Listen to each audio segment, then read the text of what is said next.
aming boses sa new level. Nasa kalye man o mobile, you know I become a legend. Open fire, we unite, we winners. Built with pressure, like diamonds are made of. Switch na lane na parang gera, HP racing, may reset up. Built agad ang buhat ni Hilda, full load SS parang Layla. Susundan ko ang iyong bakas, kasama patas, tagumpay natin ito dahil tayo'y malakas. Para sa Pinas, nasa amin ang alas, hindi tuwa atras, kinikilala sa taas kasi kami ang malakas. Para sa Pinas, nasa amin ang alas, hindi tuwa atras, kinikilala sa taas, ganito kami sa Pinas. Wow! Hold on. Yeah, wala kasang Pinas. We are laging every beat, no surrender, no retreat. Pag nagsama-sama, just imagine what we can achieve. Laging every beat, no surrender, no retreat. Giving 100 all my all, cause we just cannot be defeated. We are unstoppable, immune and invulnerable. Ready ang equipment, lahat frozen, malang crowd control. Pakita ko na jab like pow, beast of the southeast. Taas sa watawat, proud and loud, cause every enemy we devour. Susundan ko ang iyong bakas, kasama patas, tagumpay natin ito dahil tayo'y malakas.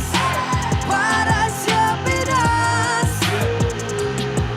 nasa amin ang alas, hindi tuwa atras, kinikilala sa taas kasi kami ang malakas. Para sa Pinas, nasa amin ang alas, hindi tuwa atras, kinikilala sa taas, ganito kami sa Pinas. Wow!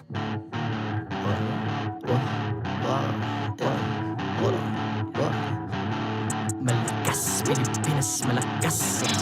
Kahit anong lane, we become the monsters. Malakas, Pilipinas, malakas.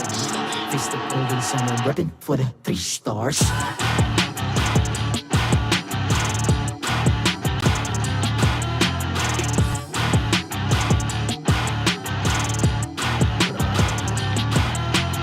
Ang lakas ng Pinas, we unite, be the stars. Ang lakas ng Pinas, we unite, be the stars. Ang lakas ng Pinas, we unite, be the stars. Ang lakas ng Pinas, we the stars. Ang lakas ng Pinas, we unite, we the stars. Ang lakas ng Pinas, we unite, we the stars. Ang lakas ng Pinas, we unite, we the stars. Ang lakas ng Pinas, we the stars.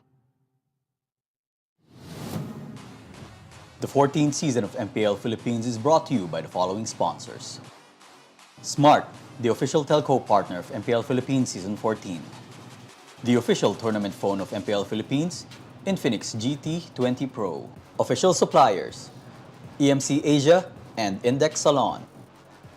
Don't miss any MPL action by following our official Facebook and subscribing to our YouTube channel. Follow MPL PH on TikTok for more content.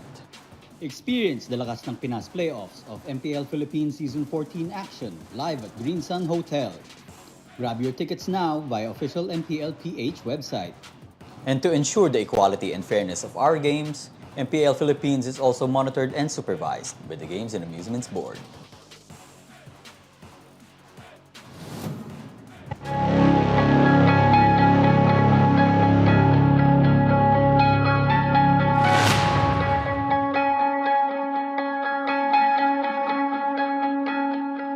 Malala yung season na to. Kasi, ewan ko, para sa akin parang hindi ko ine-expect yung mga ganap. Especially during the preseason na yung Falcons APBren tsaka yung Liquid Echo na nagdo-dominate for like the entirety of the off-season. So parang ine-expect na sobrang daming tao na sila yung papalo. And then all of a sudden, Fnatic Onic. Parang kung tutuusin nga sila yung mga underrated teams na parang kailangan mong i-watch out eh. So I feel like they really outdid themselves na parang OMG, ganito pala yung palag-palag nila. Season 14 regular season, don't y'all watch the forecast? I predicted about 4.5 out of 7 matches on average every week. week on week for the whole season. That means I saw almost every match result from a mile away, save for week 6. We don't talk about week 6. That's the upset week. But predictable, all right? I told you so. I told you so. Unexpected, napakaraming twist and turns. Sobrang saya kasi sobrang changing ng meta. Every week parating may bagong flavor na hero. Nagdaan yung mga edit, nagdaan yung mga Khalid. So hindi mo na talaga alam kung ano may expect this season. Although Fnatic Onic is undefeated, pagdating sa playoff, sigurado ako wala makakapredict kung sino magcha-champion. So far, summary ko sa season is a little surprising. Titans are falling left and right. And may kumikidlat-kidlat na dumire-diretso hanggang playoffs yata and most likely to M6 for what we're seeing here. And I think na I'm still ready to be surprised and I hope may konting surprise factor pa na naiiwan dito sa MPL Philippines Season 14. Very, very looking forward to that. Beyond lahat ng mga teams na parang bigla ang nag-rise yung performance and kumbaga nalalagpasan pa yung mga Titans quote-unquote na initially we thought would dominate the regular season. I also think it has something to do with the heroes na lumabas. Nagbabalik sila 1-1, sila bigla may mga Bellery Colette, yung Nana even. So, even yung Agura pala, no? Actually, kung inisa-isa ko na sila, hindi na ako matatapos dito. So, parang ang saya-saya ko lang talaga na makita na ganun. Kaya, mas nagkakaroon ng unpredictability in a sense din and surprise lalo yung MPL because of it. So for me, I think same lang. For the past few seasons, ito pa rin yung MPL Philippines. Siguro nakakagulat lang na iba-iba na yung mga teams na nagbabakbakan dito sa upper spot for the playoffs contention. Pero I think ang pinakamalaking summarization na pwede ko ibigay is if international viewer ka, mas nakakaaliw at mas nakakatakot panoorin yung MPL Philippines kasi again, leading into M6, mas marami silang kalaban. For Omega, it's a really big surprise considering that last season they didn't do so well, but this season napakalaking improvement yung pinakita nila. Mas decisive, mas malakas, mas disiplinado. And I feel like with that, Smart Omega already is a championship contender, though they do still have to do a lot considering that they're up against Fnatic Onic Philippines. But I do feel like this is finally the time for Kelra to shine the most because for the last few years, we've always touted Kelra as the best gold laner out there, the gold standard. But for some reason, he was always like losing in the first round or the last big championship that he got was from MSC 2021 pa. But this time around, Kelra is looking to be sharpest. We always thought that he was already the gold standard, the best gold laner out there. But for some reason, he was able to beat himself and lead Onic to a golden age, honestly. And with a supporting cast such as Super Prince, King Kong, and the rest of Fnatic Onic, I do feel like they're the team to watch right now after the regular season ends. It feels like I'm reading really good fan fiction that you can make into a movie. Struggling teams, strong teams, unexpected results, unique meta. It's one of the most competitive and exciting seasons we've ever had. If I could sum up the season, honestly, great.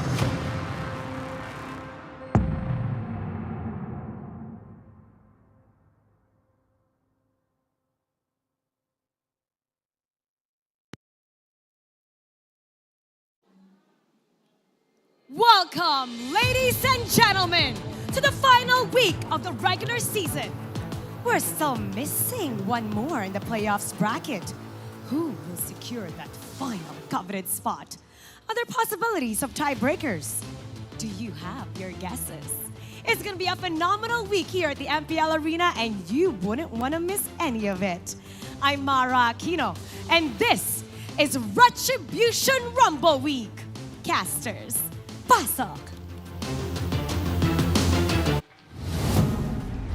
I hope you guys are ready because it's Retribution Rumble. Welcome to MPL Philippines Season 14, Week 8. Dan Leo Banga at your service here with Jose Ingan, and we're bringing you the action on this opening day. Honestly, it's great. All right, all right. That's why you were feeling nervous. You were going to you were gonna play with the boundaries here. All right, ridiculous. Ladies and gentlemen, level up your game anytime, anywhere with Smart's Powerroll 99. For just 99 pesos, you get 8 gigs for all your favorite apps, plus only TikTok and only texts to all networks. Of course, you can stay connected, improve your MLBB skills, and keep the fun going with your friends no matter where you are. Load up now and enjoy the non-stop gaming with Smart. If that video package wasn't enough to get you hyped, let us lay down what's at stake here. One last slot in the playoffs. 2 teams that are championship franchises, and only one of them makes it through. Not to mention the win streak of Fnatic Onic Philippines on the line, and the Titans waiting in the wings. This is what it looks like. Wow, Fnatic still undefeated, 12-0, and I know they're still gonna put the pedal on the gas because they wanna remain undefeated going to the regular season. And you're right, one more slot is left between these 2 teams. Whew.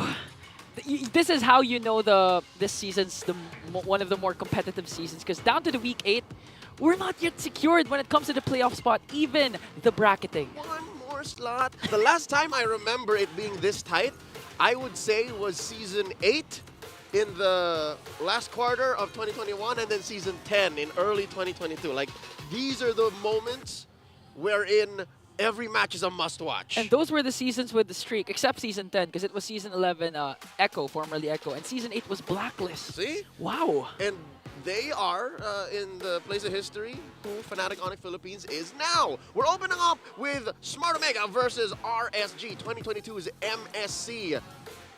Filipino representatives coming up. Again, both former MSC champions, if you look at it. And we're closing off with the rematch between Fnatic Onic Philippines and Falcons APBren. The last time we saw those 2 in action, it went all the way, and it was so close, so close. FCAP almost broke that streak in half. Yeah, I know Falcons APBren really wanting to redeem themselves up against one of the Titans, the gods of season 14. But of course, the first match is a do-or-die match for RSG Philippines, because at this point, you really want to have a series win. Again, we know that the point system in Season 14 has changed. So even if you win one game, if you don't win the series, that's nothing. Yep, but also you mentioned now the point system and how the head-to-head might actually matter, and the points you gained are more than just that. You also have to worry about how many games you won in a series, yeah, because RSG and Blacklist are that close. We'll leave it to the gentlemen at the Infinite Game Tambayan, the very dashing Rockhart and the handsome and charming Renmar Santa Cruz to break it down for you. Let's go over to them now. That is right. Welcome here to the Infinix Game Tambayan. With us tonight, I'm Carl Rockharto, and this is Renmar Santa Cruz. And this, of course, is brought to you by the Infinix GT20 Pro, the official tournament phone of the MPL Philippines Season 14. I didn't expect to get double named twice, but thanks, brother. But I mean, you're not wrong. Got double named. Yeah, he got double. He was Egan, but nah, I get you, man. The opening trailer, I feel like, really summed up how hyped this weekend is. We still don't know who gets that playoff slot, and it's a story of retribution and revenge for an entire weekend, the last weekend of MPL Philippines. That's right, and week 8 will definitely be pretty, gosh darn great. Yeah, it'll be gosh darn great. Gosh darn great, that's exactly what I heard. So right now, we are heading into this match, of course, and I believe that we have a lot to break down here. We have a few that, but of course, we're going to try to simplify as much as we can of course for you guys. Right now, number 1, we have so many scenarios that we are going to try to slow it down, but mostly revolves around RSG, right? Because RSG, they're the ones that are coming up to the plate right now, or coming up to bat. And I believe that they're definitely, we're talking about computations, it feels like they're on the short end of the stick. Yeah, there are 2 teams, again, vying for that last playoff slot. Blacklist International and RSG Philippines. Blacklist International has a higher probability, almost 50% chance of making it to the playoffs and sealing the deal. To put it simply, and y'all can read through that, RSG Playoffs has 2 routes. The simplest route, I would like to call it, is they just have to sweep both Omega and Aurora. But based off of their performances so far this season, easier said than done. What I would like to call their most reachable or attainable route is to win 2-1 and 2-0 for their last 2 matches and hope that Blacklist International doesn't sweep Aurora later in the weekend. Yeah, essentially Scenario C is super convoluted, right? Because they're going to have to wait for Blacklist to lose 0-2, and it has to be a specific 0-2 because of the game match win rate. Yes. So Man, that's going to be super tough. That's why their win probability is a little bit lower. And for Blacklist, obviously a bit higher. Basically, kind of depending as well on RSG. Yeah. The thing for Blacklist International, though, is they already are on the simplest and most reachable route. For RSG Philippines, that was 2 separate roads. For Blacklist International, it's 1. Hope that RSG loses all of the remaining matches. Seriously, right. Blacklist are leading in the playoffs race now. As long as RSG loses, Blacklist gets that slot. Yes, that even counts. If RSG loses 1-2 to both Omega and Aurora this weekend, Blacklist is fine. They don't need to do anything else. But they just really have to hope that RSG Philippines doesn't win at least one of their matches. There you go. And these are the remaining matches. So we can even break it down even simpler. I don't know if we can even do that, right? Yeah. This is as simple as it can get. RSG, just win. 2-0, 2-1. For Blacklist, you also got to win. Even 2-0, 2-1. And basically, for Blacklist, just don't lose, right? Yeah. Either way, you can see the point differentials here. And I would still say it's still neck and neck. And again, guys, there is still a chance of a big BO3 tiebreaker happening on Sunday in day number 3. Yeah, actually, we'll find out if we will have a tiebreaker by tomorrow. We'll update the standings, especially after this matchup. But it's crazy to see that Blacklist International won't fight their potential playoffs clinching match until the very last day of MPL Philippines Season 14. Which, again, Leo did mention that happened so long ago. Last time this was this tight. And for their last matchup, going back into this one, is RSG versus Omega. It was an Omega-sided game.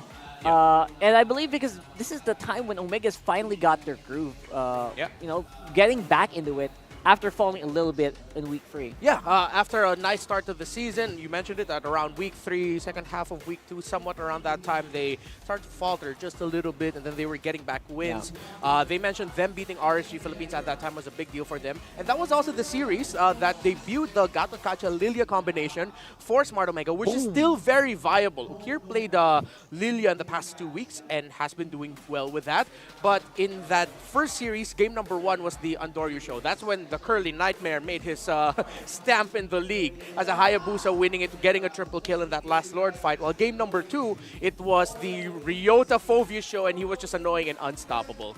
And for, of course, aside from the Gatot Gacha, we're probably going to see something pretty cool. And you know what? They actually might show something interesting today because Bornok is coming into the mid lane. He's going to be replacing Ukir coming in this one. So this is something that we've been talking about off camera. A lot of us talents are like, all right, what's this going to be like, right? Because we're in the same boat as you guys, man. We haven't actually seen Bornok play. Yeah, I mean, this is the first time we're going to be seeing the debut of the Mamba Academy. It's Jack New and his biological brother as the Roman as the mid. That's crazy. And, I don't know. Do you think that's going to be enough to get and secure this win? Vote down in the comments and the online polls who you think is coming out on top here. Is it going to be Omega or is it going to be RSG's journey here? And again, they do need that win so much.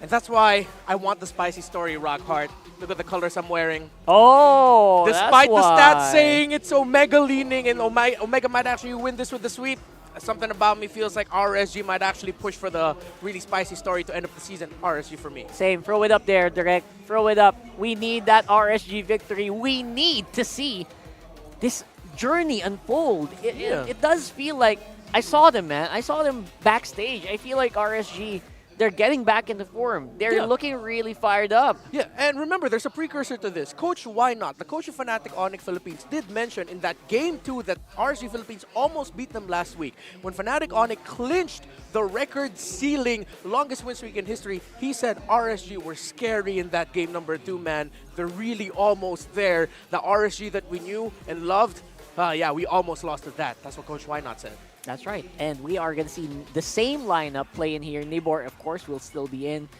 And I think that there's a good chance that, you know what, they can get something done here. For now, though, of course, don't forget to get your recalls. If you saw our recalls, man, and you want it, it's still available.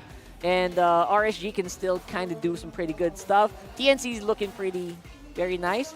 But you know who's fire, right? You know the fire. You know the fire in you. If you're a True Blue Raider, though, That aura is pretty insane. Anyway, go ahead and lock that into the in-game. But before we go in-game, let's go ahead and throw it over to the MPL arena as we will see our teams walking into the stage. I'm very excited for this. It's Bornok's time to shine. Throw it over.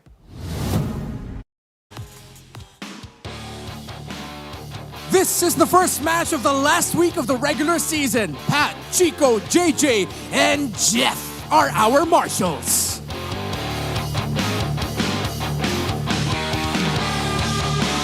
The fate of two teams are resting on the shoulders of the Poison, but the Barangay are striving for a win to carry the momentum towards the playoffs. With Bornok making his MPL debut, here is Smart Omega!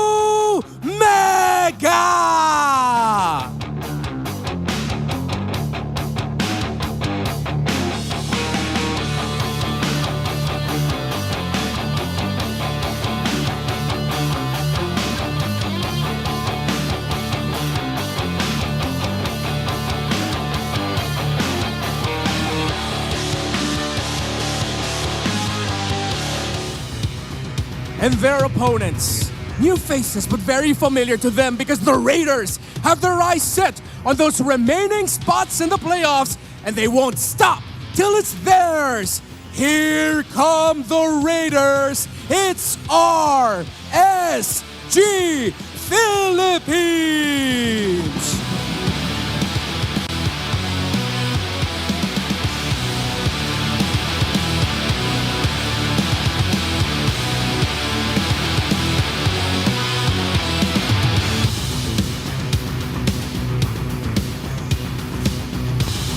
And their coaches. For Smart Omega, Coach Lembot. For RSG Philippines, Coach Panda.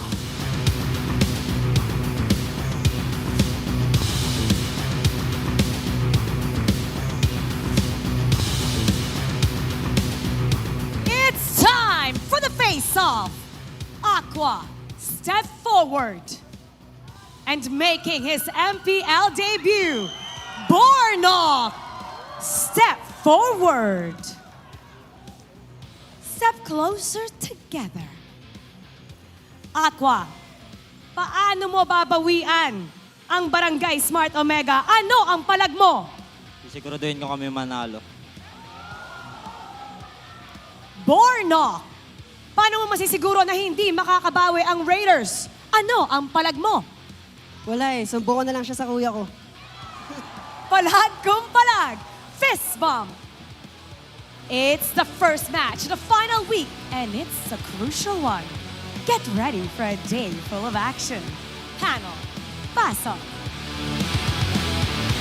All right, Bornok seems to be in the game, man. Yeah. He's in the game. We got Smart Omega making their appearance here for the first time with their mid laner MPL S14 debut on week number 8. What's he gonna play? What does he play like? How does he fare with his brother in the room? We already saw a glimpse of it. He even held up his brother's pose. He was even getting directed by Chapman. It's like, yo, this is your first time, bro. Let me help you out. Walk here, I'll walk here, then we go into the back. I feel like it's gonna be like that. To keep it simple, Smart Omega, Chaknu, and his brother Bornok really need to be sharp against one of the most fearsome row mid combos we got in the league, even though they're struggling, Light and Aqua. That's right, and this is an RSG Philippines that is on fire. And especially for sure, you know, on fire probably on the stage, but right now they don't seem to be bothered. They're gonna have to show it in the game though. This is a really tough match despite a newcomer in Smart Omega. Yeah, I think one player can really pressure Bornok. You're probably thinking like, nah, I feel like it's gonna be Irad. You know, when we play our RG games, if we're the mid laner, we're up against a really good assassin, we're just wary of going wherever the hell we want to go. I think that's what Irad needs to do here. His rotations need to be in sync with Light and Aqua, but show himself enough that it stops Bornok from making moves. And basically don't let yourself get intimidated, right? Oh, yeah. Which is what Irad's actually super good at. Yeah. This guy goes toe-to-toe with the best in the world, Carl TZ. You name it, right? Yep. I'm sure he can probably go against Kyrie pretty well, so you don't want to be an MPL rookie against this guy. And again, we're talking about mechanics, we're talking about the stats. RSG still looking pretty fire. But Omega, definitely those wins did help boost these stats up. Yeah, that's why it will make an Omega victor here all the more impressive. Come on, the Chak and what is that? The Chak knock connection. Chak knock. The Chak knock connection. Chakno and Bornok. Yeah, if equally, Irad needs to pressure Bornok with his presence. Chaknu and his brother Bornok really need to pressure Irad in the jungle. That's the first Infinix key to victory, but for RGPA, you got a good one. It does feel like it's better right now with Light and Aqua. This is a time, this is a duo tested by time, right? Yes. They've been through so much. And you can kind of wonder how that's going to fare between a possibly newer connection they have here in the mid. Of course, for everyone, get your head in the game. You know, gotta get your head in the game, and that does feel like, you know, it does feel like both teams do have that in spades here. Yeah, if you have a choice between pursuing your theater dreams and playing basketball, play MLBB instead and win games. Bornok, you're making your debut. You're up against one of the most early game suffocating teams. Yes, they're still struggling, but that is still RSG Philippines that even warranted the respect of Fnatic Onic Philippines, which is why now, I know we predicted for RSG Philippines, I feel like it might be one of those situations where at the end of the day, people will be making clips about Bornok and how good he is. I'm ready to be surprised, honestly, with this one. Because knowing Smart Omega, they're not a team that takes these lightly. You know, they, no pun intended with light. It does feel like they have a plan that they've been serving or reserving for a long time now. Since Bornok came in week 6, week 5, he was slotted in there pretty early on. So I'm sure he's been present in all scrims. He's been playing a lot. So that's probably the biggest surprise factor here for Omega is how is he playing? Does he play the usual heroes? Does he play off-meta stuff? Like, does he play in the Kai mid? You never know. Yeah, you'll never know. I mean, that's what I love about new players making their debuts. We don't know what to expect from them. Is this guy an assassin in the mid? Is he the type to opt to play Hellkurt mid? Julian in the mid? No. Hellkurt, maybe not. Hellkurt mid. But who knows, right? Who knows? That's why this is so exciting for all of us here in MPL Philippines right now. And of course, Omega picking up the blue side means they can have a bit more of a free reign on starting off that way. Sorry, brother. I just saw an interesting statistic flashed. What happened? About it. Everyone in Omega now has officially curly hair. With Ukir going out, Ukir has the straighter hair, right? Yeah. So even Jome, he used to be really. Dude's got the dress, but now he's curly. Yeah. So it's Chaknu, Jome, Ryota, Bornok. What am I missing? Andoryu. Yeah, they're all curly. They all got curly hair. That's like adding to the adage here in the Philippines. If you're curly, you're a menace. If you're curly. Don't quote me, guys. That's a saying in the Philippines. Are we referring to Mobile Legends Bang Bang specifically? Probably. If you're curly, you're a menace. Okay. If you're curly, you're a menace. And that's saying it in the best way because these guys are a menace in the Land of Dawn. Throw it over the Game 1 draft. Again, first pick for Omega. So excited to see if they're going to prioritize their newbie or are they going for what's tried and tested here. Yeah, when I'm thinking of Omega right now, I'm thinking of potentially heroes that will slot well in the Roman mid. Tried and tested combinations. Pick off with a low Yi, pick off with a Vexana, slows like a high loss roam with a low Yi or a Vexana again. Maybe this guy is more Valentina minded. So let's look. Remember we said RSG Philippines need to play high pressure. Something to throw Bornok off his game. Cho is a perfect hero to ban in that scenario along with the Matilda. While RSG Philippines this time are respecting Chaknu's high loss, which is a very high win rate for him, and one of the highest banned heroes when going up against Omega. Yeah, so no bans against the mid lane here. A bit surprising. Kind of gives you a bit of a leeway. And if you're talking about mid lane mages, you can probably go for something like an Aurora, definitely a safe pick. Yeah. Because of your passive, you got Pride Device, but you know what? Andoryu is the guy that they want to front here. Yeah, you pick up the Ling, take it away from the hands of Irad, so it's going to be the Ling Hayabusa trade. With the Cho gone, you still have a Grok that Chaknu can slot in to play the high invade style of Roamer. It's been a while since we've seen a Jawhead roam to play that pressure single target.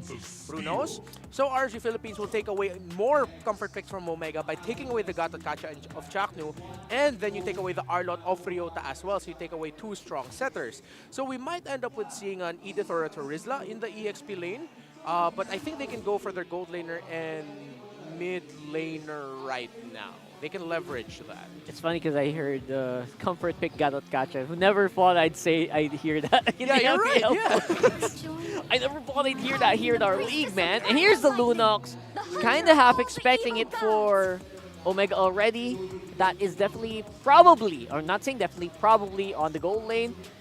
And again, I'm not gonna be surprised if Bornok comes out with it. Yeah, but you did mention something like safe mid laners. I feel like if Omega want to keep Bornok as comfortable as possible, I think safe mid laners are a really good bet. You mentioned the Aurora. I like the Lilia for him too. Hell, maybe even the Nana if it's possible for him. Yeah. So that might be the pick later for Omega, but I mean, we still have the Order of Brilliance from Lunox, which is sort of like safety. But I feel like I agree with you here. This is more of a gold lane Lunox because usually in the matchup, the Lunox should either be 50-50 or slightly actually 65-35 against the Harith. So that's what they're thinking about. So RSG Philippines just get an aggressive mid laner that can pressure Bornok in the mid, whatever he picks. Valentina for Aqua. It does feel like the route to go. And I was actually thinking about Valentina for Bornok here. More of mobility, just to make sure you can dodge out of harm's way. Good dashes, yeah. But then again, it got picked up by RSG already, so it feels like RSG is also forcing that scenario here. Harith is still open, by the way. Most likely gonna get banned out, to be honest. If I was RSG, maybe trying to ban out that Harith. Or sorry, if I was Omega. Yeah. But yeah, Matilda in the mid lane would have been great as well. You know, if you're trying to start out, trying not to do anything too active. There's Aurora ban. I guess RSG was thinking as well. Yeah, they're also thinking the same thing, like safe type of mid laners here for Bornok. It'd be so funny if, like, in his MPL debut, dude just straight up shows up with a cushion. Gushan mid, That would oh be my so funny. god, that was I so mean, funny. That's just me, like, wishful thinking right now. So Omega take away the Moskov, so some of the best gold lane marks on. Hey, that's the OHEP super fan. Oh yeah. He's a really cool dude. He's back. Yeah. Wow, he's back for another one. Probably Yeah. watching out for Omega, you know. Exactly. And RSG, whether or not they're going to take it. I think he got engrossed in the story, you Yeah. know? Yeah, I think he wants to see RSG's journey as well here. So Moskov's out, which is surprising for me, because... I guess unsurprising rather for me, because Kusei loves that hero. Yeah. But then again, maybe just leave it open just, you know, for the possibility of Joel picking it up and Lunox going over to the mid. Yeah. to the mid, I you think know? that's sort of them showing their hand that Yeah. the Lunox will be going to the gold. It's super open, yeah. Good ban here on the Tigreal, taking away one of the last best options for Jacknu. You pick up the Valentina third pick as RSG Philippines, and you take away the Tigreal. Now you're thinking, okay, if ever Jacknu picks up something along the lines of a Grok, we can steal the wild charge from him. Yeah. Although most of the time, the Valentina will probably be stealing the ultimate of the Eden. So fourth pick, I think they lean towards the jungle now. But maybe one of the reasons why RSG is not picking up the jungle yet is because they really want to see what the roam is first. So they might go safe, play gold, get either the Harith or the Alice. Maybe if they really want physical or true damage, then they go carry. And then pick their jungler for last so that they can adjust it to whatever Chaknu picks. Honestly, last pick jungle sounds like the play. Irad has so many good heroes. And who knows, maybe Lancelot can make an appearance here today and wow all of us. No. Then again, you are facing up against some pretty nasty heroes, especially that Lunox. You can get kind of derailed here, and they go for the Hayabusa early on, which is also pretty good. Just so hard to beat that hero. Yeah, so it's a more traditional line of thinking wherein, okay, let's save our gold lane pick for last, so he has the best possible chance of survival until we see their lineups and the matchups that we get. So officially, Bornok's first hero played in MPL Philippines will be a Vexana. All right. Let's see if this Edith will go to the EXP or maybe the Roam. Nope, it's a Roam Jawhead. So yeah, we posed the idea of a Jawhead earlier for Chaknu for the pick-off type. So they get a lockdown already for the Hayabusa, high pressure, invade jungle, good control in the mid, and you have a link to cover. So yeah, this should be a good draft for Omega right now. I think for the gold, still same, Alice, Harith, or Carry. I was half expecting the Rock, but then I guess he realized, you know what, I can't use my passive against a Hayabusa. Yeah, you're so right. Yeah. He's thinking, you know, I might die immediately early on. True. So I don't blame him. Gold lane though is gonna be the safest option again for RSG. Just playing it really close to the chest. Yeah. Their picks are super safe. Okay, they decide to play the map and they go for an entry type of gold laner. I mean, then again, the Claude's farm should come up a little bit, does come up quicker now. But, okay, I think they decided to go for the more macro-centric, play the map style. Yeah. Play the map around. Don't do anything too fancy. Coach Panda, you know why he's called the Pandamentals. He wants to stick stick as close to basic as possible, so that I guess there is less room for error in that scenario, right? So everyone knows muscle memory, and it's gonna make a play. And here we go. There you go. What? 2 purifies. 2 purifies. There you go. Thank you so much for that. And throw it over to casters, Leo and Ingan, to bring us a game. Here we go. Game number 1 in a best of 3. It's do or die for RSG. If on paper it's not, well, it might as well feel that way. Jose Ingan and Leo here at your service, bringing you this matchup. Did you know, I'm speaking as the advocate of Big J and the Mamba, that these are 2 heroes that their first time playing with in Season 14. So there are 3 debutants for the side of Omega. That's one way. Yes. Can you believe it? Well, I know Jome has been using the Harith. And the Alice, he played that too. And the Alice, but yeah, you're right. I haven't seen him use the Lunox. And up against a team hungry for that win. Again, RSG has a do-or-die situation right now. It takes a lot of guts to sub in Burnock at the same time. You use a hero you haven't used that long. That's right. And RSG, I'm wondering what they're making of this. Now Light meets up with 3 in mid. That was a gatot. That was a gatot that almost got bursted down. And he pops a Revitalize to use that, to get away with it. So Omega got more than what they wanted. It's a retribution TKO. from Light. It's a TKO. Where I'm coming from, they call it TKO. Yeah, you can really feel the adjustment coming in from the Jawhead, wherein his missiles hurt even down to the early game. At the same time, you want to do this if you're Omega. You've been saying this all throughout the season that if you're a Jawhead, you got to make sure you're the driver. Yep, you're proactive. You're proactive. You're up front and you're dealing the damage, which explains his emblem set. Check it out. Tank emblem, Thrill, a little bit of damage, and then Wilderness Blessing so we can rotate quick. Yeah, and of course, Omega. You know, I've been seeing Andoryu being this proactive right now as he tries to go for Light. Not a good start for Light though. Although he's soaking up the damage, here comes the Wiki Shadow Kill, but Tempest of Blaze will be popped as well to make sure he's not gonna go down. That's an ult for an ult. So far, RSG showing Omega. They're not backing down. Turtle spawns upper quarter of the map. Ryota going 2v1. Aqua finally hits level 4, so Nibor does assist in the endeavor. They're both at level 4 now. Same for Omega, but I'm liking so far how Bornok feels. Like 2 minutes in, it's like he's not a sub. You know, like, he belongs. Yeah, a little trivia about Bornok. Brigid actually mentioned this a while ago. She watched the stream of Chaknu. Bornok's versatility is amazing. On Mondays, he's a jungler. On Tuesdays, wait a minute, they're trying to go for Kosei. Forced out the Purify and the Blazing Duet. Another good ejector there coming in from Chaknu. And as I was saying, when it comes to Bornok, every day is a different role for him. And it's for Saturday and Sunday. Saturday, he's a coach. And Sunday, he's even a caster. So today it's a Friday, he's a mid laner. He's a mid laner today. All right. In the past minute, RSG walked away with a turtle, but it seems like it is up to Omega. They allowed for that. They made that rotation. And Light attempting an AOG. Omega ever the wiser.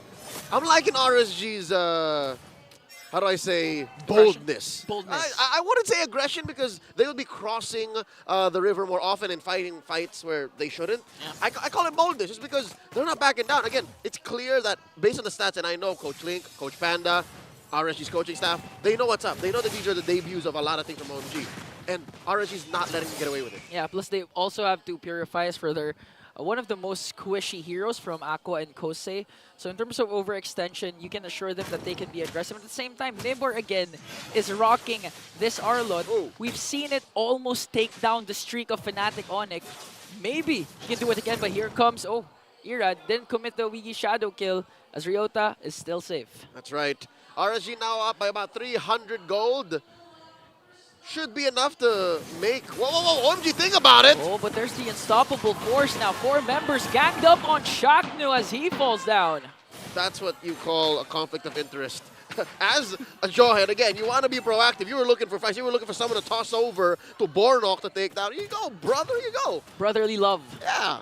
But the problem is, Chaknu, being the elder brother, just said sacrifice. I'll sacrifice myself for you, Bornok. I'm sure he didn't have to. I'm sure he didn't mean to. That was RSG just being a step ahead. Turtle spawned, lower quarter this time around, 4.5 minutes in. And Chaknu positioning himself like that death like 30 seconds ago didn't happen. Yeah. Again, a while ago, it was RSG who got the first turtle. They just traded as Andoryu got the orange buff. And then this time, they are starting things off. Here comes the zone coming in from Chaknu. Nibor really want to cast things. Oh, look at that. Ryota goes in first with the Earth Shatter Flicker combination as they bring down Chaknu. Here comes Nibor with the final slash, Light with the AOG. Ryota as well, soaking up the damage coming in from RSG, but here comes Kosei with a Blazing Duet on Ryota and to Jome. A double kill coming in from Aqua, and a good start for the Raiders. It's all blue. It's all blue as we watch RSG rise and slay, putting Omega into a corner. It hurts. I gotta say, it hurts. It hurts. No, it's hurts. It's hurt. It's plural on both ends. It's because there's so many ways that Omega, I don't want to say flubbed that team fight, but it took them so long to get to the position where they should have dealt damage, but RSG were already hunkered down. Yeah. And they were dealing damage they want. They were putting in the CC that they need. Because it started with, all right, here we go. Chaknu's looking for something again. Okay, but that's Light, one of the chunkiest heroes of RSG, as he also picks up a Thunderbelt. And actually, this is what Omi was saying during his content. If you're Gatot Kacha who has a slight advantage, has a slight gold lead, you can opt to get this Thunderbelt. And in this case, with a 3.6k gold lead for RSG, Light can just really enjoy the effect of a Thunderbelt. Yeah, he can jump in, AOG basic attack, that's fine. Especially if you're ahead like this, 3k. As I was saying, Smart Omega, their lineup right now, it's counterproductive. They want Chaknu to find the pickoff. They want Chaknu to get in there in the thick of things. Maybe best case scenario, find Kusei, find Aqua. But what do you do from there? Because even Jome can't get the burst in that he needed. He tried to, got in really deep into the pit earlier on, that third turtle, well, rather second turtle, but it's easier said than done. That's what RSG is working on right now. Here we go! Oh, look at the wee shadow kill, and welcome to MPL Bornok. You just got the era treatment. See? That was a wiki shadow kill on to 4. And there was what? A shuriken, maybe a nuke from Aqua, and then the shadow kill. Oh, whoa, whoa! Here comes the response from Omega. Not my brother, says Chaknu, as they also take down an XP laner. All right, so that's one on the board for Smart Omega. All this while, Kusei was just farming up. Kusei hasn't been touched all game. And let's not even talk about Irad. It's going to be so hard for Omega to take down Irad. Because think about it, what's going to stop a Claude with Purify? Like who? Who will catch him? Maybe the unstoppable force and injector from Chaknu, but that's just to force out the Purify. And then where do you go from there? I think Ryota's Earth Shatter, but the problem is it's easily avoided. Ryota has to rely as much as possible with his Flicker's availability just to make sure to catch RSG off guard. We've seen it once during the second turtle, but the problem was they only catch Nibor. So Ryota, Chaknu has to set up when it comes to the crowd control because of this guy specifically. Irad once again goes in with the Owiki shadow kill and finishes the job, brings down Bornok. Now Chaknu going to his brother next, forces out the flicker, but never catches him with a final slash. A killing spree from Aqua. Off camera, you see Andoryu taking down Kusei, but at what cost? His team needed him in mid.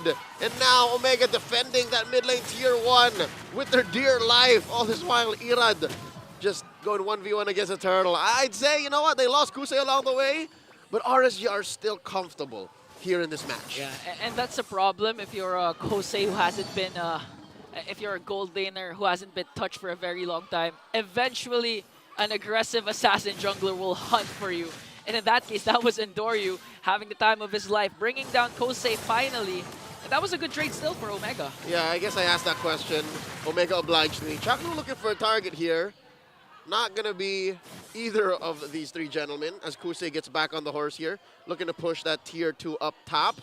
The map is not agreeing with Smart Omega, man. I'm feeling like this might be one of those games where you rely heavily on Omega timers, especially looking at the items now. That's 1,000 between Andoryu and Irad. Yeah. 1,000, almost 1,000 between Jome and Kusei. These are your cores. They need to get there.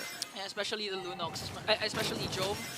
as much as possible. You want to prevent the late game power spike of a Claude this early on, but looking at his own lane, he only has one inhibitor turret left up top. So clearly Kosei did a good job of just bringing down turrets. And okay, this is the fight that we're all been waiting for, but they saw, I believe, where Aqua was hiding, so they had to walk away there. And again, it's a matter of catch for both of these XP laners. Ryota versus Nibor. Who's gonna get the better setup? Is it gonna be the Arlot? Is it gonna be the Edith? I'll tell you now, Nibor is going to have a much easier time. Because, well, number one, the Purifies from RSG. And number two, Ryota has to put himself in harm's way. There's no going back after you go Flicker, onward, Earthshatter. That's it. Your only other way out is the Primal. Oh, see what I tell you! Oh, here comes the Nibor final slash once again onto one of his favorite heroes as Irad goes in with a Wiki Shadow kill, bringing the third death of Bornok. Andoryu tries to survey the scene. They're chasing after Joe as he shuts down Irad. Here comes the Brilliance as well. Andoryu Templates on Blades! And he's going to bring down Kosei as well. All of a sudden, things are turning around for Omega. But look at Nibor with a final slash catch once again to even out the score. Actually, RSG had one more kill. That's 3-2, and the Raiders won that clash. The Nightmare almost single-handedly turned the game around. Almost took away RSG's gold lead. They did well to cut it in half, but dear Lord, who'd have thunk? All right, so the Omega Timers reality is this much closer to actually happening. I'm putting up about a 2-inch gap between my hands. Okay. You guys can't see on camera, but Ingan, it's not impossible, especially if you're able to flank like Jome did, and then say, how did he not use Darkness? I have no idea. We were off camera, so we didn't know. So apparently he still had Brilliance in. Yeah, Brilliance as well. And at the same time, you mentioned this is the first time Jome used this in MPL. Okay, here comes the slash. It didn't connect. Might be an opening for Omega as they try to zone out the remaining members of RSG. Andoryu is here in the Lord Pit as well as Ira. It's going to be a Retribution battle. Retribution Rumble, and it's going to go to the mechanic as he secures the very first Lord. Jack to throw someone's going to go on to Kosei, but there's the BMI out. He is still alive. And RSG, just like that, no casualties, but they got the Lord. The Raiders shout, Homoy Mao, as Kosei survives. He didn't even have his Purify cooldown. That was a miracle. A miracle play, a miracle set. Despite Nibor missing that initial final slash, Ira doesn't care. He has the level advantage. He has the Hayabusa. He was able to retreat, and during that time, Kosei with a clutch BMI out despite the ejector coming in from Chaknu. And this is a push RSG really wants to maximize. What was that, a 2-level gap at the time? Because again, Ira was 15. I would assume Andoryu was at 13 before the affair ended. So still, RSG, that wasn't the biggest of margins of error, but they still played that Lord. They did well. And Shadow kill! Oh, the answer, Tempest of Blades! That was a good Another close call. That was a good bait out for the Tempest of Blades, especially. It's crucial for this push. Nibor has his flicker and the final slash. They can force out the clash here or just try to get the inhibitor turret as they bring down the top lane inhibitor turret.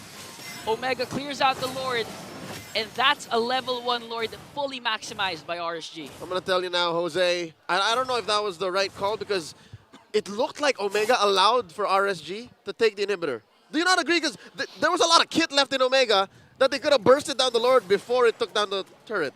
I mean, some interesting decisions here. They were really trying to, as much as possible, play safe because the Nibor final slash flicker is there. It's not going to connect once again. You're right. Might be an opening for Omega as Chaknu tries to go on light, but look at Andoryu though.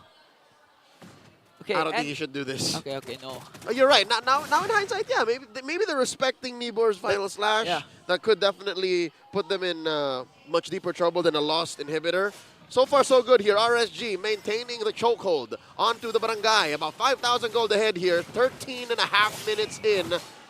Smart Mega should counter blessings. At least they're able to get their hands on their buffs. I've seen teams in much worse conditions. Yeah, at least Andoryu still has a good KDA 2-1-0 and at the same time still gets his purple. But okay, when it comes to the 18-minute mark, that's when we say it's Omega time. Which is about 4 minutes from now. 4 minutes from now. But then again, RSG was able to go head-to-head against Fnatic Onic for more than 20 minutes. Even though they lost that series, I'm pretty sure they learned a lot from that game. So we'll see, but here comes Irad. That's true. You only really lose if you don't learn. And agree. I don't know if RSG learned against Fnatic Onic in the way that you have to beat Smart Omega. Looking at the items here, good news for the Barangay. Jome has picked up on his farm. He's just like 200, 300 gold behind Kusei. And I guess a majority of this 5,000 gold lead you see in mid and in the jungle, and hardly enough in the roam. Like Chaknu and Light, one is living like a king, the other is struggling. Yeah. It's a matter of really the setups, not necessarily the damage, because we've seen Andorio and Jome go up against 4 members of RSG, but wait a minute, here's a conceal coming in from Chaknu. Oh, just the mere sound of a conceal pushes back RSG. Okay. Still haven't reset the Lord here as Chaknu holds it on. Okay, it's going to be a matter of setups once again. In terms of damage, both teams are capable of bursting every single member down, but here comes the blitz from RSG as they get the Lord, and it looks like Omega didn't contest for it anymore. That was a tough shuffle. I gotta say, RSG kept Omega in about an arm and a half's reach. Yeah. So Omega can see that they clearly cannot enter RSG's effective zone of engagement. But just the same, wait, what is this? Oh, 2v2. Andorio with the Tempest of Blades. Here comes Light. Will be able to taunt him though. Finch Poise out, and Chaknu and Andorio remain safe. Wow. That was this close. Again, I'm putting up about a half an inch between my gap. Okay. That was this close, folks. And now Omega have to defend against RSG's full-on wrath as they defend all 3 lanes, push it in. Just look at Nibor being the front line of RSG, and when they see Nibor, everyone's just scattering out. They don't want to get caught by the final slash as Ryota pops his Primal Wrath to make sure to burst down the Lord. 1 inhibitor turret left, and Irad is working on it, and now the base of Omega fully exposed as Nibor manages to find Ryota on his Primal Wrath form. But here comes the counter attack coming in from Omega. Bornok with a good cast of that skill. Jome goes after Aqua and shuts him down. That's 3 Raiders all of a sudden gone, and Andorio also brings down Irad. Off camera, Andorio wins the anime battle. Dear Lord, RSG down to just about 1,000 ahead at 16.5 minutes. Omega found the clap back inside their base, the punish. They're taking their, and that's their second turret all game. Their second turret all game. Omega timers is what you need to know. Just making sure Omega capitalizing on the potential mistakes that their opponents can do. They have minions here as Nibor goes for the catch, paired up with a blazing duet coming in from Gose. Light though with the AOG. This must be the answer coming in from RSG. They're gonna bring down Ryota. Chaknu's the next target. He has the immortality. Nibor making sure to cut his exit route there as 2 members will fall down for Omega. And Andorio has to walk away here. Oh. OMG, a little too bold, a little too, oh wait, he's caught up, caught up! Here comes the delay coming in from Andorio, might be able to take down Kosei, but Kosei with the Winter Crown as Irad finishes him off! It's just Jome and Bornok left! A defense of a lifetime is needed for the Barangay! The Nightmare suffers his own mistakes, and now they're inside the base! 5 seconds before Ryota comes alive, here comes the final defense, but Kosei says no, and RSG will take game 1! Match point for RSG to continue moving forward with the dreams of the playoffs still alive. I gotta tell you now, man, a lot of interesting decisions coming in from Smart Omega this whole game. We'll throw it over to the Infinix Game Tambayan in just a bit. Rockhart and Renmar gonna break down this bout. All right, interesting decision. I guess that's kind of putting it lightly. That was a little cray-cray there. Yeah. Dude, what happened? Yeah, quite shaky from the beginning. RSG Philippines, it felt like at times it was just them playing punish. Omega not getting the cleanest executions, or to put it in a more positive light, focusing on RSG Philippines, they were putting themselves in situations that if ever Omega wanted to try anything, they'd be able to counter very well. And it's super funny because, you know what, Irad showed us exactly what we said during the draft. Yeah. This was the crux. This was the chink in the armor here for Smart Omega. Put so much pressure on that mid lane trio and make it so hard for Boreal to even shine this game. Yeah, I'm usually more towards the thinking of, unless you're King Kong, pick the Hayabusa first, and then you pick up you let your opponents get the link. Especially when you have a team right now that are fielding in a new mid laner. Again, the mid laners are the most susceptible to the junglers, especially a jungler like a Hayabusa that can really just do this in the early game. And speaking of the early game, it all began from RSG Philippines. It was Omega rather, who forced a skirmish or pick-off attempt onto Light before the first turtle spawned. Because of that, Omega had to give up the first turtle because Andori was brought low from that attempt. When that happens, you give up the first turtle, you have to get turtle 2. So Omega decided to go for the second turtle. However, that got countered by RSG Philippines, and they lost even more. If you lose the second turtle, you had to give up the first, and you give up 3 deaths trying to get the second turtle. In Filipino MLBB, that means you lose the first 6 to 9 minutes of the game, maybe even longer. That's why it got to the point where it was RSG Philippines just in a comfortable lead until Omega, their forced team fights turned into better executions, and they were starting to punish RSG even more. It did feel like the punish happened so many times over and over again without much of an answer, except for Andori on certain times, right? And it did feel like there was just no way around it except just to brute force your way into a fight. But then again, they don't have the tool, they don't have that front line to hold those brute force fights. If you fight it, you know what? This is your head. You can get bursted out pretty easily compared to a Gatot Gacha. And again, just Nibor doing Nibor things. That guy actually took me by surprise earlier. Yeah, Nibor was an all-star in this game. His late flickers and final slashes, though it didn't always connect, it connected for most of the situations here in this game number 1. Maybe 3 out of 4, maybe something like that. Exactly, and which is why in that second turtle, it ended up becoming a big RSG win because Nibor was able to get a big flicker and final slash. Now, there's one thing that Omega did that actually brought this game close. There was a team fight before the first Lord that led to 3 members or so of RSG Philippines getting down. That brought Omega into the 30,000 gold threshold while keeping RSG Philippines within around 5,000. That is after losing a majority of the early game, going into the mid to the late game. That's a good sign for Omega to keep things close. That's why things were close. That's why Omega were able to contest the Lords. They were even able to hold out one siege there in the end to force RSG all the way back to their base. Again, it's just unfortunate that they were countered by a really good entry by the Gatot Kacha of Light, and Omega were caught a little bit diving. We're spending too much time in front of that last turret in the mid lane. And after that happened, that Gatot Kacha dive, you know what? We were thinking, all right, nice try on the punchback. And I thought they were gonna just go back all the way in. But then Andori decided, you know what? I want to make a play. Yeah, I love it. I love it. It's a really nice mindset to have as a pro player. Yeah. You have to go make a play. All the coaches we interviewed, they said, don't be afraid to make a play, right? That's their #1 rule. But that might have been a bit too much, in my opinion. I questioned that too, but I understand what Andori was trying to do. He was just looking at cutting the wave. In his vision, all he could see was that, okay, Gatot Kacha left alone with the minion wave, but Light read it, and the rest of RSG Philippines read it. I agree with you, he should have gone back at that time. I know he was trying to cut the minion wave, so that the push will come in slower. So the push will come in slower. Hell, he even got a trade. It could have been really great. But at that point, it's just way too risky. It's more losses than gains than you will get in that situation. And to be fair, I thought he was gonna pinch poise to like the mid tower, the walls. He was gonna pinch poise there. Nah. But I think he got caught somewhere on the exit after the Tempest Blades. Yeah, and also it just looked like the dude was just focused on getting kills. I forgot which player of RSG Philippines he brought low, but he was able to bring someone low. And that scenario, he was just thinking, I think I'll just try to kill him.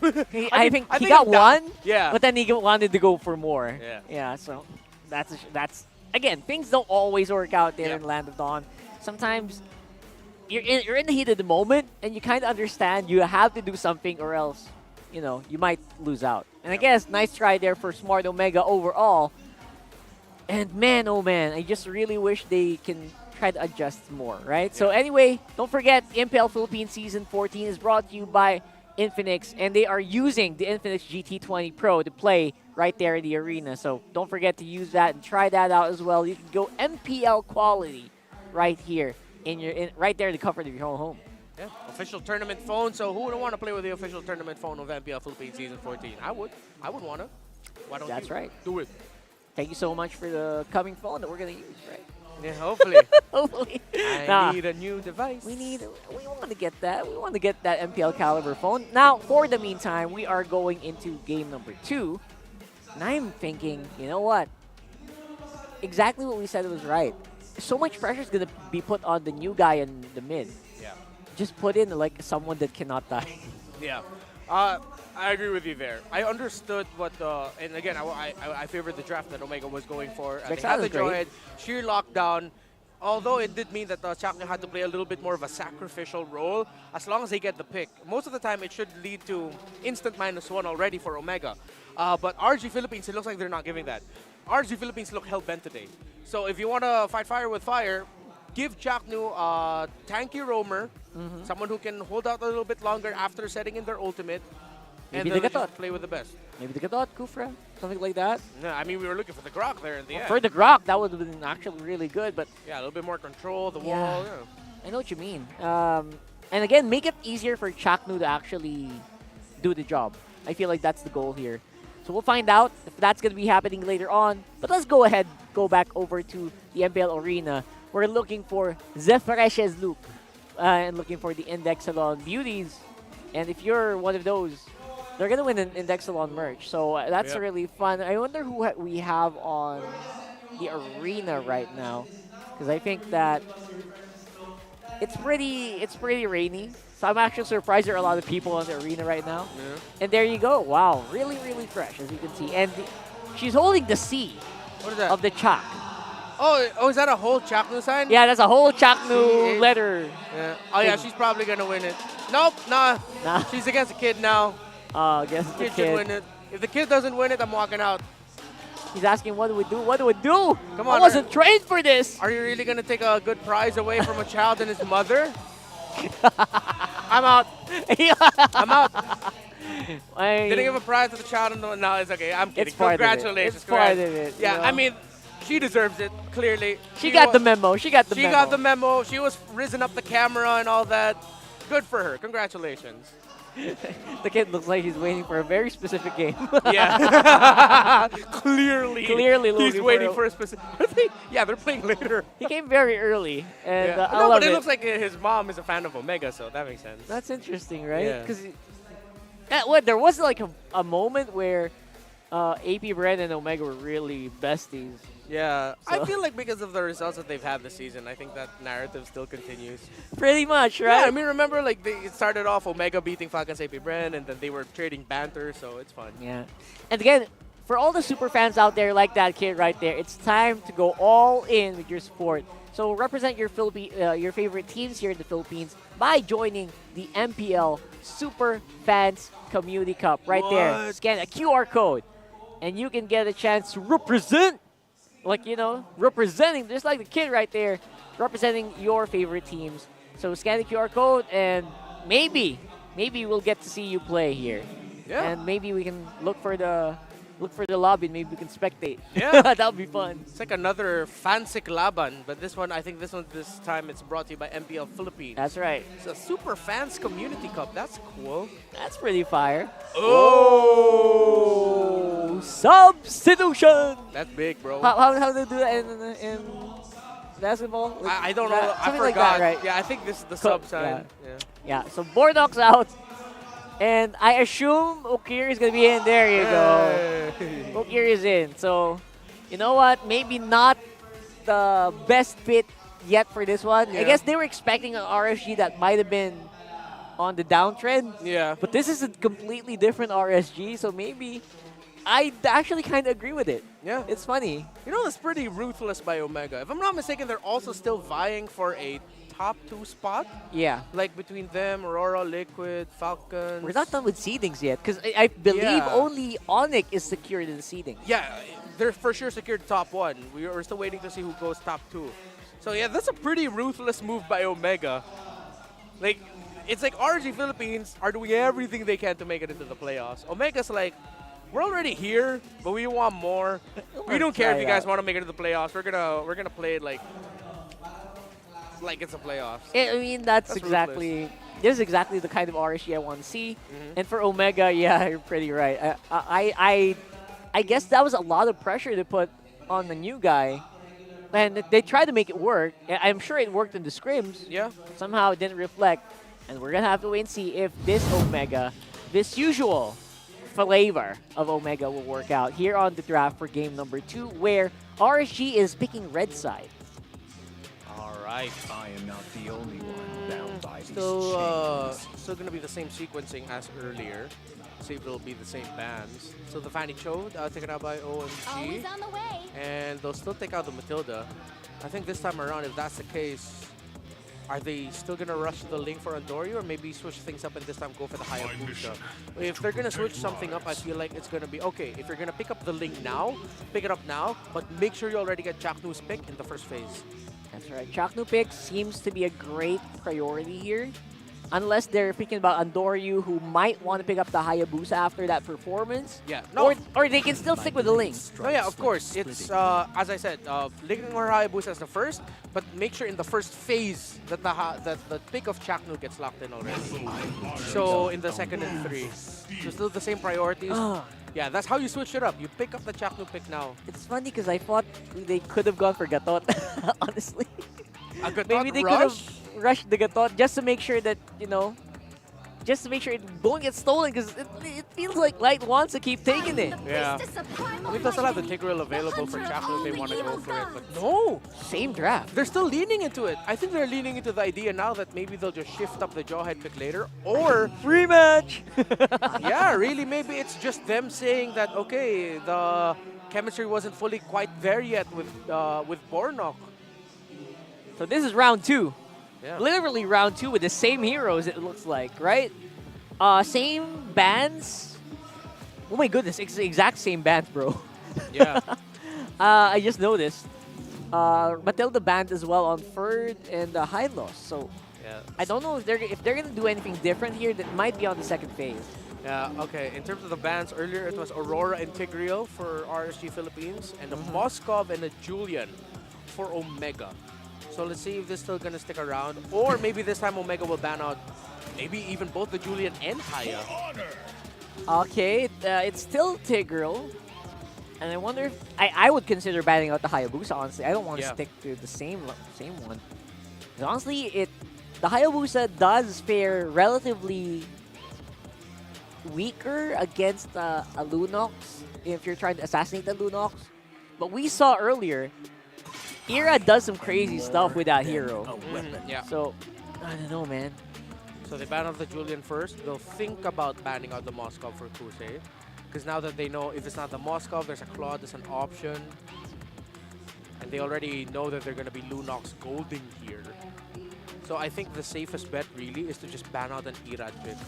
Because you already know Kusei has a wide pool. That whatever you decide to pick, he'll always have something that's like equally just okay. If it's not the Moskov, it's a Claude. If it's not the Claude, it's the Moskov. If the RSG aren't feeling like going physical for their marksman, then they can go also Magic. It also depends on when they want to spike. Moskov spikes a little earlier for some reason compared to the Claude now? Or is that is that the other way around? It's a little bit the same, except that Moskov is just less involved compared to Claude. Because majority of Moskovs just go off in different in the far lane and just split push and then join with the Spear of Destruction. Yeah, I guess more focused on the map. They're easier. Yes. They have easier access to the map, right? Yes, sir. Banning on the Claude means they're forcing or they're pushing back Kusei into his Moskov, which I'm sure he's going to be happy to do anyway.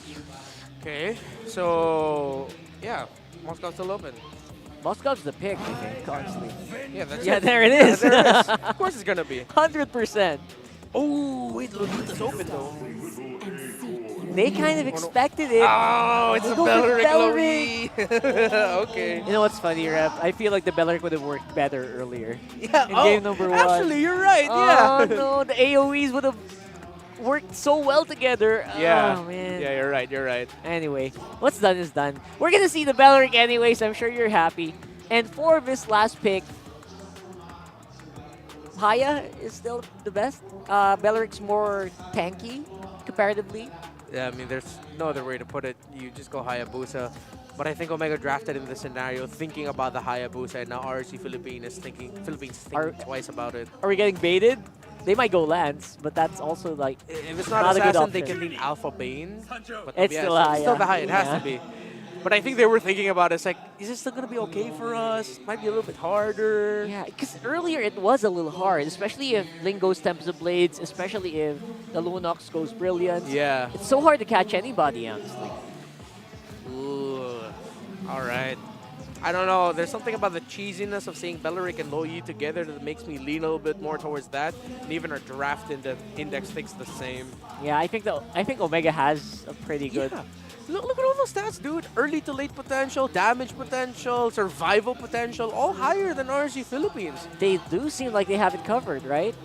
For RSG, it's, again, you kind of have to make the picks happen for this lineup to work. Yeah, make the picks happen. 100%. Let's see if that's going to happen as we throw it over to the Land of Dawn. Let's see if RSG can take it.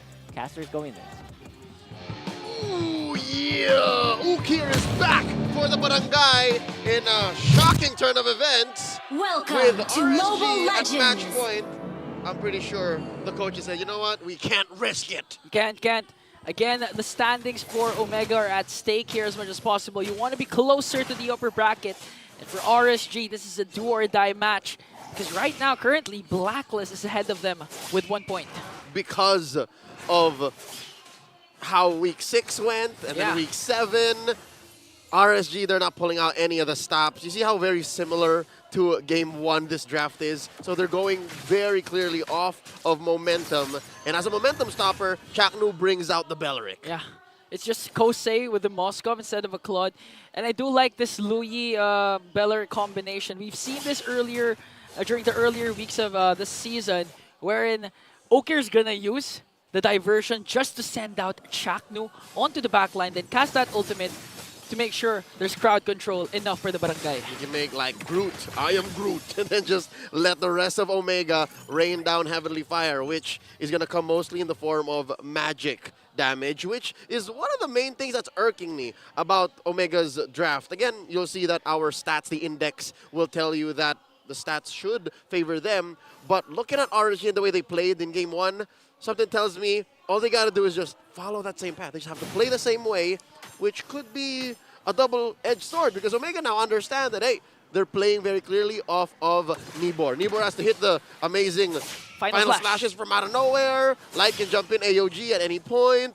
Irad is clearly a different beast today. Yeah, super. So, that said, you know, his MVP performance cannot be forgotten.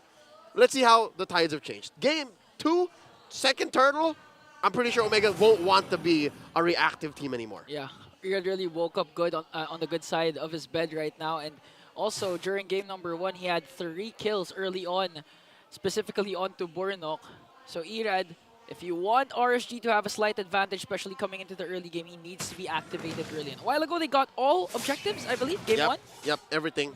Everything, not a single turtle or lord to the Barangay. Turtles already spawns upper quarter of the map.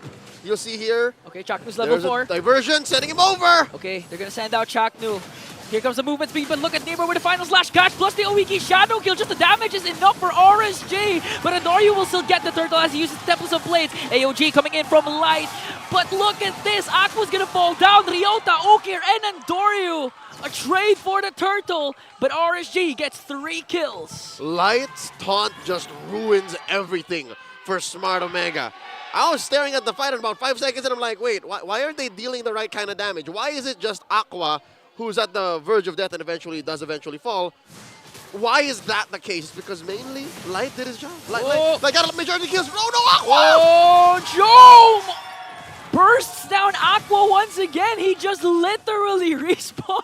Big J!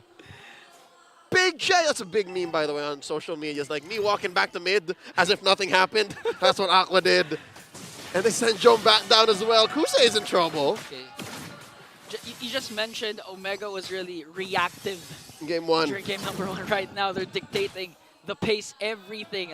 Although RSG had a good start with the first turtle, Andoryu still was able to steal the turtle plus get a kill onto Aqua, but the problem was the response from the Raiders. And this time, Omega. In terms of pickoff, this is where you see Omega shine. They have a huge advantage in terms of early map presence because of Okir's Louis, because of the diversion. So this begs me the question, what happens when it comes to the second turtle? Will it be on the favor of RSG once again? Oh, no. Best believe the second turtle is going to be about the same situation. Ukir should try and throw Chaknu into an odd angle, but here's the thing. Omega has a better way of adjusting. Omega has all of the incentive to actually switch up their approach so that what happened in the first turtle doesn't happen again. So maybe this time find Irad sooner. Don't touch light, like don't bother with him because he's just going to taunt y'all and then make that initiation null. There's an AOG. That should definitely help OMG though, right? Because it's an early AOG, shouldn't be up in time for this turtle. Yeah. Plus, the beauty of this is Nimber just picked up his Thunderbelt. Although he's not going to be part of this turtle clash potentially, but look at this Mega just suddenly bursting out the turtle as Chaknu zones out Light and Irad. Here is the threat. This is the threat of the Belleric compared to the Jawhead. Jawhead, single target. Chaknu AoE crowd control with the Wrath of Dryad. If both of these players from RSG just suddenly walked up there, Chaknu's gonna cast it right away. Right?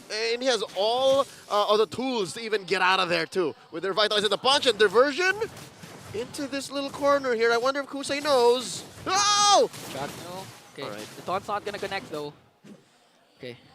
What I tell you, right? Second turtle looked exactly the way I told you it was gonna look. It went to the favor of Omega.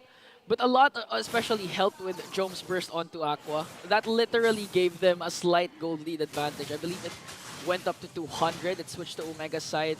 So Big J really doing big things as Ryota with the combinations once again. That's a huge kill onto Kosei's Moskov as they get a turret down bottom. How about he does it again, right? I asked that same question. Does Kusei know? And apparently it's not a matter of if you know, but when you know they're going to strike. And Kusei didn't even get a chance to flicker out of there. So with that said, clearly Omega now in the driver's seat, 2,000 gold ahead at 6 minutes in. They could only have hoped and dreamed. Wait. All right, they could have only hoped for this to have been the situation in game one. But there's the diversion waiting for Irad as Andoryu cast the Temples of Blades. He didn't even need Okir and Chaknu. Fellas, I appreciate the gesture, but the Curly Nightmares got this on lock.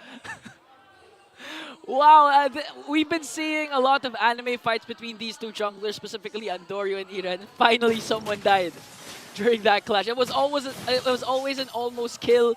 Both of these junglers always manages to escape, but this time, Andoryu made sure the Wiki Shadow kill wasn't there before he cast the Templars of Blades, and all the Defiant Swords connect, bringing down Irad. Which is odd. I think that was Irad just feeling himself a little too much because he pulled the trigger on the Wiki Shadow kill sooner, and then I guess Andoryu had minions to share the damage with him. So now, final turtle already spawned up. Look at this, Andoryu's bothering Kusei this time, all the way down bottom. Yeah. Doing best of the both worlds, gonna create a push down bottom, get the turret as much as possible, at the same time be right there on time for his purple buff and the turtle as Omega controlling much of the... What do you call that? Wait a minute. Here comes... From the battlefield! Chaknu. Checks in. Okay. He hasn't cast yet the Wrath of Dryad, but 5 members of Omega are here to make sure to zone out RSG. Quad Shadow for Irad out. And again, no trade for the Raiders. Amazing work here by the Barangay RSG, doing their best. And this time, the tables flip. Kusei! Chaknu! What an amazing backdoor play! Cuts off the exit route of Kosei with the taunt. And he didn't even get the flicker again! Yeah, Chaknu didn't even use any of his battle spells. That's how fast Omega's planning and communications were. Are now in game 2. 8 minutes in, they're about 4,000 gold ahead. And I thought, Jose, that the turtle take, the denial of the steal from Irad would have been the icing on the cake, and here we go! Here comes the diversion of the Barangay, bringing every member as they take down Irad. Light is the next target. Ryota will pick him up as Aqua tries to walk away. We've seen Omega send out Chaknu, but this time, the whole Barangay was present for that clash. Call it an Omega bomb.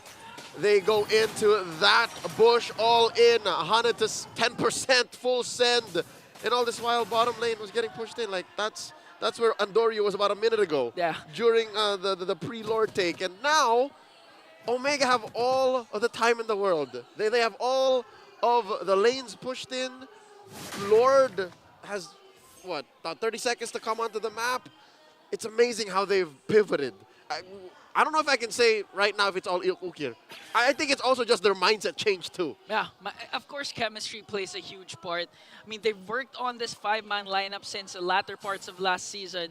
They gelled so well. And again, a big factor was Ukir, specifically his hero. Because those diversion plays, we've seen 2 good diversion plays from Ukir. Him and Chaknu's hero. Yeah. It begs to be said that the Mamba is good on the Jawhead, but he's great on the Belleric. And even Ryota, we have to commend Ryota because game 1, not a good game at all for Ryota. But game 2, his first flicker, Earth Shatter combination connected onto Kosei. So this time he's feeling himself, really confident, making sure to get those crowd control. And the best part is Kosei has a flicker. So it's easy. It's an easier catch. Easier. All right, folks, well, we're not saying that what Ryota's doing is easy. Easier. It's just more likely, and more often than not, he won't even get the press flicker nor his dash. That's been the story of this game so far, 10 minutes in. 0-2-0, the Kamai King, Kusei, cannot get away from Omega. Almost 100%. Whenever somebody's sent over to take him down, he just takes it. All the lanes pushing in now. Smart Omega. Almost 10K ahead. What? How did we get here? Almost 10K! I mean, look at the map. All inhibitor turrets left for RSG, plus total dominance of the jungle minions here for Omega, specifically Andorio. And now the problem for RSG is Nibber played a good game during game number 1. But this game, even if he connects with the final slash, if Chaknu's part of that catch, it could go south for RSG. Gonna regret it. There's and a diversion onto the back, and Chaknu hasn't cast its ultimate yet, but Jom goes in with order and brilliance and brings down Kosei and Aqua. Lord marching in light AOG just to delay Ryota, and Andorio brings him down. It's gonna be a 4-on-2 battle. Irad, the mechanic, still alive, dishing out the shurikens as Omega works on the middle lane turret. Look at the damage coming in from Ukir though. Irad has to walk away there. Luckily, their minion spawn, but Omega wants to end this game as quickly as possible. Nibor, Ira just trying to delay Kosei 1 more second before he respawns. They have minions, but Andorio says no to Irad, and it looks like we are going to a game 3, but RSG still holding on. The Raiders say not just yet. As Smart Omega clean up house, taking down the final turret up top. It's just a bare base left to RSG. Okay, Jomes not yet in the picture as Ryota pops his Primal Wrath to dish out the damage onto the minion. Shaknu using the Wrath of Dryad here. It's going to be a 4-on-4, but Barangay is really low here. Nibor. Whoa! Will he go for the catch? AOG coming in from light. Sends out the Omega home, but here's a diversion play to walk away. Abort, abort! Abort mission. Not just yet. Smart Omega pushed hard enough, just enough to take down all the inhibitors and not get punished, all right? They lost Big J along the way, but looking at the situation right now, the items, the gold, that's more than 2,000 gold between Kusei and Big J. Former imports sent out from the MPL to spread the good word of our MLBB prowess. Now back home, showing the world once again why you gotta watch MPL Philippines. Kusei, again, still 100%, right? Like, whenever Omega sent somebody to take him down, this time it was Big J, there's nothing he can do. Would you, whoa. No, not gonna press it. Would you agree that maybe it should have been a Purify? It should have been Purify. I mean, apart from the Ryota Earth Shatter onward combination alone is enough for most, not most, technically, because gold laners here in the Philippines are so good, but it's enough for most people to actually resort to the Purify instead of the Flicker. Why are you talking so soft right now? Why? Oh, I'm so sorry. Because the game's so intense. Are people online wanting us to just talk like casters and not shout casters? Man, we have to shout because this game is amazing, especially if RSG manages to pull off a huge defense. Again, it's not impossible because Nibor, one catch could secure the job for RSG, but again, the question remains, if you catch Chaknu, will that actually benefit you or benefit Omega? And here's the thing, Chaknu doesn't mind getting caught out. He's not He's not even died once. Oh, the and now he's gonna get diversion. sent back over again. Again, delivery for Omega. Chaknu, but look at Jom onto the backline, sending 3 Raiders down to the base as Ukir picks up another kill, and Ryota tower locks. We are going to a Friday game number 3. We're off to a banger already, just to open up day 1 of week 8. Is it just me, Jose? Is it just me? Or did it feel like a grand finals win as we just go to game 3? Man, just look at the Omega fans screaming at the top of their lungs. Really happy seeing Omega perform at this level. What? Is that a handmade tarp? This is just week 8, guys, and these fans are already remaining. Oh! Whoa there! This is why Barangay fans are some of the purest MLBB fans in the world. And the Raiders are now up against the corner. Let's throw it over to Davis Game to buy and break down this game.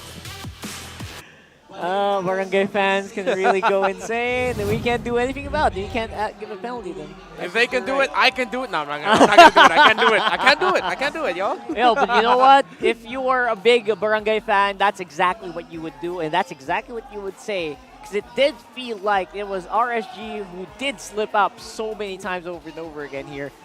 We actually went into a 10K deficit around 10 minutes. Yeah, not good. Not the timing that you want to have here. And it's really cool because of the timing of that. It looks like Jom was like pulling up the gun fingers next to his own head because of the framing.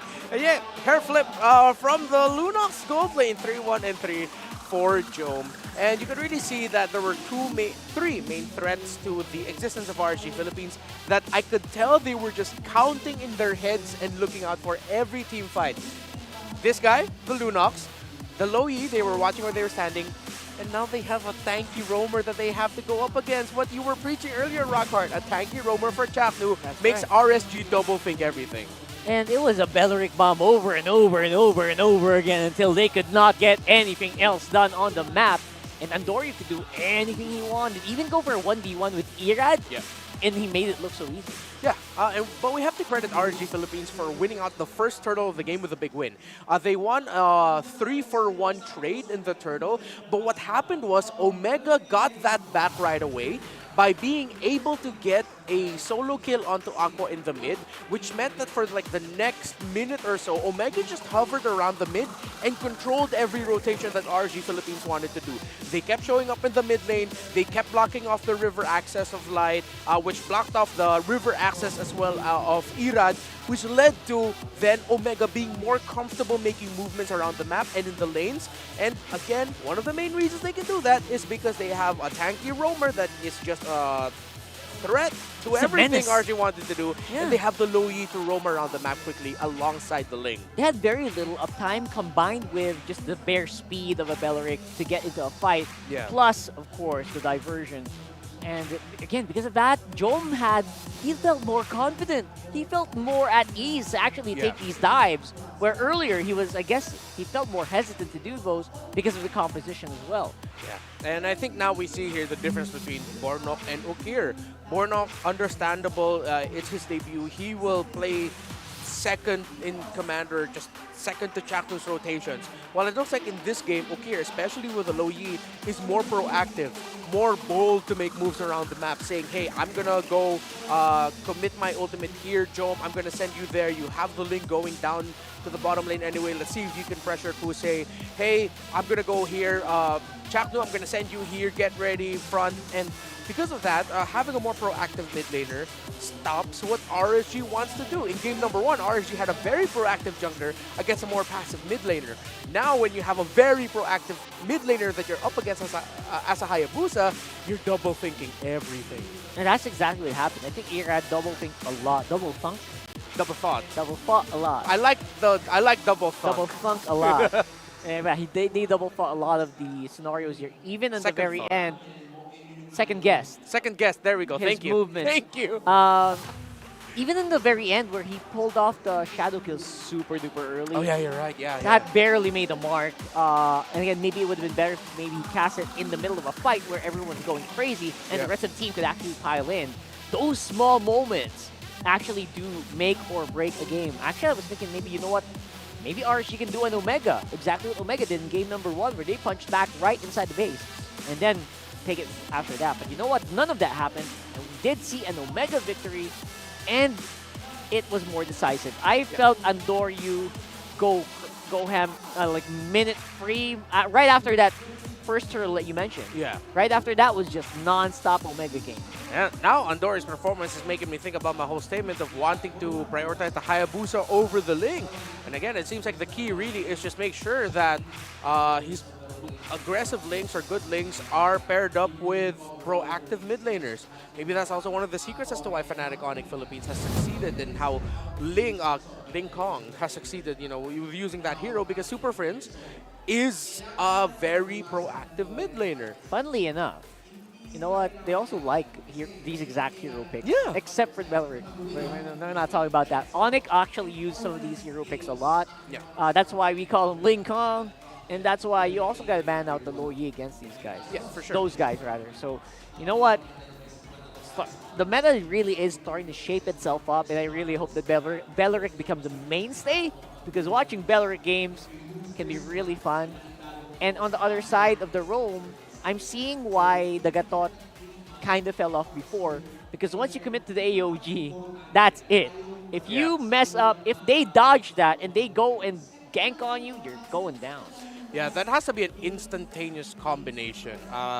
One of the biggest threats of the Gata Kacha is, being able to use the enhanced basic attack and being able to combo his skills together. If he can't do that, then a Gata Kacha is a sitting duck. That's why it's equally important that Nibor also goes in with the final slash. That's why they were able to win that first turtle. Nibor had a very good final slash. But as the sequences went on, Omega were just dealing with it a little bit better, and it looked like they were counting the skills of Nibor more, because they realized after game one, after that first turtle, it's like, yo guys, Nibor's on fire today with his Arlong. We gotta respect him. And again, calling where Nibor is mostly does rely on the shot caller. Like that we're talking about there. The Okir, definitely more decisive, especially if we're basing it off of game number 2. Yeah. Right? So, about you guys, do you think that might be enough for Omega to actually just complete the reverse sweep here? I'm not counting it out at all right now, because it's like a really big ask of RSG to swing back big after that game. Yeah. I mean, that sounds like a difficult task. Yeah, I think it's going to be a big draft resequencing for RSG Philippines. No more rematch? If it ends up, no more. Hopefully, hopefully it ends up. If it ends up in the case where it's Omega Blue side again, RSG Philippines are going to have to change up one ban to recontextualize what they want to do. They have to choose between taking out the Phoebus or the Hylos. Which they have been very adamant in doing anyway. Yeah, right? they've been taking out both. The other side has been very adamant as well to do that. So, in any game that has Chakno in it, I think Hylos is going to get banned out after that miracle performance. Yeah, so I I don't know if that's going to make an appearance here. But then again, Omega has to think of alternatives here, right? They can't just keep doing. RSG has to think of other alternatives, right? Yeah. If they have to be ready for anything. That Beleric, I believe he got banned out as well a few times a few weeks ago, so not out of the question. Yeah, I'm also not going to doubt the possibility that we might see a return of the Akai Roam. We saw it last week. Brusco was able to get a win out of that, and it's one of the responses to the Tigreal pick. It makes Assassins think twice about entering, even with Claudes, going up against Claudes. So that might play into a factor, especially for Omega. And Akai is actually really great against heroes like the Ling as well. Yeah. You know what? Just counter it out. Again, don't knock it till you tried it. Especially right now, where I feel like there's just so many fights are happening, many compressed team fights. You know what? Why not? Yeah, in a meta that has a lot of assassins, that means there's a lot of diving heroes. Heroes want to join in the fray. That's Straight in why, your face. Yeah, exactly. That's why Tigreal and the Beleric are shining right now. Why Beleric came up, why Gata Kacha came up. It's because that's where we're in right now. And one of the roamers that counter strongly against that, especially against countering against an Arlot, also as well, it's an Akai. Yeah, Tigreal got banned twice in a row here. Yeah. So we might not see the light of the day of that hero. If someone gives that means something's brewing. Let's go. And again, these are one of the reasons why the drafting's so fun right now, right? In the MPL Philippines. I don't know who's your favorite pick, guys. For me, obviously, I feel like the Beleric is super underrated right now. Combined with some heroes like the Carmilla, so many things can really happen. Oh yeah, Carmelo for sure. Yeah, that one too. So let us know. Let your voices be heard, and of course, join us in celebrating achievements of our teams, our players, and our coaches. We have the Alamat Awards coming up. Voting period is starting from October 10 to 15, and it's happening in the MPL Philippines websites. If you think Chakno deserves another one, I'm just kidding. I don't know if that's thing. If Chakno deserves another one, or you know what, who else is legendary here in this one? Maybe Light finally can shine. I think he's done being in the shadows despite being Light. Yeah. I don't know. Who you think? Who do you think is the most underrated? The guy that deserves to be a legend. We're talking about the Alamat Awards, and all of those are happening on the MPL Philippines website. Check it out now. ph-mpl.com/ I would say awards or Alamat. I don't know. Check it out. Just to be safe, just go to the go to the Philippines website. Yeah. ph-mpl.com. ph-mpl.com. Go ahead, check it out right now. Maybe there's the most underrated hero of the week of the season. I don't know the full categories. No, we're kidding. We're kidding. A lot of all-stars, fan votes. Yeah. Yeah. So right now, we are going into game number 3 very, very soon. And Omega going on the blue side this time around. Am I going to be surprised to see a Ling on first pick again? There needs to be shakeups, man. There needs to be shakeups in the banning pattern here of RSG Philippines, more Right? importantly, yeah. We need to see some shakeups, because if this keeps happening, if we see another rematch, Omega just might actually take it out. Yeah, because like right now, Omega, I'm all for the bans that they committed. Fanny, Cho, Matilda. For RSG Philippines, I agree with you if they should not give the high loss to Chaknu. But then again, with the high loss open, Omega first picking, it might be a little bit risky for them. But it seems like that's their comfort, and sometimes they do go for that they're willing to first pick the high loss right away. You know what's funny? Tigreal actually gets banned on second phase. So maybe if you want to go Tigreal, you do it on first. Yeah, you go a little bit earlier, right? Right? Because aside from that, there's just no other way that Tigreal is going to make an appearance here on second phase. So do it maybe on as a third pick if you really want to do it. But then again, maybe Omega's ready for that as well. So scary. Lots of permutations to go through. And let's see if RSG Philippines will be the one determining the tempo of the draft by changing their last draft ban here. It's still high loss. It's all still the same. Same. They're leaning in. So now Omega are going like, do we really want it, guys? Is this a trap? Just go Ling again? It sounds like a trap, but it's also relatively harmless to maybe pick up a Ling here, because Andorio has proven he can play it in so many different scenarios and do it with style. That's a Gatot first. Oh, now that's a swerve. It's funny because that's exactly what I said. You know what? Just go with Gatot first pick. If you really want to get the Gatot, this is how you do it. And they do it. Oh my goodness, Omega. Oh, great call by Omega. You're making me laugh, man. Yeah, now it forces RSG Philippines into a more uncomfortable scenario where they're like, wait, this isn't part of the script. We were going to get the Gatot, man. What are you talking about? Yeah. That's what they were thinking, maybe. I think this is also one of the calls by Omega saying like, give it at whatever, we're okay. It's funny because you see Light, he's clutching his head like, really? Yeah. He feels like he's pressured by this. Go ahead and take it. I mean, he still has a lot of options later on. They can still go for the Arlot and then maybe the Tigreal as one of their picks later. So they do go Arlot Moskov. I wouldn't be surprised if that's a Tigreal third pick for Light, considering that they already got their gold. For Omega now, let's see if they go ahead and pick up the Lunox again, or they can go Lunox Ling. Yeah, they can. Yeah, I agree. Lunox Ling or Lunox Haya. Since it seems like Job is comfortable going up against it. Yeah, that's exactly what they pick up. Go Tig.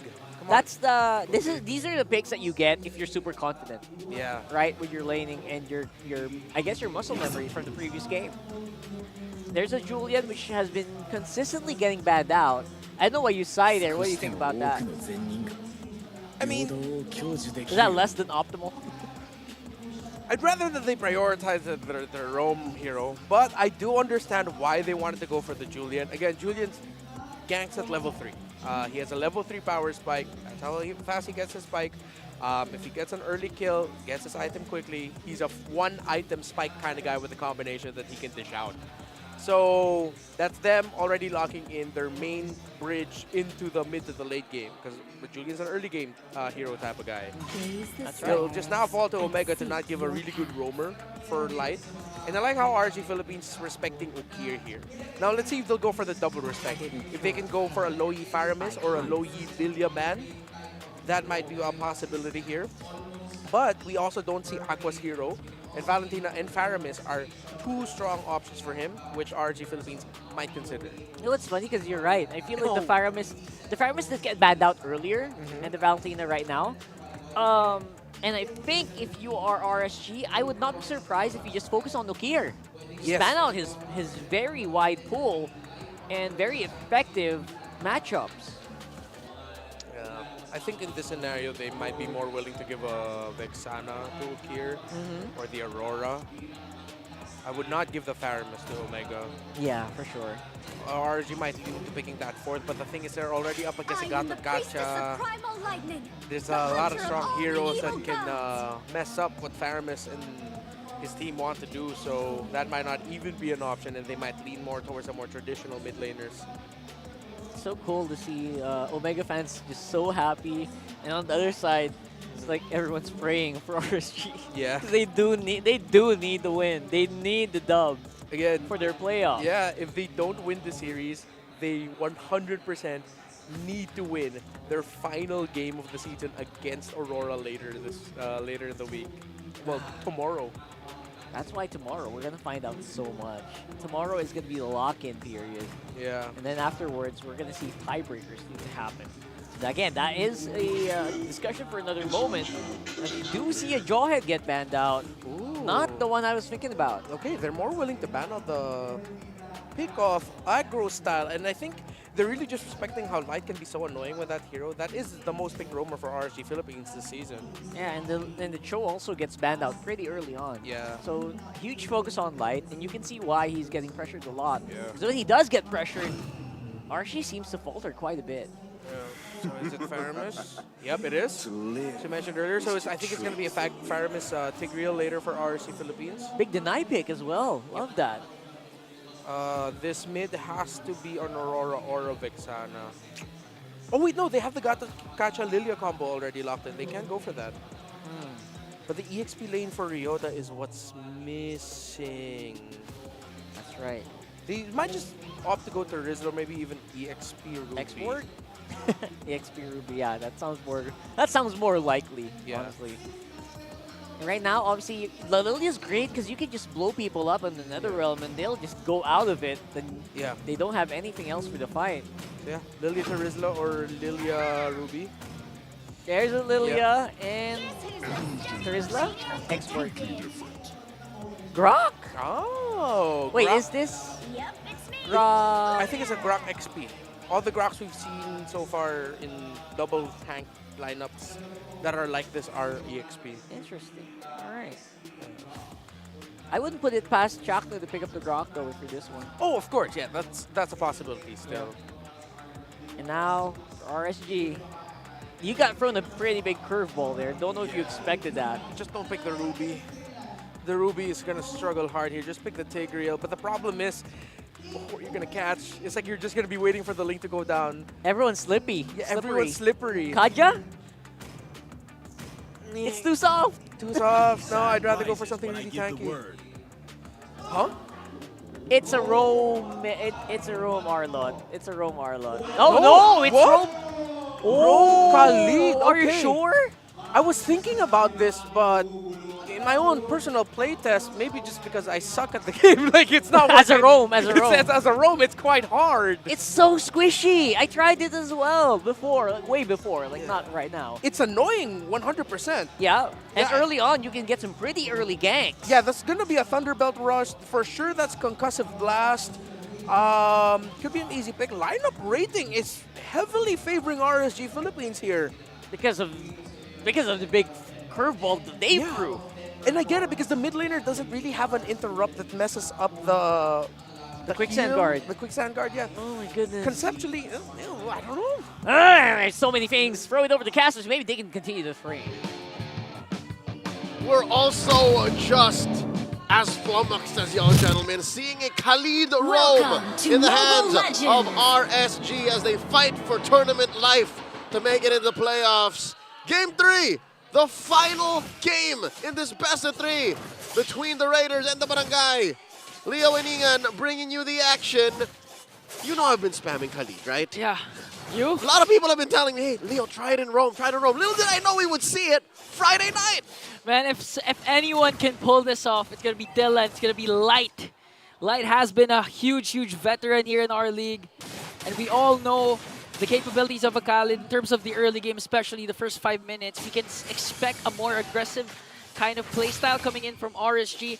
And that's what they actually did when they won Game 1.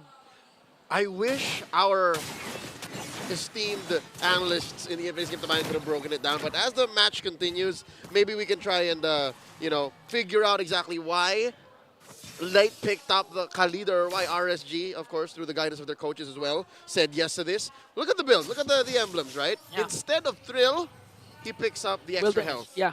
Extra health, Wilderness Blessing, and then Concussive Blast. So, sure, maybe you do rush a Thunderbelt, but something tells me maybe they build them a little chunkier. Maybe they focus more on just defense. Maybe that's where Aqua comes in.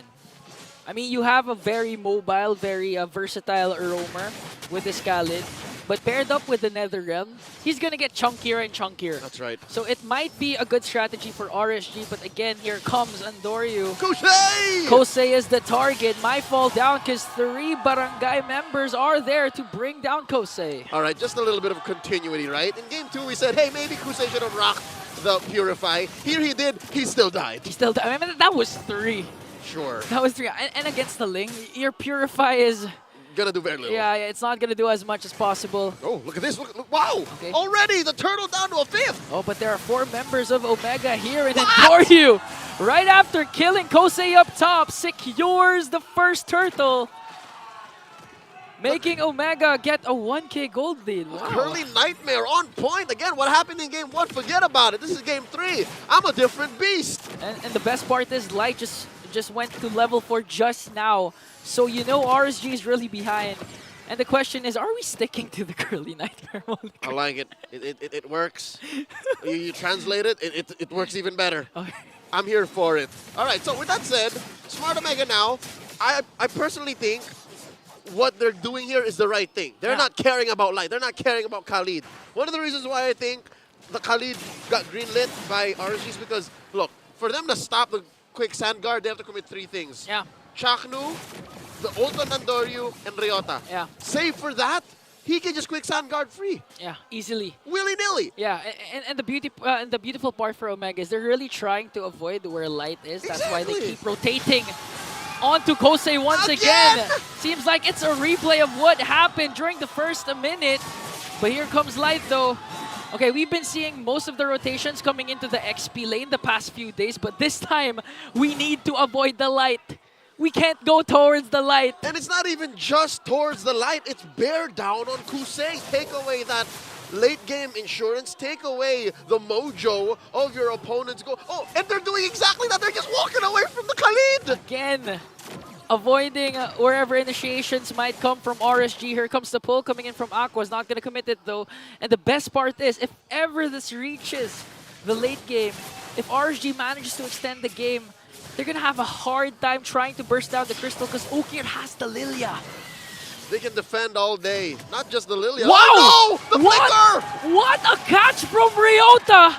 Commits the Wild Charge Flicker combination paired up with the AOG coming in from Shaknu. Here comes the defense. Here comes Aqua. Nibor as well. Spear of Destruction will connect. 4 members of RSG trying to go for Shaknu here as he tries to walk away. Nibor with the stun. Raging Sandstorm going to be committed. Here comes Ryota as well, trying to soak up the damage. Adoryu with the Templars of Blades going right after the backline. Nibor is still alive. But is his offense going to be enough though as Ryota brings him down? That was an ambush from the Raiders, but Omega answers right back. It seems like it's Omega who's playing with the NetherRealm. It's Omega who's rocking the quicksand guard. Not a single one of them fell in that exchange. Not a single one bit the dust after that prolonged team fight. And now 5 minutes in, they get all the kills. They get the first turret. They get the first turtle. and they're calling all the shots. Let me tell you now, in my experience playing the Khalid in XP, in XP, it's kind of counterproductive for the opponents to run away from you. You kind of feel like, hey, guys, why don't you want to play with me? I can only imagine the frustration in Light now, thinking, I'm fast, but I'm not fast enough to chase everyone. Even as the Wilderness Blessing, so he's trying to really catch someone. But Omega doesn't want to play. Exactly. This is a stroke of genius. Again, Omega understands, Omega knows that this is how the Khalid works. And by denying him one of his main strengths, now RSG's like, so what do we do now? Yeah. I mean, they're avoiding trying to gank up on RSG, but here comes the gank onto Aqua, led by Chaknu and Ukir. It's anywhere but where Light is. And now Light has been left playing the pacifier. It's an old Vin Diesel movie, if you don't remember.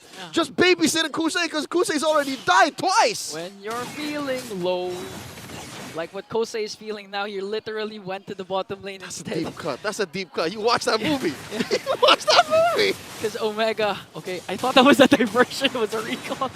You're remembering game 2. Yo, what? But Ryota remembers how to use the wild charge flicker combination. The Shaktu goes in with the AOG. Again, Kosei is going to fall down. Here comes Devordo. Final slash will connect as Aqua uses the Netherrealm up against 4 members of Omega. They're in between 2 turrets, but Omega doesn't care as Endoryu steals away the purple buff. Grand Theft Purple, highway robbery, straight in the face of Irad, and now he sandwiched me 3! Okay, here comes the Tempest of Blades for the catch onto Irad. Irad's gonna fall down. Here comes Spear of Destruction though. Endoryu still standing tall as Light tries to go right after him.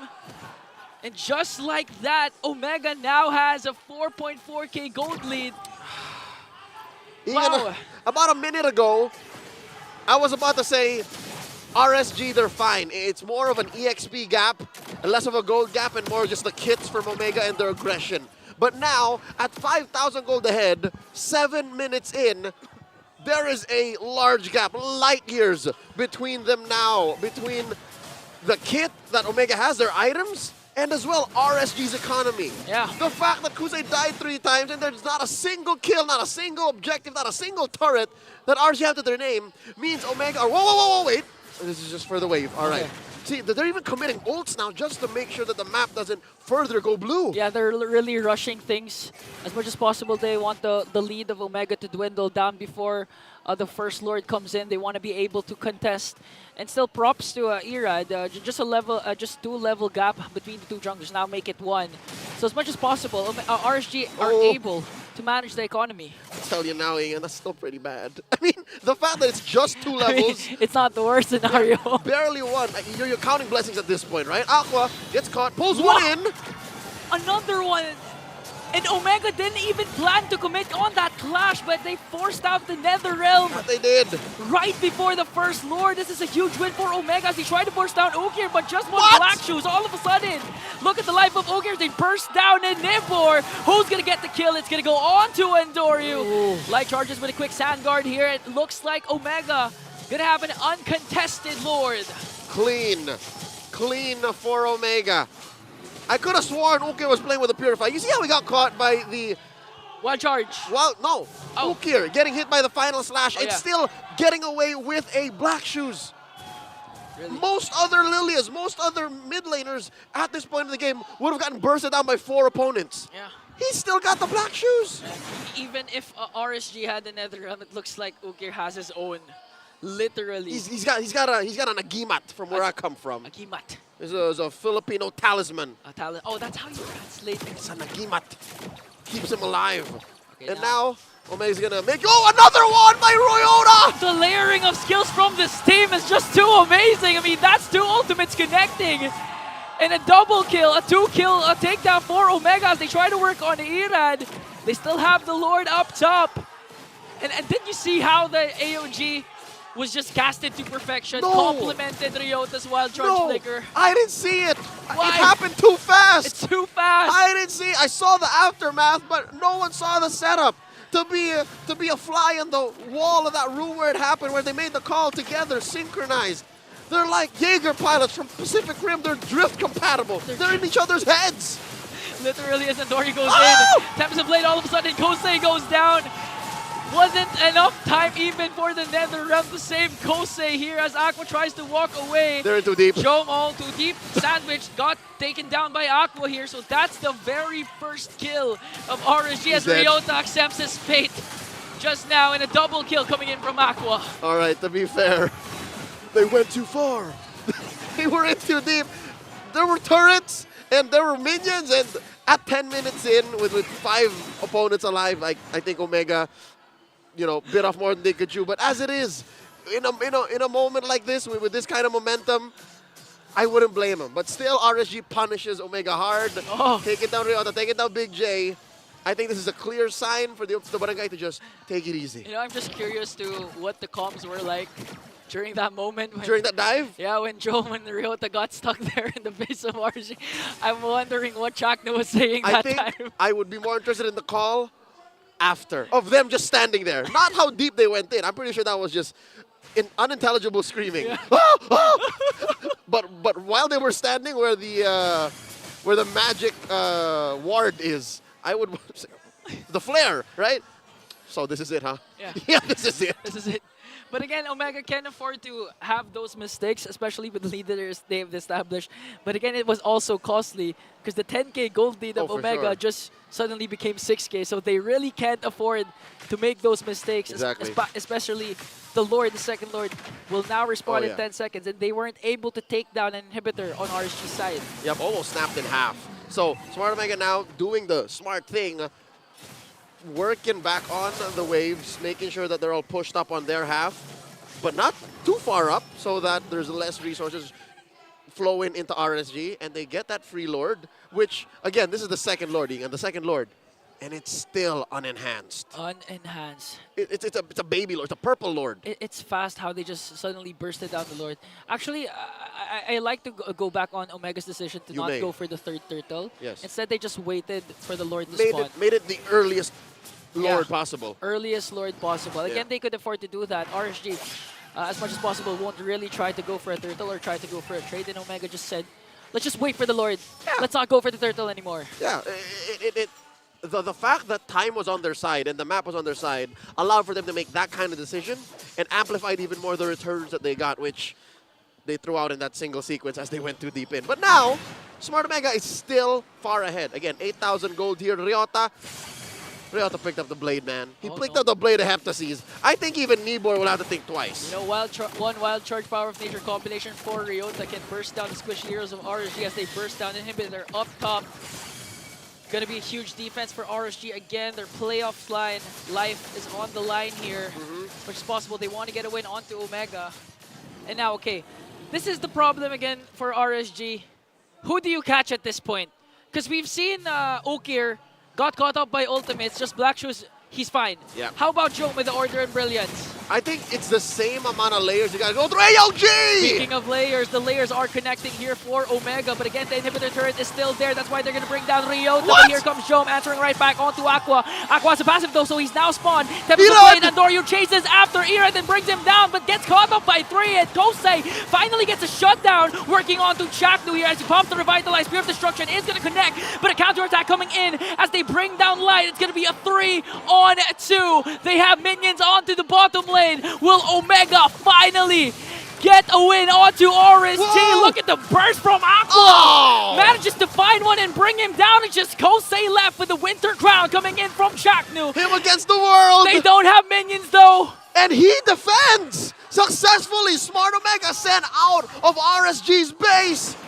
RSG still alive! That was a clutch spawn from Aqua with his passive, even though Jom was able to bring him down 3 seconds in for him to become alive once again.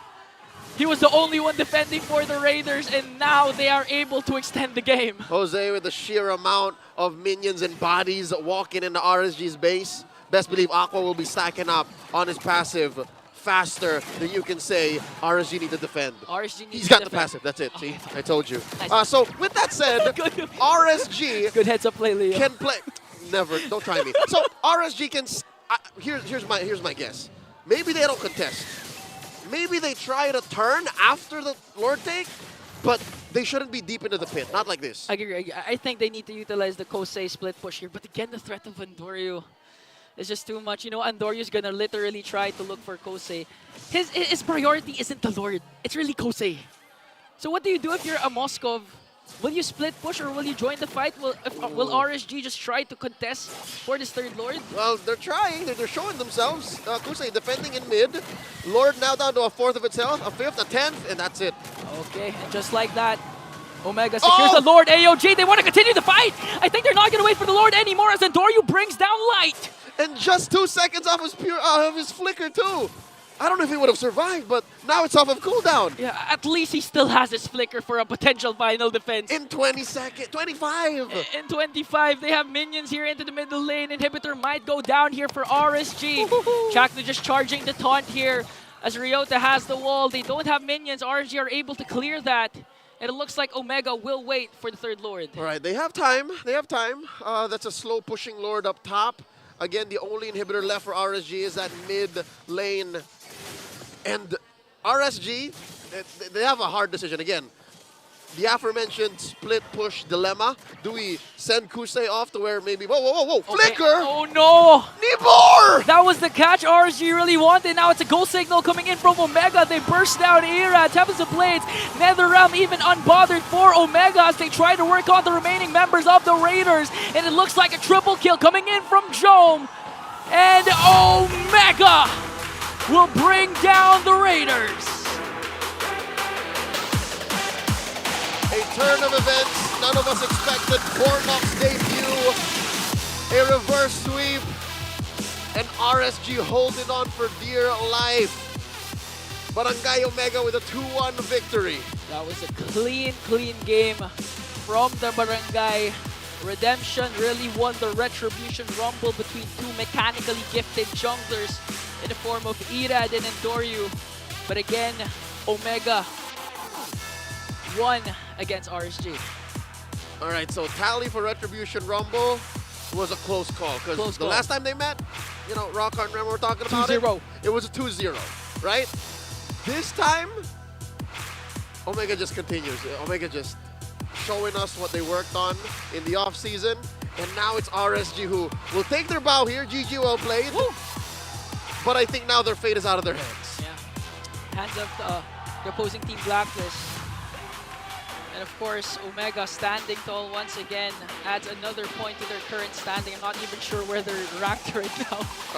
I'm pretty sure the race for second place is still up there. We'll throw over to Manakino on stage. She's with Smart Omega for their post-match interview. All right, MPL Arena. Pag sinabi kong bagong barangay, isigaw Omega. Bagong barangay! Congratulations, Smart Omega. Borno, kailangan kausapan ka namin because debut mo sa MPL. How is it like for your first MPL game? Nakatapa ka na dito sa stage. Kasama mo pa si Kuya. Kamusta? Okay lang po, masaya. Masaya, syempre. Okay, tingin ka sa camera para makita ka nila lahat. May mga tips ba na binigay sa'yo si Kuya Chakno? Opo. Di lang masyadong gumana kanina. Ano ba yung mga sinabi niya sa'yo? Ingat lang sa mid tapos una lagi sa pag-show ng wave ng clips. Pero you had fun. You had fun. Opo. Yes, of course. Si Chakno naman gusto ko marinig kay Chakno. Chakno, paano mo hina-hype up si Bornok, yung kapatid mo? Kasi nakaka-pressure naman talaga for the first MPL game. Talagang kakabahan ng isang tao looking at everyone screaming with all these lights. So paano mo siya hina-hype up to make sure na he was ready for today? Sabi ko lang, matanda ka na, wag ka nakabahan. Ano sasabihin mo sa kanya after this game? Bornok, nice try lang. Alam mo naman malakas ka pa rin para sa akin. Ayun! Malakas para kay Kuya! And now, it's, kiss daw! Hug mo yung brother mo! It's now time to announce our MVP! Let me hear some names! Sino? Ang ingay ng barangay. Sino? Let's take a look at the screen. Jom! Jom, narinig mo ba? Sinisigaw nila yung pangalan mo. Sobrang ingay ng Barangay Smart Omega. Anong gusto mo sabihin sa kanila? Salamat sa lahat ng pumunta ngayon kahit may ulan. And abangan nyo kami sa playoffs, gagalingan namin. Abangan sa playoffs! And now it's time to announce the winner of 3,000 diamonds. Come on up! Mananalo ka din ng tickets for Day 1, Match 1 ng ating playoffs. Hello, sir! Parang meron, anong uniform mo? Batch lead po ng namin po sa MMC Criminology Department po. Criminology! So magiging pulis ka? Yes po. Anong pangalan mo? John Robert po. John Robert. Okay, lumayo bigla si Jom. Natakot! Galing ka bang school? Naka-uniform ka eh. Actually po ma'am, after po ng school ma'am, diretso po kami dito sa hotel na po. So, venue po. After school, diretso kayo dito. Okay, nandito, lumalayo ang Smart Omega sa'yo. Sino dito ang favorite player mo? Si Chakno po. Chaknu! Chaknu! Bakit si Chaknu? Tank user po ako ma'am. Kay Chakno ko lang po nakuha yung mga skills po ng pag-roam po. May gusto ka bang sabihin sa kanya? I think, Chaknu, kailangan mo ba ng protection? Kailangan mo ba ng taga-bantay protection para sa'yo, bodyguard? Hindi naman kasi alam ko na mabait ako eh. Ano gusto mo sabihin kay Chaknu? Ang pogi mo, Chakno. Chaknu, bakit ang pogi mo? Bakit ang pogi mo, Chaknu? Ano gusto mo sabihin sa kanya? Parehas tayo pogi. Parehas kayong pogi. And now, you get to take a bow kasama si Chaknu at ang iyong paboritong koponan. Alright, Smart Omega, you may now take your bow. And take your walk of victory. You can take a walk with Chaknu. Congratulations, Smart Omega! Bakit kaya nagtago si Jom? Alright everybody, bagong barangay! Ayon nga kay Jom, abangan natin sila sa playoffs. We're gonna break it down for you, so we're gonna go back to our panel. Pasok.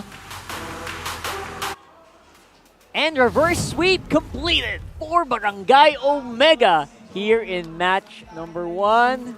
What a performance here. Of course, by Big J on that Luna. 10-1-8. Absolute monstrous game by Big J. And I mean, he got all the help he needed in taking down Kusei early on. Those early game dives to give a lot of difficulty to the Moscow. No surprise that Jom got MVP here. Yeah, I think earlier, obviously in game number 1, it did feel like a different scenario. But right now, after game number 2, you could feel a switch up, especially after this dive.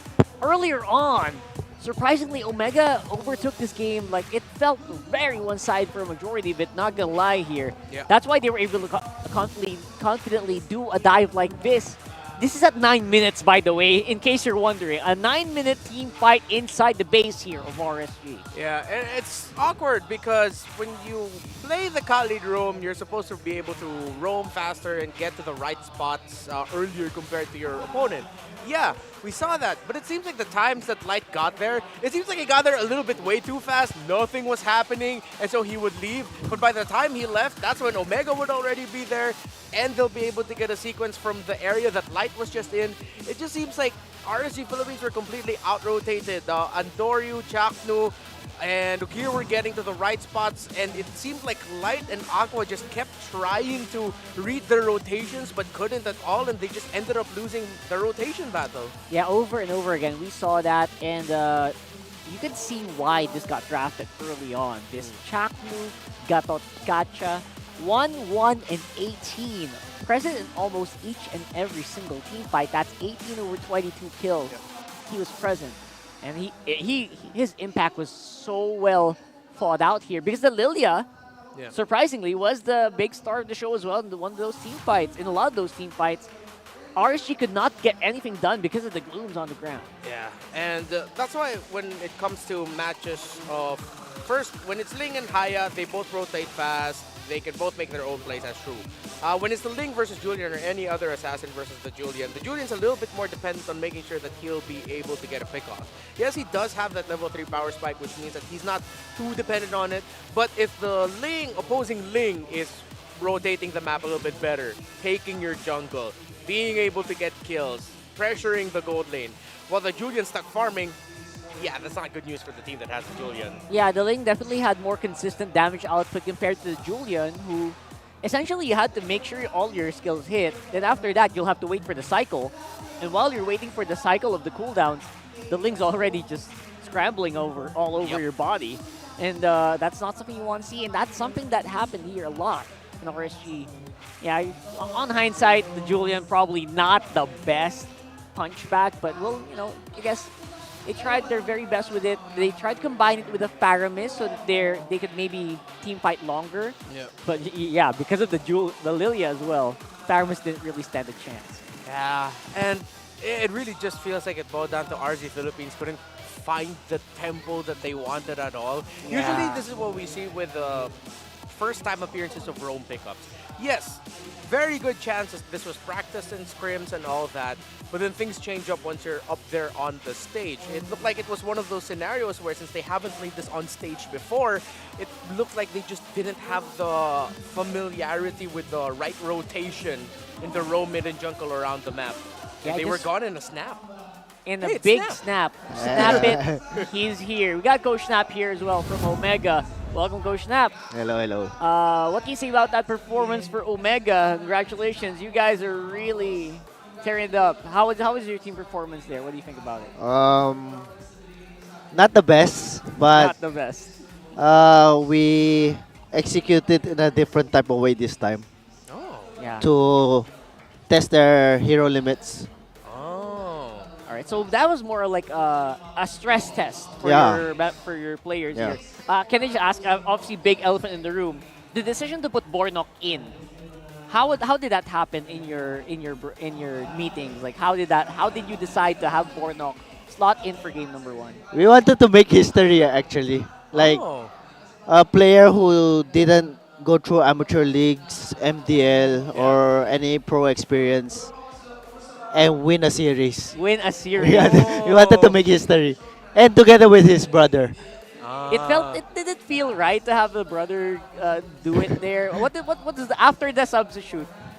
What was the meeting? What was the meeting like? What's the conversation like? Ano, babawi kami. I mean, we'll win the games back for you. So they were still like encouraging Yeah. him and they were thinking about him. Yeah, like it's fine. There's always next time. Oh, that's great. You know what else is great? You guys winning here today, getting that 8th match point, means that the race for top 2 is a little bit spicier now. Because now you're still in the running of getting that upper bracket slot, if I'm not mistaken. You have a 3-way tie with Aurora, Team Liquid Philippines at 7. Now you're at 8 points, 1 point behind Falcons APBren. Is that a main motivator for the team? Guys, we can still make it to the top 2, or are you guys just focused on winning match per match? We're just focusing on winning the rest of our match, which is FNOP tomorrow. Oh yeah. Yeah. And if ever Falcons APBren don't break the win streak, you guys will be the last team that Fnatic Onic Philippines will face. And you could potentially be the one in 13-1 if ever. Wow. So now that you're going into that series, what are your thoughts heading into going up against Fnatic Onic Philippines? Honestly, quite confident. We can maybe use one of our strats or surprise pick. Maybe. Ooh, okay. Depending on the situation. All right, we'll see. I guess you guys got to watch out for that tomorrow. A big shout out as well. Thank you so much for hanging out here. Big shout out to your barangay members. Thank you for supporting us. Watch our last game of the regular season tomorrow at 7:30. Yeah, 7:30 p.m. All right. See you and guys. We might get a spicy pick. Maybe, not fully confirmed. Depending on how they draft. I guess Yeah. if it's FNOP, anything can happen, right? Yeah. And if you're facing against Omega, you can also say the same thing. Anything can happen if you're facing Omega. You might even see Bornok there. Again, you never know. So, right now, obviously, big thank you to you, Oshnap, and I really hope that this is going to be it for you guys. And again, going to the playoffs, we wish you all the luck in the world, man. Congratulations to Omega for this win. And thank you so much, guys, for watching. Don't forget, we still have another match here coming this one. Don't go anywhere. This is MPL Philippines Season 14. Bye.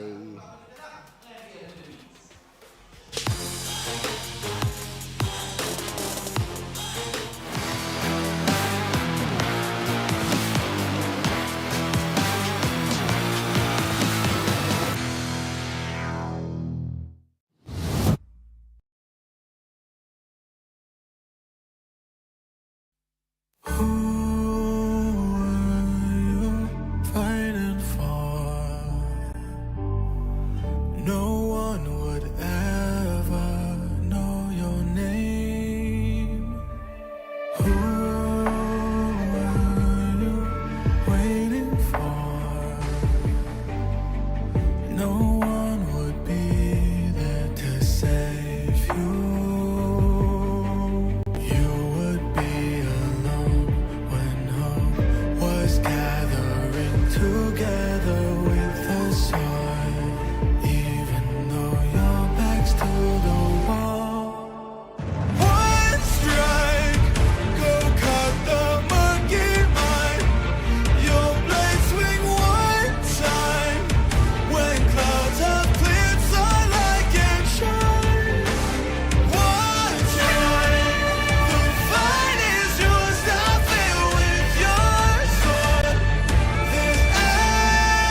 power of the dark side.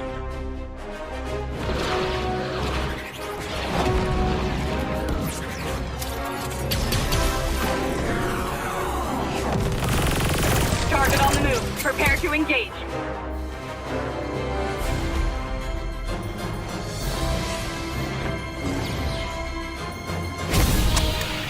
May the Force be with you.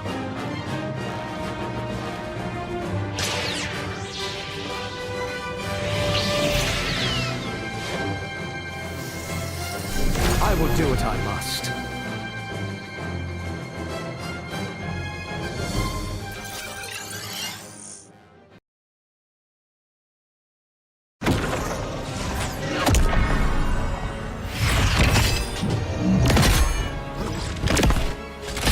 At last, I am complete.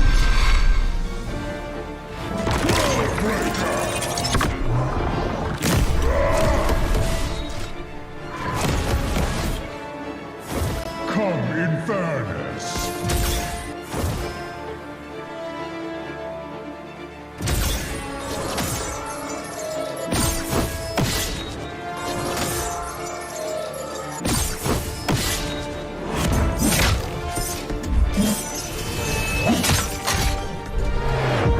Annihilation awaits.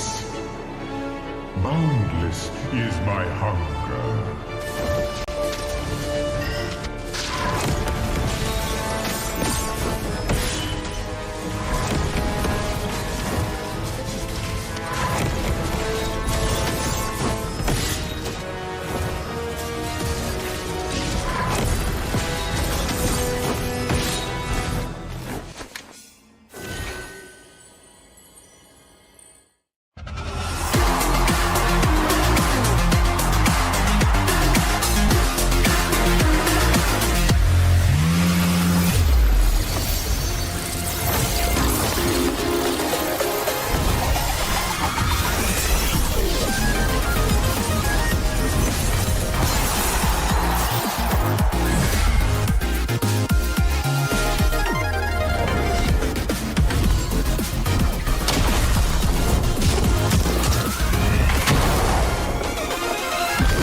Get 8 gigabytes of all-access power. To do it all. Plus only TikTok to scroll and share non-stop.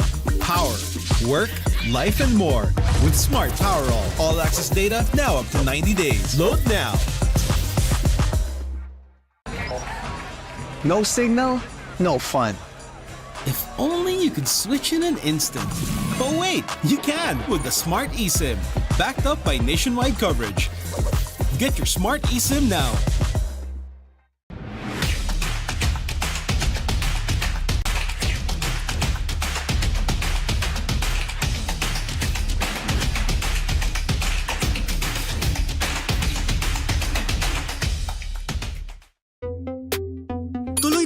selling, tuloy-tuloy content, tuloy-tuloy gaming. With new Smart All Access 99. May 9 gig ka. Now for 15 days. Load now. Live more today and tomorrow and after and the day after.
shines in the dark. One strike, I swear by people's side. Keep faith just one time. I'm gonna light up all the fire. One strike for my desire.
Malakas, Pilipinas, malakas kahit anong lane, we become the monsters. Malakas, Pilipinas, malakas face the golden sun and repping for the 3 stars. Look at us to the top, no ifs, no buts. Winning any game, para to sa yan na yes.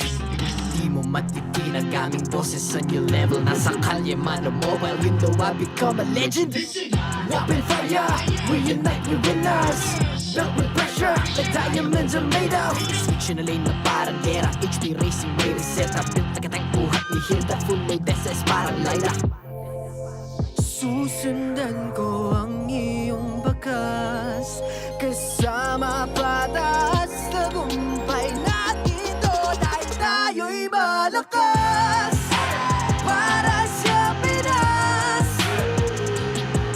nasa amin ang alas, hindi tuwa atras. Kinikilala sa taas kasi kami ang malakas. Para sa Pinas, nasa amin ang alas, hindi tuwa atras. Kinikilala sa taas, ganito kami sa Pinas. Wow!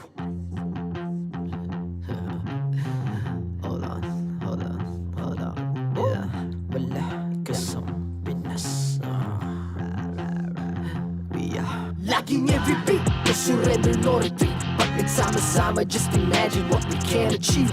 Laging every beat, no surrender, no retreat. Giving 100 all my all, cause we just cannot be defeated. We are unstoppable, immune and invulnerable. Ready ang equipment, lahat frozen, malang crowd control. Pakita ko na jab like pow, beast of the southeast. Takas sa watawat, proud and loud, cause every enemy we devour. Susundan ko ang iyong bakas, kasama patas. Tagumpay natin to dahil tayo'y malakas. Para sa Pinas, nasa amin ang alas, hindi tuwa atras. Kinikilala sa taas kasi kami ang malakas. Para sa Pinas, nasa amin ang alas, hindi tuwa atras. Kinikilala sa taas, ganito kami sa Pinas. Wow!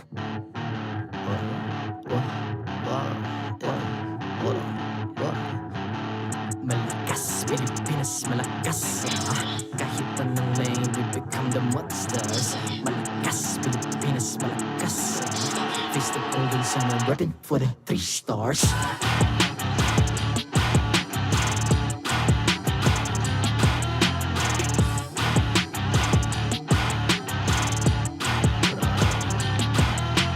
Ang lakas ng Pinas, we unite, be the stars. Ang lakas ng Pinas, we unite, be with the stars. Ang lakas ng Pinas, we unite with the stars. Ang lakas ng Pinas, with the stars. Ang lakas ng Pinas, we unite with the stars. Ang lakas ng Pinas, we unite with the stars. Ang lakas ng Pinas, we unite with the stars. Ang lakas ng Pinas, with the stars. The 14th season of MPL Philippines is brought to you by the following sponsors. Smart, the official telco partner of MPL Philippines Season 14. The official tournament phone of MPL Philippines, Infinix GT20 Pro. Official suppliers, EMC Asia and Index Salon. Don't miss any MPL action by following our official Facebook and subscribing to our YouTube channel. Follow MPL PH on TikTok for more content. Experience the Lakas ng Pinas playoffs of MPL Philippines Season 14 action live at Green Sun Hotel. Grab your tickets now via official MPL PH website. And to ensure the equality and fairness of our games, MPL Philippines is also monitored and supervised by the Games and Amusements Board.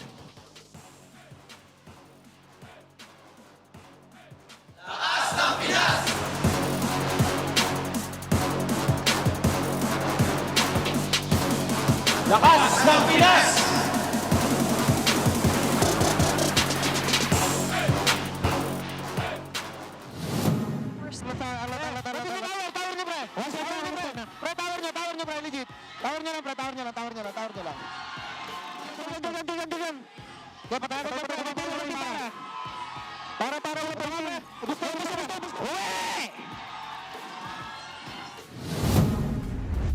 Welcome back to MPL Philippines Season 14. It's day 1 in week 8.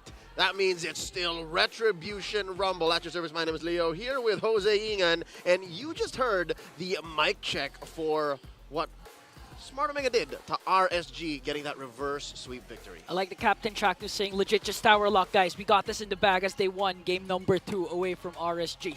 And there was one call wherein, if I'm not mistaken, someone said, "Go home!" Go home! Right? Somebody said, "Away!" And that's the rough translation. Well, anyway, Leo. Moving on. Moving on. Again, hard-fought battle still for RSG as they extend the game, the series to game number 3. Much-needed win, although they lost the series. And looking at the standings, net game win got closer between RSG Philippines and Blacklist International because of their game 1 win. That's right. Although the odds still favor Blacklist International, there were the numbers shared by our Infinix Game Tambayan panel earlier, wherein now I think, if I'm not mistaken, Blacklist's probability should be at about 55 or 60%. It went up. Looking at the upper half, right, this is where the next matchup comes through. It's a bout between Fnatic Onic Philippines and Falcons APBren. And at this point, my friend, I can confirm Fnatic Onic PH ain't going nowhere. They are confirmed to be the top seed. No team in Season 14 can ever touch their 12 points. Yeah, they ain't no bottom team. Always on top for Fnatic Onic PH. And below them, look at how close Smart Omega, Aurora, TLPH is. This is what makes this season so much exciting, because at this point, you really don't know who's a stronger team between the remaining teams, apart from Fnatic, of course. So it's really close, tight. That's right. Real quick, we're also celebrating the 8th anniversary of MLBB still. If you opened up your app, you'll see it's a good showering of purple and pink. Akai's 8th anniversary exclusive skin, Marvelous Maestro, spawn effect, killing notification, avatar border, battle emote, and more epic skins are waiting for you. And of course, we also have Kagura's brand new epic skin will also be available for free starting on October 18th, so make sure to not miss out. That's a couple of weeks from now, so it's a month-long celebration. So best believe, I hope you're clicking your tickets and your little baby. Like, are you doing that thing with the dice and the little baby friends? I always do. The roll. Yeah. And the little mini games. That's amazing. So get in on that right now, but not while you're watching this, because you're not going to want to miss Fnatic Onic Philippines go head-to-head against Falcons APBren. The last time Fnatic Onic PH had their hands on FCAP, it was a bloody massacre. I'm gonna put it that the Titans fell. Let's just say the Titans fell. It was a 1-2. Yeah. 1-2. Yeah. And it was close, but you know, Fnatic Onic still sitting pretty with their win streak. Let's see what our panel thinks. We're thrown over to the ever lovely Renmar Santa Cruz and the enduring Rockhart over at the Infinix Game Tambayan. That is right, we are the Infinix Game Tambayan live and live right here on ground with your favorite MPL personalities. I'm Rockhart. This is Renmar. And we're heading into match number 2 for the day. Road to the undefeated. Well, road to the perfect regular season. Yeah, Fnatic Onic Philippines are making a gunning for the title of gods among men. If they can get past this hurdle, that is Falcons APBren, only one will stand in their way between being undefeated in the regular season or not, and that's what we mentioned, Smart Omega. That's right. Smart Omega, of course, with the Sonics now holding the longest win streak in franchise history. They're now on steps from becoming men into gods. And to finish the regular season undefeated and, who knows, maybe the champions of the season. Yeah, I mean, history only shows that teams that end the regular season in MPL Philippines as top 2 has a high chance of making it into the grand finals, thus making it into, well, for us now where we are in the calendar, M6. But at the same time, the only other team to go completely undefeated in MPL Philippines history, Aethermain, in regular season, they ended up becoming the champions in Season 1. That's right. That was Season 1. And again, a lot of things did change, but if you guys will also notice, a lot of things are making a big comeback as well, like heroes and all. And again, so many things happening as well, all throughout the whole of the world. Actually, RQ Akira from MPL Brazil, Selangor Red Giants from MPL Malaysia. Man, in the end, this is just undeniable, like, evidence, right? Yeah. That it can happen. Yeah, these are the list of champions with undefeated regular season runs. Those with 3 numbers indicates that they go for a 1-for-1, no best of 3s, best of 2s in the regular season. So that's 3 wins, 4 draws, 0 losses for those 2 records there of Burn X Flash. And of course the 5-2-0 there of Impunity in Cambodia. So yeah, again, if you become undefeated at the end of the regular season, there's a high chance you become the champion of your league. But in their way is a team looking to fly high into the upper bracket. That's right. And again, upper bracket, historically, good chance to actually make it into the upcoming international tournament, whether it be MSC or in this series, in this case, M6. Yes. The Beast flight towards the upper bracket. If Falcons APBren wins this match, they secure the 2nd seed of the regular season. Aurora, Team Liquid, Omega no longer have a shot of making it into the upper bracket, heading into the playoffs. But you know, there's one thing that went back to my mind in terms of the graphic that we last showed. Falcons APBren, they're gonna be going up against someone here that has a long history with their organization, and at the same time a history in terms of being part of undefeated teams.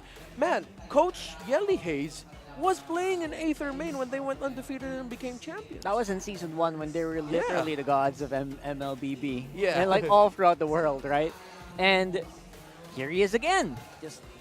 This guy just doesn't, he just knows how to win, I guess, right? Whether it be on stage or on the back end, he does know how to get things done. And right now, this is going to be the recap for Week 4, day number 3, which, again, Leo and Ian did mention was a 2-1, and it was bloody, to say the least. Yeah, it was a series where we saw Super Marco have bulletproof games, Super Friends pop off with 3 great games with 3 different mid laner pickups, Brusco getting MVP honors in a game where he had an Alpha as an EXP laner. This was one of the best series that we've had for the entirety of MPL Philippines Season 14. It was absolutely legendary. And yeah, as Leo and Ingan mentioned earlier, it was close. It went 3 games. All 3 games looked like it could go either way. It was intense. Again, you're seeing the Alpha make a peak there, and this was a time that Roger was, you know, still there, but on the way out, right? So some things did change up a little bit there, which normally, you kind of think FCAP would be the one to maybe flex that Roger, but no, in that series, it was the FNOP. Of course, no other way around it. Yeah. It's a different landscape, I would say. That's why I'm actually myself personally very much looking forward to what's going to happen here in this matchup, because right now, if there was any single team in the MPL right now, aside from obviously TLPH, to do or to break the streak, maybe it's Falcons APBren. Yeah, and I think it's because Fnatic Onic Philippines are also, admittedly, they have admitted that they are in that phase where they're experimenting a little bit more. It's experimenting with a lot of thought, things that they go through in scrims, limit testing heading into the playoffs. But of course, they're still looking to win every match. They're not just going to say, oh, we lost this one, it's okay. I mean, we still have the playoffs. They're definitely not in that mentality. Yes. They are in the mentality of putting themselves in the best possible situation heading into the playoffs. They already locked in top one. They already locked in the upper bracket, which is why I feel like maybe that's where it might slip up. Because when you're limit testing, your limits do get absolutely tested against teams that will run more of the tried and tested type of lineups. And this is FCAP we're talking about here. Yep. They're literal world champions right now. So you can't really... I would say if you want to limit test, maybe for FNOP, this is the best time to do it because there's not much at stake except for the record. Yeah. And maybe just prepare your team better for the playoffs with all the information that you gather here. Yeah. But then again, we're talking about FNOP. They said they don't really care that much about the regular season wins. They said that time and time again in interviews. We don't care about the win streak that much. We need that championship. And you know what? You also have to think, maybe there's a better chance of them getting that championship if they do all of their testing here. Yeah. Aside from scrims, because in scrims, obviously, people play well, but not to the maximum level like here. Yeah, in MPL. for sure. And again, Fnatic Onic Philippines are a team that know how to lose and know how to win from a losing situation. Yeah. They've had to make comebacks. Come back. Time and time again. And right now, who do you think is coming out on top? Do you think it is going to be a historic undefeated continuation, or do you think that the Bees have it in this bag? I think the Bees have a good chance here. Yeah. If there was any team to do it, I will predict the Bees to do it.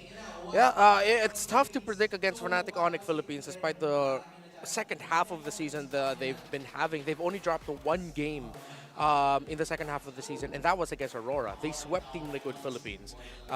They still have yet to face Omega. Against Falcons APBren, I feel like this might actually be the end of the road because Falcons APBren, despite them getting swept by Blacklist International, they've been on a tear, getting wins against Aurora, RSG, Omega, and TNC. So, you still think, what do you think? That's an FCAP victory, or is that? Yeah, a very bloody three-game victory for FCAP. It's not going to be easy. Not going to be easy at all. Even with the limit testing, FNOP feels like still going to be a game for you, doesn't it? Yeah, for sure. Yeah. Definitely. I don't think if ever the streak ends here that Fnatic Onic Philippines will get swept. I refuse to believe it if that happens. I'll be like, wait, did this really happen? Someone woke up on the wrong side of the bed if they get swept, Yeah, right? Did I die and wake up in a weird universe? Nah. Yes, we're both predicting an FCAP win here, but I think we're both in agreement. 3 games. 3 games. 3 of the best games we've seen in our lives. I'm ready. I got the popcorn brewing already. I don't know about you. I want... Yeah, we have popcorn? popcorn. What? I'm kidding. I wish I did. Wink, wink. For the meantime, what about you guys? Let us know your comments. Let us know your thoughts right there. We'll try to read through them while we're watching the game. You know, that's what we try to do. We try to watch and read what you guys think is happening and try to analyze as well. You know, I'm just so happy that we have so many fans that really watch the games closely and they don't just like cheer for a team just because. Yeah. They really base it on like the performances and all that. For sure. And speaking of performances, you know what? You got to commemorate the performance of Falcons APBren on the last M series. So go ahead and pick up their first ever FMVP skin, the Fist of Glory Paquito, still on 30% off. And apparently, you can also still get the APBren Champion Souvenir card, get that Brody APBren skin, the APBren Battle Emote, the Elimination Effect, the Spawn Effect, the Recall Effect, and more. All of that available in-game right now for you guys. So go ahead and open up your clients, spend a few diamonds, and get into the APBren action. Yeah. I feel like if this ends up becoming a Fnatic Onic Philippines victory, though, I think I'm going to be on that boat where it's undeniable and to say, just expect them in the grand finals already. I actually already, I Yeah. said that earlier, like expect them in M6. They're probably on the road to M6 right now, on the road there, especially yeah. if they win this one. Yeah, if they win this right? one, if they end the season being the only team to defeat, maybe the only team to defeat Falcons APBren twice this season. Twice? Ooh. Yeah, because Falcons APBren hasn't lost to the same team twice this season. So, We'll see. So you heard it here first. You heard it here first. If they get it, if FNOP gets it, lock it in for M6. Yeah. That's a super advanced prediction, by the way. Yeah. Championship and M6. We're both, right? It sounds both.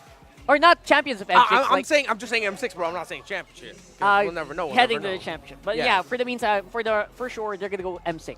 Like, either way. Yeah. Right? So that's what we're saying here. I don't know if you guys agree. Like, I don't know what other team can actually do what they did. That's the reason why we're so confident saying that. Yeah. Honestly. An insane season the Fnatic Onic Philippines has been having right now. And now going up against Falcons APBren for the second time, I feel like we're in it for a treat. But every time I've said that, it feels like I've cursed a match and it doesn't go well. Really? We'll see. We'll see. We're going to have to look back at the tapes there. See if that record is going to hold true. Yes, for the meantime, we got FNOP and FCAP walking up on the stage here in the MPL arena right now.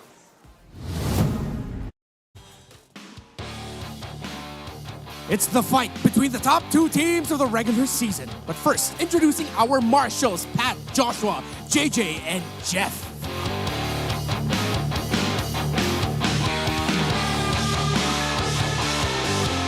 Sonics! The team with the longest winning streak in franchise history is aiming to add another point to their record. Can they take it all the way to the end of the season? It's Fnatic Onic Philippines!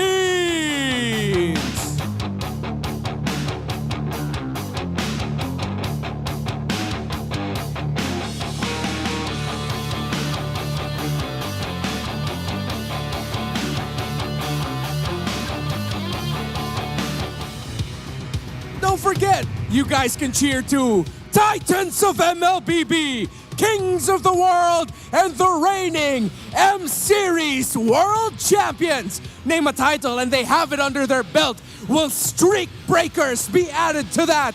It's Falcons APBren!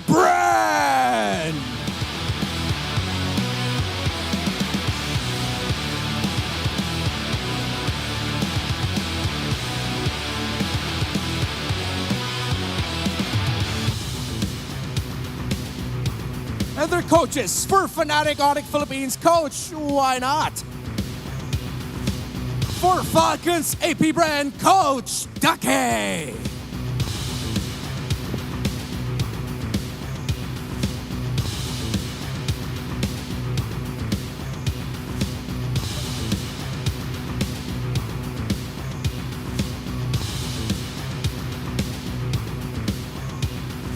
It's time for the face-off. Super Marco, Calra, step forward. Super Marco, paano mo babawian ang Sonics? Ano ang palag mo? Hindi ko alam, may bahala na. Calra, paano mo masisiguro na hindi makakabawi ang katapat mo? Ano ang palag mo? Wala naman, gagalingan lang namin. Palag kung palag. Fist bump. The top two teams of the regular season are ready to settle the score. Who will come out on top? Panel. Paso. Yes. Always a pleasure hearing Super Marco talk on stage. This is Fnatic Onic Philippines with an equally meek Kelra today. Yeah. I think it's respect, man. I think it's acknowledgement. Try they not to say understand. anything. Yeah, they're both looking at it. I think Kelder's going into this with even the thought of like, guys, it's still Falcons APBren. Remember, Fnatic Onic Philippines called Falcons APBren the name that we were all thinking, but it wasn't said until they said it. They called this team the final boss. The final boss. Who would have thought it would actually happen here? And it does feel like they're the exact vibe, right? You know that guy, that meme where there's like a big statue and everyone else is just bowing down to it? That's exactly the guy that you have to, you can correlate here right now. Yeah, but Fnatic Onic Philippines, man, they're humble usurpers.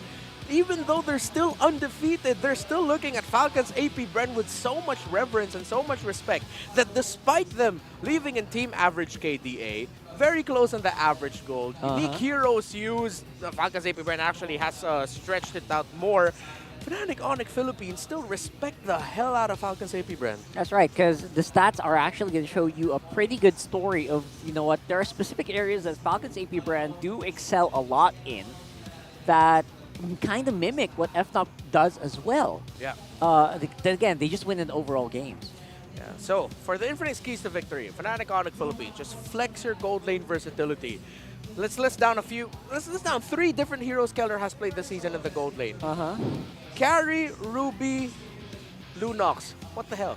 Falcons APBren, instill controlled aggression. They've been a little bit sloppy 2 times with their That's aggression. right. And even Coach Ducky, he said sometimes that is the point of more pressure on Falcons APBren. A few weeks ago, it felt like Ducky just was on a... Even after that was a victory, by the way. Yeah, they that was won, a victory. but Ducky was furious. Yeah. So I feel like they should be more controlled here. And again, continue making or breaking history. Both of these teams very happy to do so in multiple occasions. Yeah, Fnatic Onic Philippines, they're still making history. Up until they're defeated in this regular season, they're still in the running of continuing history. They've already set history. While Falcons APBren has broken expectations, has broken records, international tournament expectations, and that's why they're here. They just literally got off a world tour a few months ago. So Yeah. they're still definitely the team to beat for a lot of people. Then again, we're talking about MPL Philippines. This is the most clear-cut, the most hyper-aggressive region, and the most, I would say, the most equally level, power-level teams in the whole world.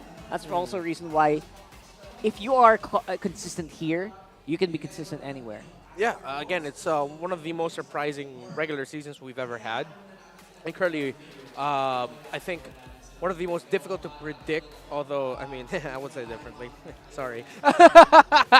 No, but I think a lot of people have mentioned online especially that they're loving the vibe of MPL Philippines Season 14. It's just so unpredictable, so unique, and downright great. Downright very great. Yeah. That's right. So, If you know, you know. if you heard it earlier, you know what we mean. Now we are on the drafting phase here. This is where Ducky can definitely flex it out. But one thing's for sure, that obviously that chip not going to be seeing the light of day today, but the Ruby ban, that's something. Yeah, expecting a Ruby respect ban onto Ogren is quite surprising to me. I understand the Khalid and the Moskov ban that they want to go for here. They'd rather face Super Marco and Falcons APBren around the objectives instead of having Super Marco split pushing on his own. King Kong immediately goes for the Fanny. Falcons APBren are playing into this. They willingly gave it. I think in terms of the rotational speed, this has to be a Julian, a Ling or a Hayabusa, cannot be a Julian. Yeah, you heard everyone have a collective either sigh or an awe or a whoa. That's usually the reaction that a Fanny will bring. And the reaction that you should do is try to avoid heroes like the Julian, who has relatively soft lockdowns and very limited dueling capabilities against a moving target. Yeah. See right now, Falcons APBren thinking about the draft deeply, as Kyle TZ Few being the more vocal ones right now. Trying to find the perfect one. So they go for the high loss since it is open. And this time they go Harith for Super Marco. So Falcons APBren said, all right, if you want the gold laner to be there in the fight, we'll pick up a gold laner that's difficult to find against, and we're going to combine it with someone who empowers the Zaman Force. They immediately go for the team fighting combo of the Hylos and Harith. And a solid lockdown as well. Maybe lock down that flying Fanny in mid-air before he gets off. You know, that is super crucial. Again, historically, we've seen teams fall against against a lineup that isn't ready for a Fanny. Yeah. Especially, you know, FNOP. That's scary. That's why they're so confident in first picking it. They just tear up games with it. Could be a Lunox or Cho. Lunox and Cho, maybe. Oh, no, they don't go the Lunox. They go for the Aurora route. And it's the Cho for Brusco. But it could also be a switch up for Kirk, one of the strengths of Fnatic Onic Philippines, a deep hero pool of Kirk as well. While Falcons APBren immediately go for the Faramis. Okay, let's see how they handle the early game rotations of King Kong and ensure that Few doesn't suffer like 2 or 3 quick early deaths. But that's them playing a very compact team fighting lineup against an Aurora. That's right. That's that usually doesn't bode well. There's a Lunox ban. I think a lot of people were already expecting that, especially with the performance earlier of Jome. You know what's coming to my mind right now? It's so ironic that some of the most aggressive mid laners of the league, Super Prince and Few, opt for the safest. The safest mid laners right here, which is the Aurora with the Pride of Ice, and of course, NetherRealm with that Faramis. So going into the second phase now, Fnatic Onic Philippines are taking away the strongest utility jungler that Falcons APBren has in their arsenal, which is the Alpha. So that's them telling Falcons APBren, yes, please, play an assassin. Again, I would rather not see Falcons APBren pick up a Julian. It's just going to be slower compared to the Fanny, compared to the Cho combination. You need to match it. This needs to be a Ling or Hayabusa. And I think Fnatic Onic Philippines understand that and are even willing to play into that. That's why they picked up a Cho. So that Cho and Aurora pickup, honestly, it counters everything right now the Falcons APBren wants to do and wants to eventually pick up in the second phase. These last two picks for Falcons APBren need to be really good. Oh, they even take on a Bane? Huh. Wow. Wow. All right. Was I not expecting that? Yeah, we're talking about the Cho. You know what? I actually like the Cho because it's one of the tools, again, all the way back to Season 1, Season 2, you use against the Fanny. Make sure that if he goes for the attack, you're ready with a kick. Look at Super Friends, undefeated with the Aurora this season. 12 wow, KDA. 100%. Yeah, Super Friends, again, the low-key MVP of Fnatic Onic Philippines. He doesn't get as many honors as King Kong, but if King Kong is going to be given so many flowers this season, Super Friends needs to be on the radar of Falcons APBren and, well, everyone. Right. Grok is great. And again, we've seen this time and time again. You put a wall up, the Fanny can't do anything. Then again, we're already thinking about the gold laner here for FNOP.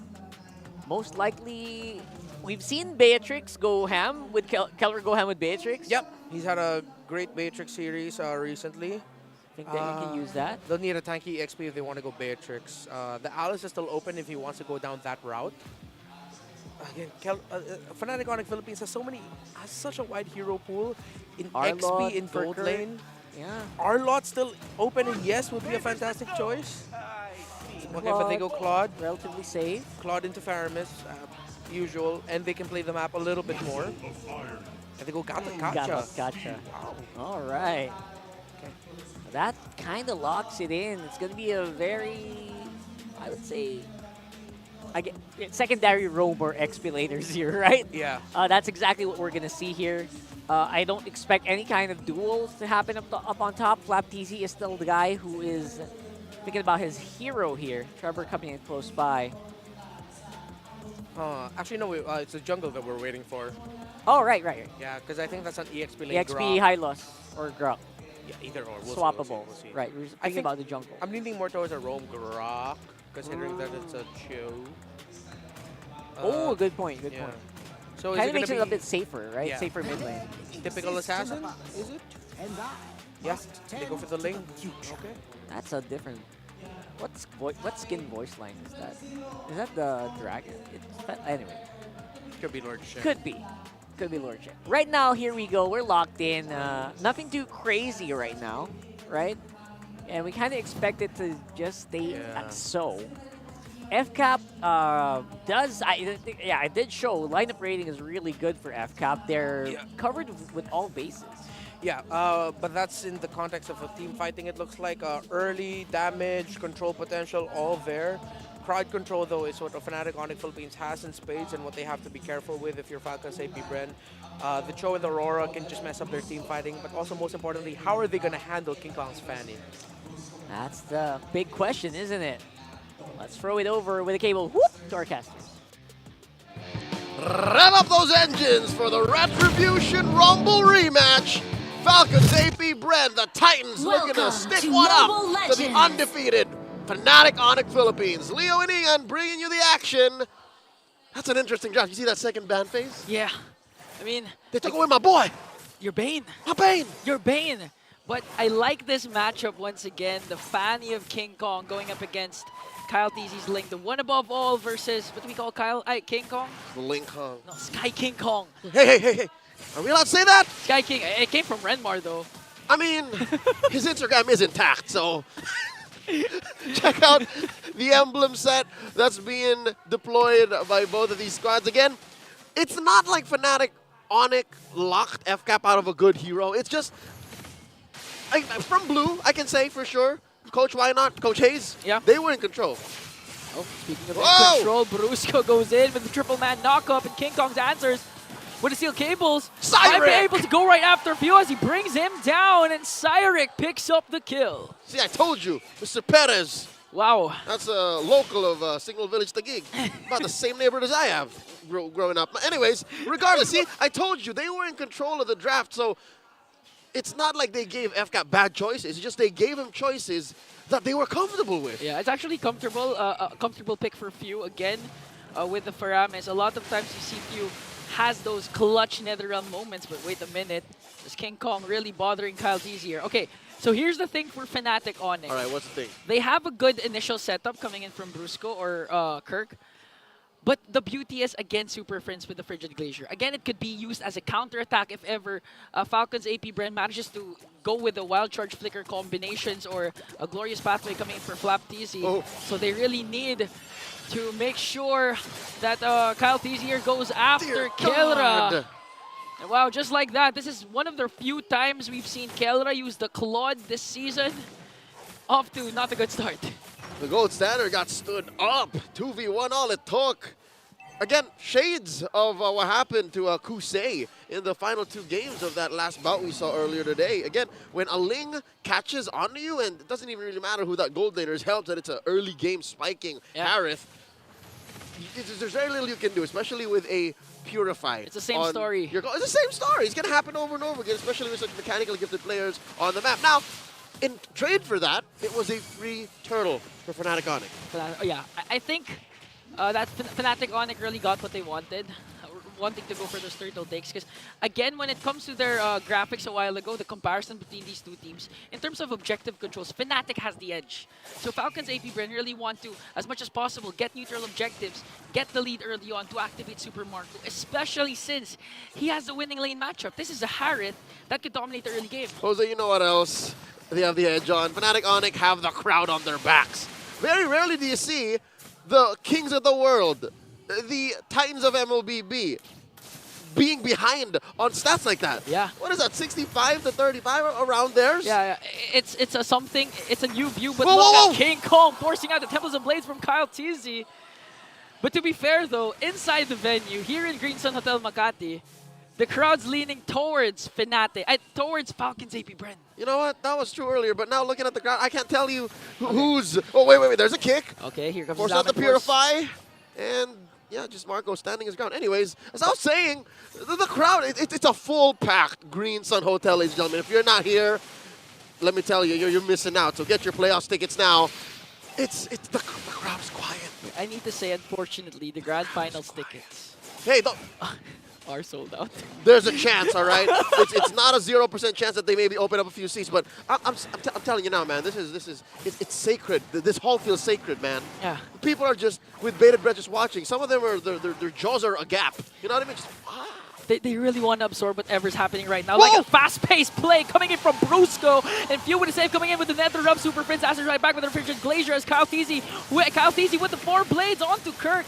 But Kirk, as tanky as ever, as King Kong picks up a kill onto Ogwin, onto the top lane. But they're not even done after Few. Another knock-up. Frosty Breeze, and Brusco was the one who got the kill.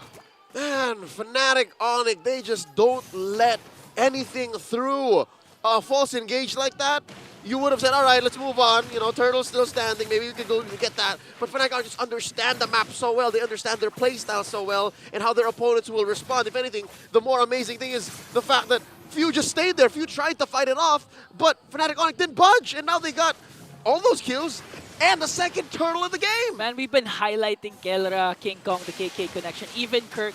But I have to admit, I'm leaning towards Brusco this time because he's literally the engine for Fnatic Onic. But in this case, it's going to be Super Friends to bring down Bulletproof. When you have a lineup stacked like this and your gold laner is known as a gold standard, like that's to be expected, right? You can just leave him alone. Like, you can say, all right, I'm going to do this. Kelra, you know what to do. And that was a Claude that got hit with a first blood. Yeah. Like he got it was unjust what happened to him, right? And then he's just like, all right, I'll control the lane again. Falcons APBren really took advantage of the fact that they're gonna leave Kelra behind. But just like that, even despite the first blood attempt onto Kelra, he's winning the gold lane matchup. Took down one turret already. Here comes the pull onto Kirk plus a stun onto Flapteezy. But Kirk, when they got that catch, is just really tanky, not afraid to just zone out and take in damage. Fnatic Onic Philippines players are borderline mutants. They might as well go to Professor X and say, you know what, we want to enroll. You know, at this point, aren't they gods? They're superhuman. They're superhuman. Gods, mutants, whatever you want to call them. One thing for sure is they have the longest streak. All right, checking out the items. Again, there's about 200 between Kyle and the King Kong. Forcing out the Tempest of Blades there. Luckily, FCAP have two big frontliners away. No, Kyle! Oh, no! Just look at the damage coming in from Kirk. I'm pretty sure he has the Thunderbelt plus the Concussive Blast. And here comes the Frigid Glacier once again from Super Friends. No beefy, no tanky heroes for Falcons APBren. Fnatic doesn't care. A little Tagalog slip out? Yeah. Yes, it did. I was just saying, I agree with you, Jose. I agree with you. The fact that I understand why you got a little perplexed there is because how did a Grok just die like that? Yeah, he was next to a wall. Exactly. There was a Faramis. I guess, few just deemed it necessary to just, all right, Ogwen's going to happen. Yeah. Just let it happen. He didn't even flicker. That's your job. That supports our thesis of maybe they let it go in hopes of getting the turtle. Against Cyric, King Kong. All of it. Secures the third and final turtle for Fnatic Onic. And this is where the comparison comes in once again. Neutral objectives leaning towards Fnatic Onic. Just look at the aggression. Again, I do like to commend how Brusco has been playing. One of the roamers that you know for a fact is not afraid to go for those setups, go for those pickoffs, no matter how down or how up they are right now, as Kirk trying to zone out Falcons APBren. They're not going to attempt on the purple buff of Kyle TZ. So far, Falcons APBren can still, a contest for the Lord later on, assuming Kyle TZ gets his purple buff. That's right. You're still looking at Kyle on the Ling, and you're also looking at Super Marco, a Harith. We're still at about the mid-game, so you're still looking for a mid-game power spike. And if you watch the first series tonight, ladies and gentlemen, you'll know that a Ling-centric lineup is very capable of just suddenly bursting down their opponents. But at 4K down, the map not exactly being on your side, and wait.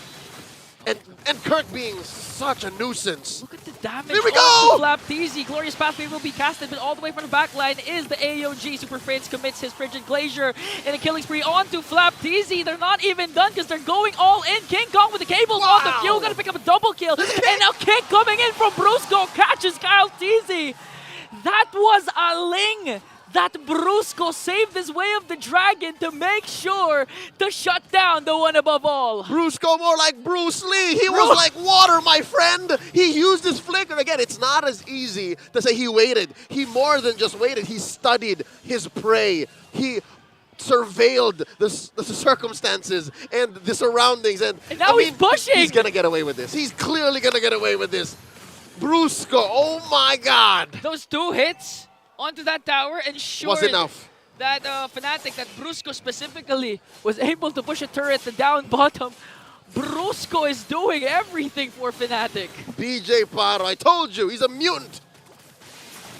He's a mutant. He's an MLBB anomaly. Look at Kelra! What? That's a Grok! Man, the damage output of Fnatic Onic just now. 9 minutes in, there's a 7.4k gold lead. Looking at the items. It's a Trinity. It's barely a Trinity. Again, the adjustments of the Claude, not relying to the mana anymore, not gonna result to the common emblem. Has enough damage early on just with 2 items, but with 3 items.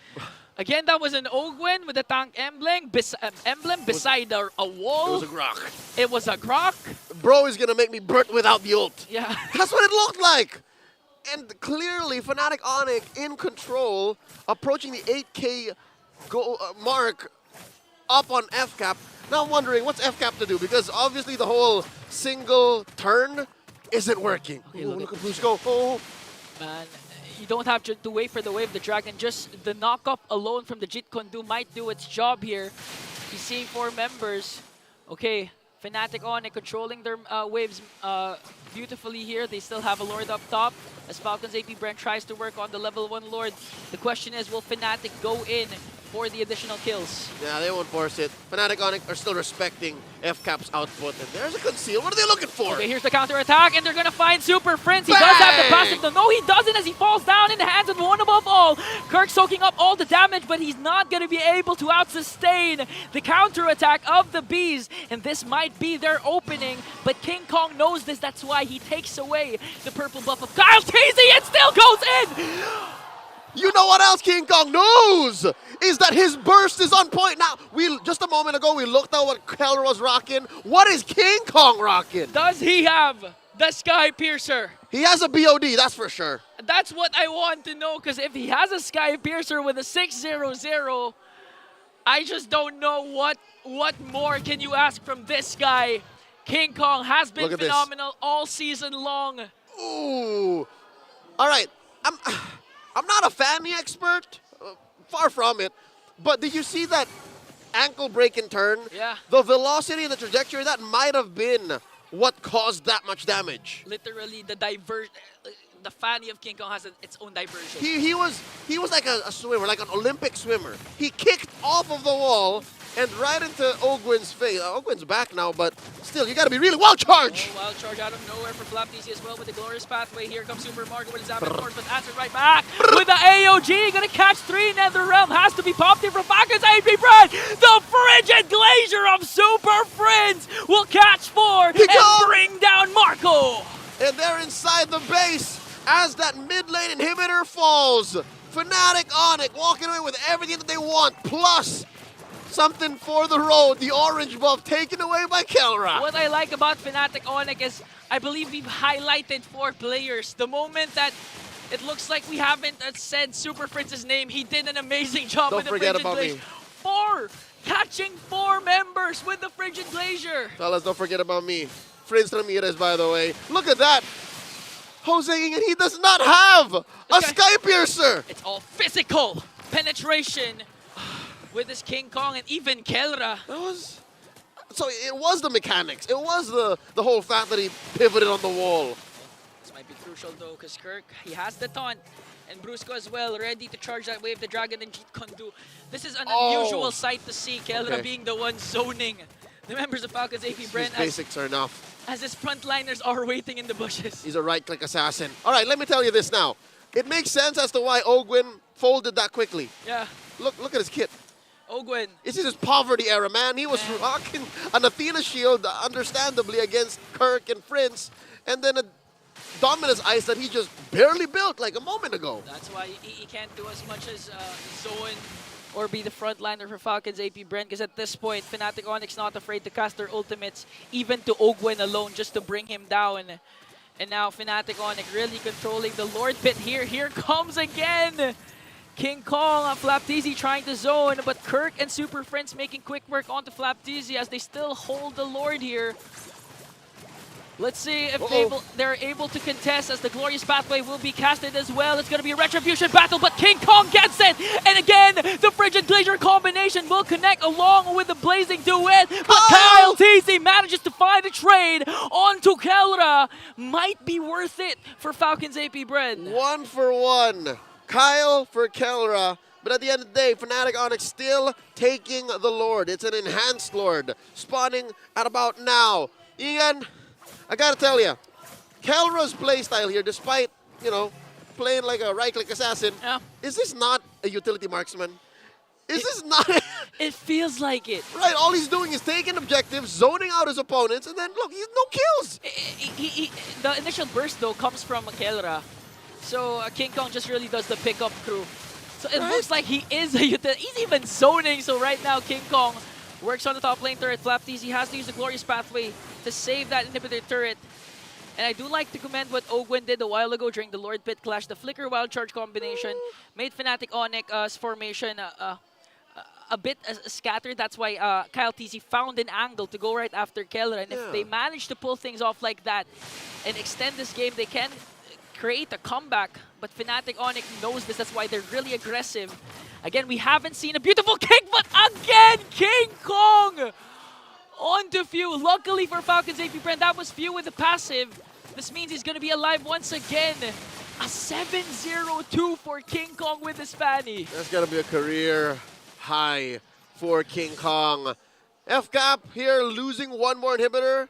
Just one left, that bottom lane inhibitor. Their only hope in maintaining some level of control, in keeping themselves alive. Look at this gold difference, man. At 10K, I just stop counting. At 10K, I just know I have to stay inside my base, hunker down, and get a free pickoff. Brusco holding this bush like a champ. Gets pushed out by Ogwin and Flap. Yeah, fight. Did he get purple? No, he didn't. Fight for the purple buff here. Fnatic Onic doing a good job. Important note though, the position of King Kong. Just waiting for the perfect opportunity because the AOG is going to connect. Frigid Glacier is there as well. They're going to try and burst down Flap Daisy. Here comes Cyric King Kong forcing out the Nether Realm of Few. Now the Falcons APBren, the Bees have to walk away. They can't lose any other member because the Fnatic push might just be the final blow to win game one. All right, Fnatic Onic here. I believe the correct call for them would be to wait for the Lord, but they're just applying enough pressure to FCAP just so that maybe this 10K gold is enough for them to deal enough damage to suddenly take 2 down and then end the game right here and there. Okay. But wait. All right. Fnatic Onic understand that FCAP are a world-class caliber team, so they're not just going to suddenly do that. Yeah, plus 3 of their ultimates from Fnatic Onic are on cooldown during that time. It was merely a zone-out play for Fnatic to make sure to get an inhibitor right before they engage in the second Lord. 10.3k gold lead, 13-4 scoreboard. We've been saying that the tagline, our headline was Gods Among Men. Literally, Fnatic is the god among Falcons APBren's men. That's a third Lord, by the way. Third Lord? That's a third Lord? The game has gone on long enough for Fnatic Onic to have gotten 2 prior. Yeah, it's a third Lord! Well, props to Falcons APBren for being able to extend this at this point, despite the huge gold lead at 10k. You know what I'm afraid of? As impressive as that is, it just seems like you're just punching to the sky hoping God feels your hits. You know what I mean? Because at 10k down, the map looking this blue, how do you contest? What's going on? Are they even thinking of contesting? Hey, look at just Brusco zoning out Kyle TZ, making sure he's not going to be present during that turtle fight, Lord fight in the Lord pit. But Falcons APBren making sure to try and move closest as much as possible to the Lord. Here comes the glorious pathway. King Kong with a cutthroat. But it's not going to bring down Kyle TZ. Here comes the Clash Few, though. Able to cast the Nether Realm still. Might be a counter-attack coming in from Falcons APBren as Keller tries to work on the Lord. Okay, Kyle TZ has to go for his purple buff. Here comes Kirk, plus the Frigid Glacier, going to connect onto Flap TZ. A lot of ultimates has been expended for both of these teams. No one has yet to die, but here comes Kelra with the Blazing Duet, connecting onto 2. Marco, Flap TZ falls down. King Kong onto the backline. Gonna bring down Phil. There's the Tempest of Blades plus the push from Fnatic. They're not going to worry about the clash because they want the base.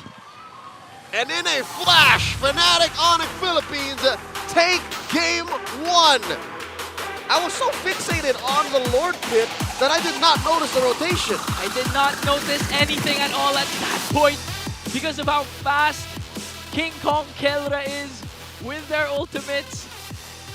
And the best part for Fnatic, for Cyric, he didn't die a single time. Who's bulletproof now? Who's bulletproof now? King Kong asks. Let's throw it over to the Infamous Game Tambayan to hear more about the ins and outs. Game 1. You know what? That's the funny thing about bulletproof vests. You can go through it with a sword pretty easily. Yep. And that does seem to be the case here with Fnatic Onic Philippines. King Kong with a breakaway performance on that Fanny. Dude, again, we posed the question. Even though the numbers look like it was leaning towards Falcons APBren in terms of the the lineup comparison, we posed one simple question. How are you going to stop King Kong's Fanny? And the answer of Falcons APBren was, unfortunately, we couldn't. Dude was unstoppable. Show that jawline and mew all you want, King Kong. 8-0 and 2. Combination with the Cho and Gatot Kacha. The purple buff area of Falcons APBren. Ling, what is supposed to be his home and the safest part of the jungle, wasn't. Every time he wanted to go into the purple buff, the Cho, the Aurora, the Gatot Kacha, and the Fanny were always there. That's right. What happened, Grok? You were supposed to be the chosen one. You were supposed to stop him, not go down in a single swing. Yeah, that Grok felt right. Goodness. Felt like a paper eventually. I mean, dude. Felt fault of the scissors. Yeah, nothing, man. Nothing. Couldn't do anything. That first victory there by Fnatic Onic Philippines early on, that turtle skirmish, it was just crowd control overload. Again, when we go back to the lineup comparison, it was leaning towards Fnatic Onic Philippines in terms of one key department, the early game crowd control, or the crowd control in general. And because of that, Falcons APBren had to get one back. So it was a well-timed rotation by Kyle TZ onto Kelra, comboed with Super Marco to give Kelra his, if I'm not mistaken, his first and only death of this game. But then, Fnatic Onic Philippines, though, I mean, because they disrupted Kyle TZ's rotation after the Turtle 2, Falcons APBren couldn't defend Super Marco up top. Fnatic Onic Philippines broke the gold lane outer turret first, and after that, it was just rinse and repeat. Every time purple buff is up, invade. King Kong, Brusco, Kirk, Super Friends, your job is simple. Mess up Kyle TZ, and that's exactly what they did. I actually like what they did there. I think they knew the assignment, basically. Yes. I think they brought in the fact that if a Ling doesn't have a purple buff, it's not much of a Ling at all. You know what I mean? So I guess that they read into that, and I think Kyle TZ barely got a purple in that whole game. Yeah. Confirming here, yeah, essentially. Yeah, you still ended up getting. I mean, there was some. Yeah, there was some. But then at the end of the day, if you're not getting the purple buffs in the team fights? Yeah. Right. If you're not stealing purple buffs, that means you're disrupting rotations, and that's what they did. They disrupted the rotation of Kyle TZ and Falcons APBren, meaning that they couldn't help Kelra or they couldn't help Super Marco after Turtle 2 because Fnatic Onic Philippines rebalanced the rotations by going into there. Once they broke that first outer turret, that was it. That's the best quality of Fnatic Onic Philippines. You said it right, Rockhard. They know their assignment so well. Individually in team fights, individually in macro, and together as a super fam when it gets to controlling the map. It looked like a well-oiled machine, and again, putting these, layering these crowd controls so perfectly, like you know how Ian brought that up. It felt flawless. There was barely any single person can do about it, and that's with the Netherrealm. Exactly, and that's why we gotta go back to the draft real quick here. The first 3 picks of Fnatic Onic Philippines, they already defeated, again, what the line was, they already countered what Falcons APBren want to do, and what else they're willing to do once we see their next 2 picks. Remember, it was Fanny, Cho, and Aurora already picked into the Hylos, Harith, and the Faramis. If you're looking at it from team fighting alone, and the invading of the purple buff, it all already checks out. The fact that the Gatot Kacha was already slotted in there, even the Claude, but more focus on the Gatot Kacha, that pretty much signaled that, yeah, Kyle TZ will not have a good time in the purple buff. Yeah, that's right. Again, I think you're right. The moment that first tower in mid broke, it was wide open after that. And again, just having a Ling with less energy than usual is less than effective. He's not as effective in crossing the map. He's not as effective going from top to bottom and making sure that the waves are at least in your favor, even if you lose out on the team fights. Yeah. Because that's usually what happens, right? In these scenarios, if you lose a team fight, the Ling is going to cut top or bottom, whichever lane is weakest. And then at least your enemy is going to be pressured to move there or split up. Yeah. We didn't see that all game long. We saw a Fanny going crazy at every single time. Yeah, you're not going to see it. King Kong, again, was just flawless. You cannot deny, this is one of the best junglers in the world right now.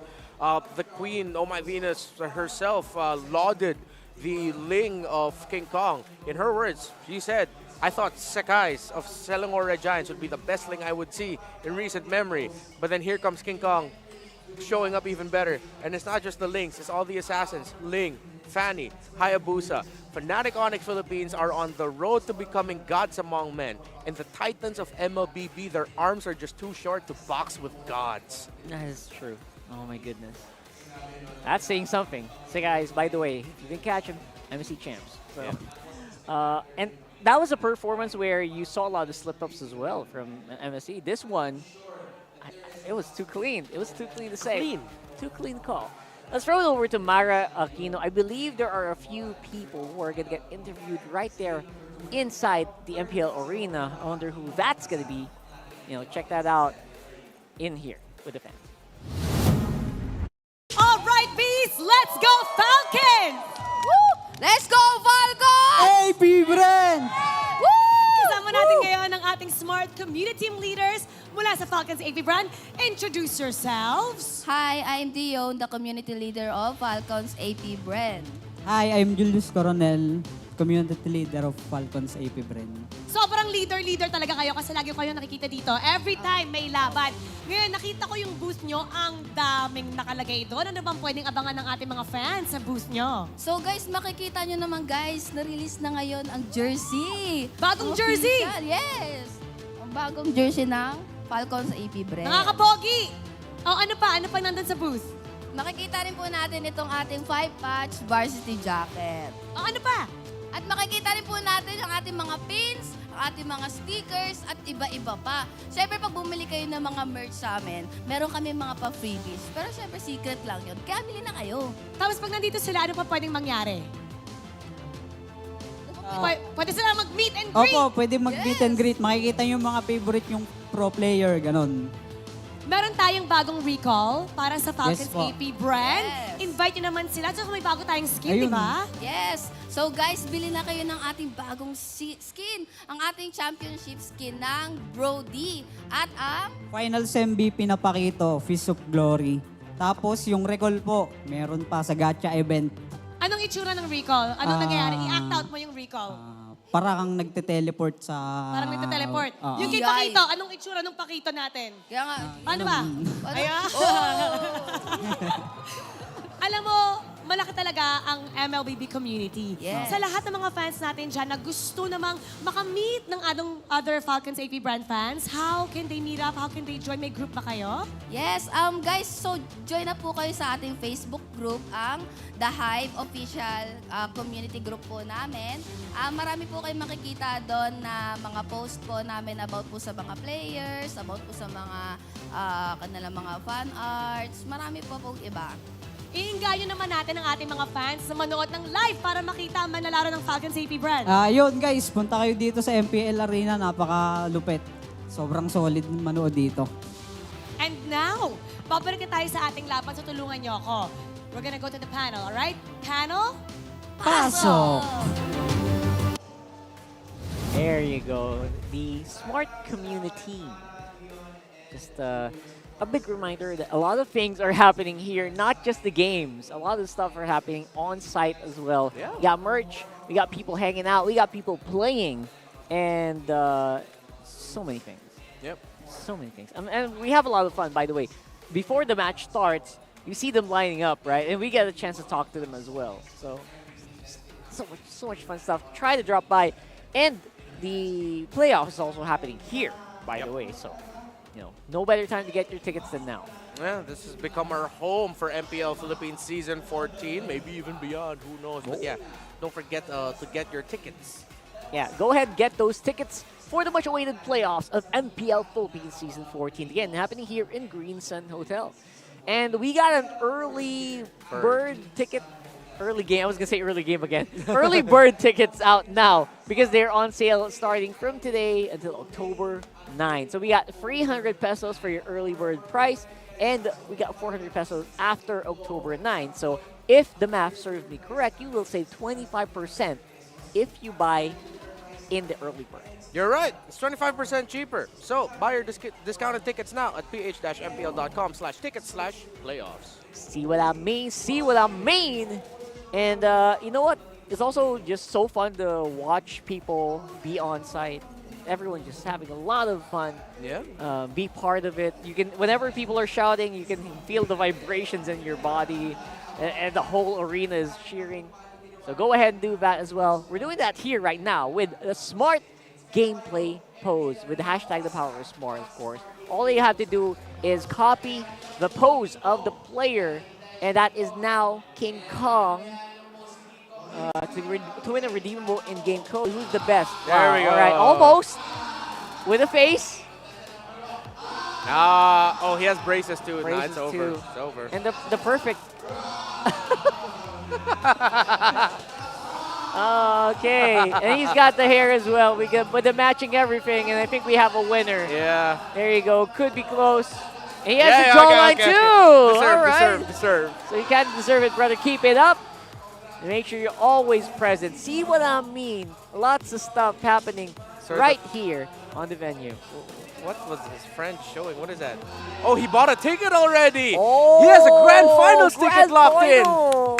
One of the people who got to buy it before it completely sold out. That's the flex. Yeah. That's the flex right there. That means he waited, and in the span of 5 minutes, 4 minutes, I think that got sold out. I hope to God he isn't a scalper. I'll leave it at that. Please don't be a scalper. I hope that's just one ticket. We've seen your face in your email confirmation. If you're not here in the Grand Finals, we will hunt you down. That's very aggressive, brother. I'm not kidding. I would say the FCAP deserves that blue side pick. And again, the scalpers, good luck, because we got pretty good security now. There you go. I'm never doing that again. For FCAP, oh, God. I'll be honest, I feel like they drafted pretty well there. The Grok was okay.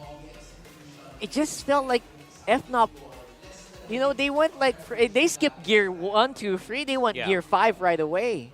Yeah, they went into that thinking that they could just control the mid and then win. They didn't take into consideration that Kirk would be winning at the EXP lane against Flap TZ, that the jungle, the rotations of Fnatic Onic Philippines were so well timed that Falcons APBren couldn't even assist Flap TZ in key moments, and at the same time, they were getting invaded upon.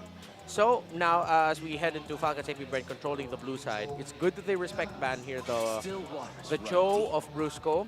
They'll also have to take the Tigreal into consideration here later on. And they also respect ban the Fanny. With the Ling and the Fanny gone now, I believe we're going to be leaving Hayabusa and Julian as the main trade-offs. However, Falcons APBren, again, if they do not, and if they pull the surprising move of not first picking either the Hayabusa or the Julian, then they might be, that's a signal that they're leaning into like the Alpha or the Bane pickup in the jungle. And the Bane pickup is kind of already in the minds of both of these teams anyway, right? Because of what we saw earlier. So we know that if it does come out, there's probably going to be repercussions, or both of them will probably be ready.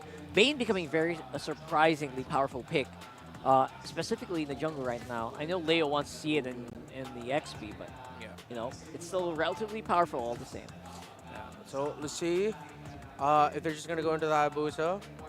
Fnatic Onic Philippines, every time I see... Nope, they take it away. It's locked out. Yeah. So now you still have the Julian Nolan as the available trade. By the way, we haven't seen Nolan at all throughout today. Oh, that's a good point. It's always been Lunox, Harif, Claude. Interestingly enough, Phoveus, of course, making an appearance finally after being banned out for like 9 consecutive games, I think. Yeah. I don't know if the math's right. It's either 9 or 12 games straight, or some. But yeah, I'm very happy to see Phoveus again.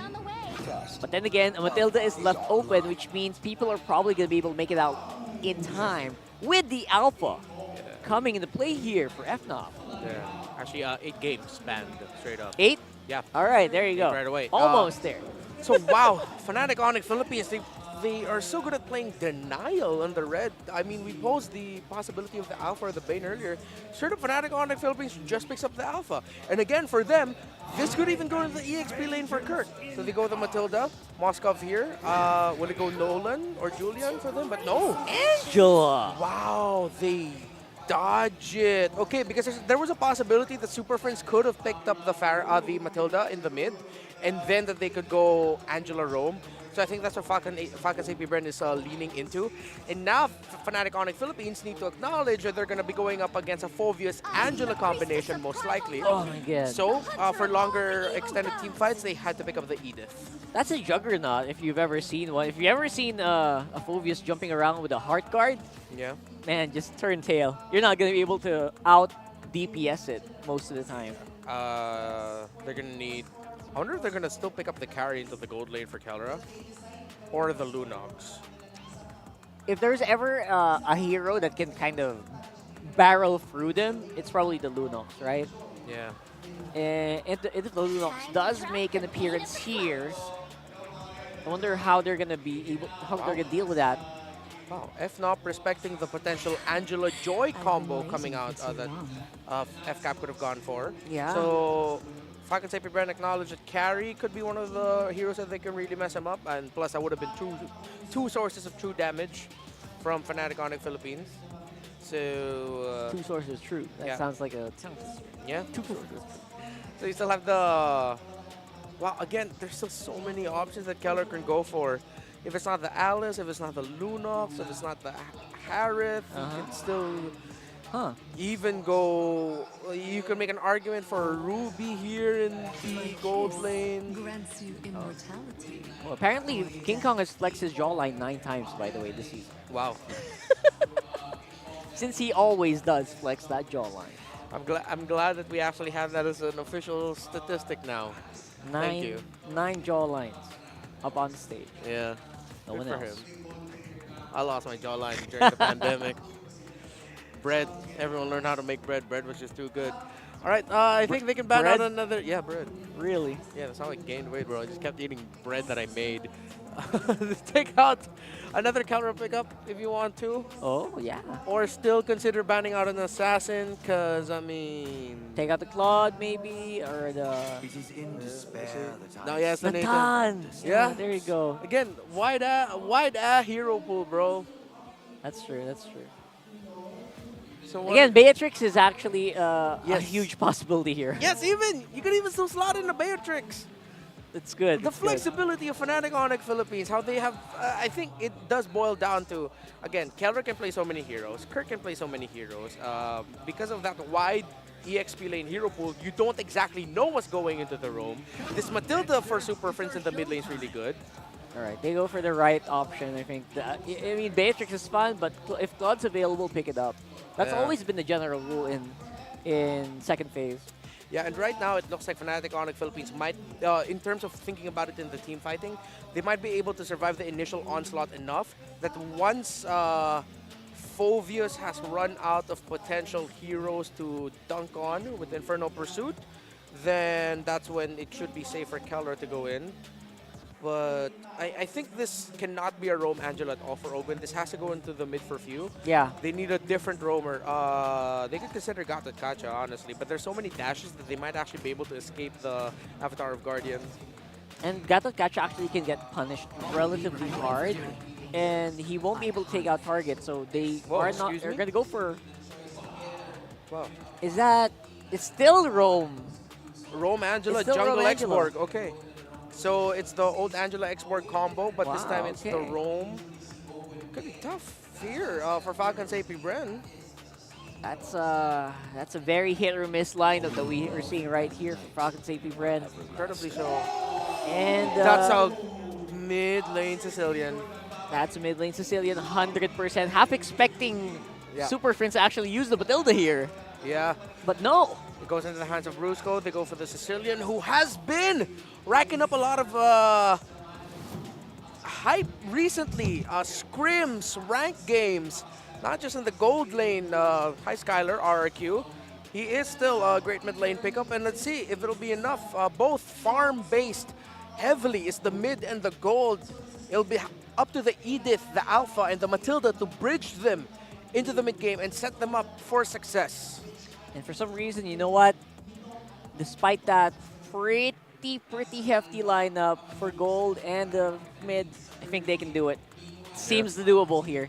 Now let's see if our casters, Leo and Ian, also think the same way. Throw it over. FCAP, FNOP, game 2. Let's go! Game 2 is at hand. Best of 3 match point for Fnatic Onic Philippines and Ian. Woo! Is this the right time to bring out the Sicilian? It's another debut pick. I mean, they have the luxury of doing it. They've secured a playoff spot, might even secure the first seed. So it's time to experiment. But this isn't that much of a cheese because Renmar and Rockhart has mentioned that this has been used a lot in the different regions. And even flex their roles, not just the mid lane. I believe this was used also at the gold lane a lot of times, even in ranked games. But here's the thing. I would be okay if that was just the only off thing about this draft. I'm gonna use the word off in a very liberal way, because you also have King Kong on the Alpha now.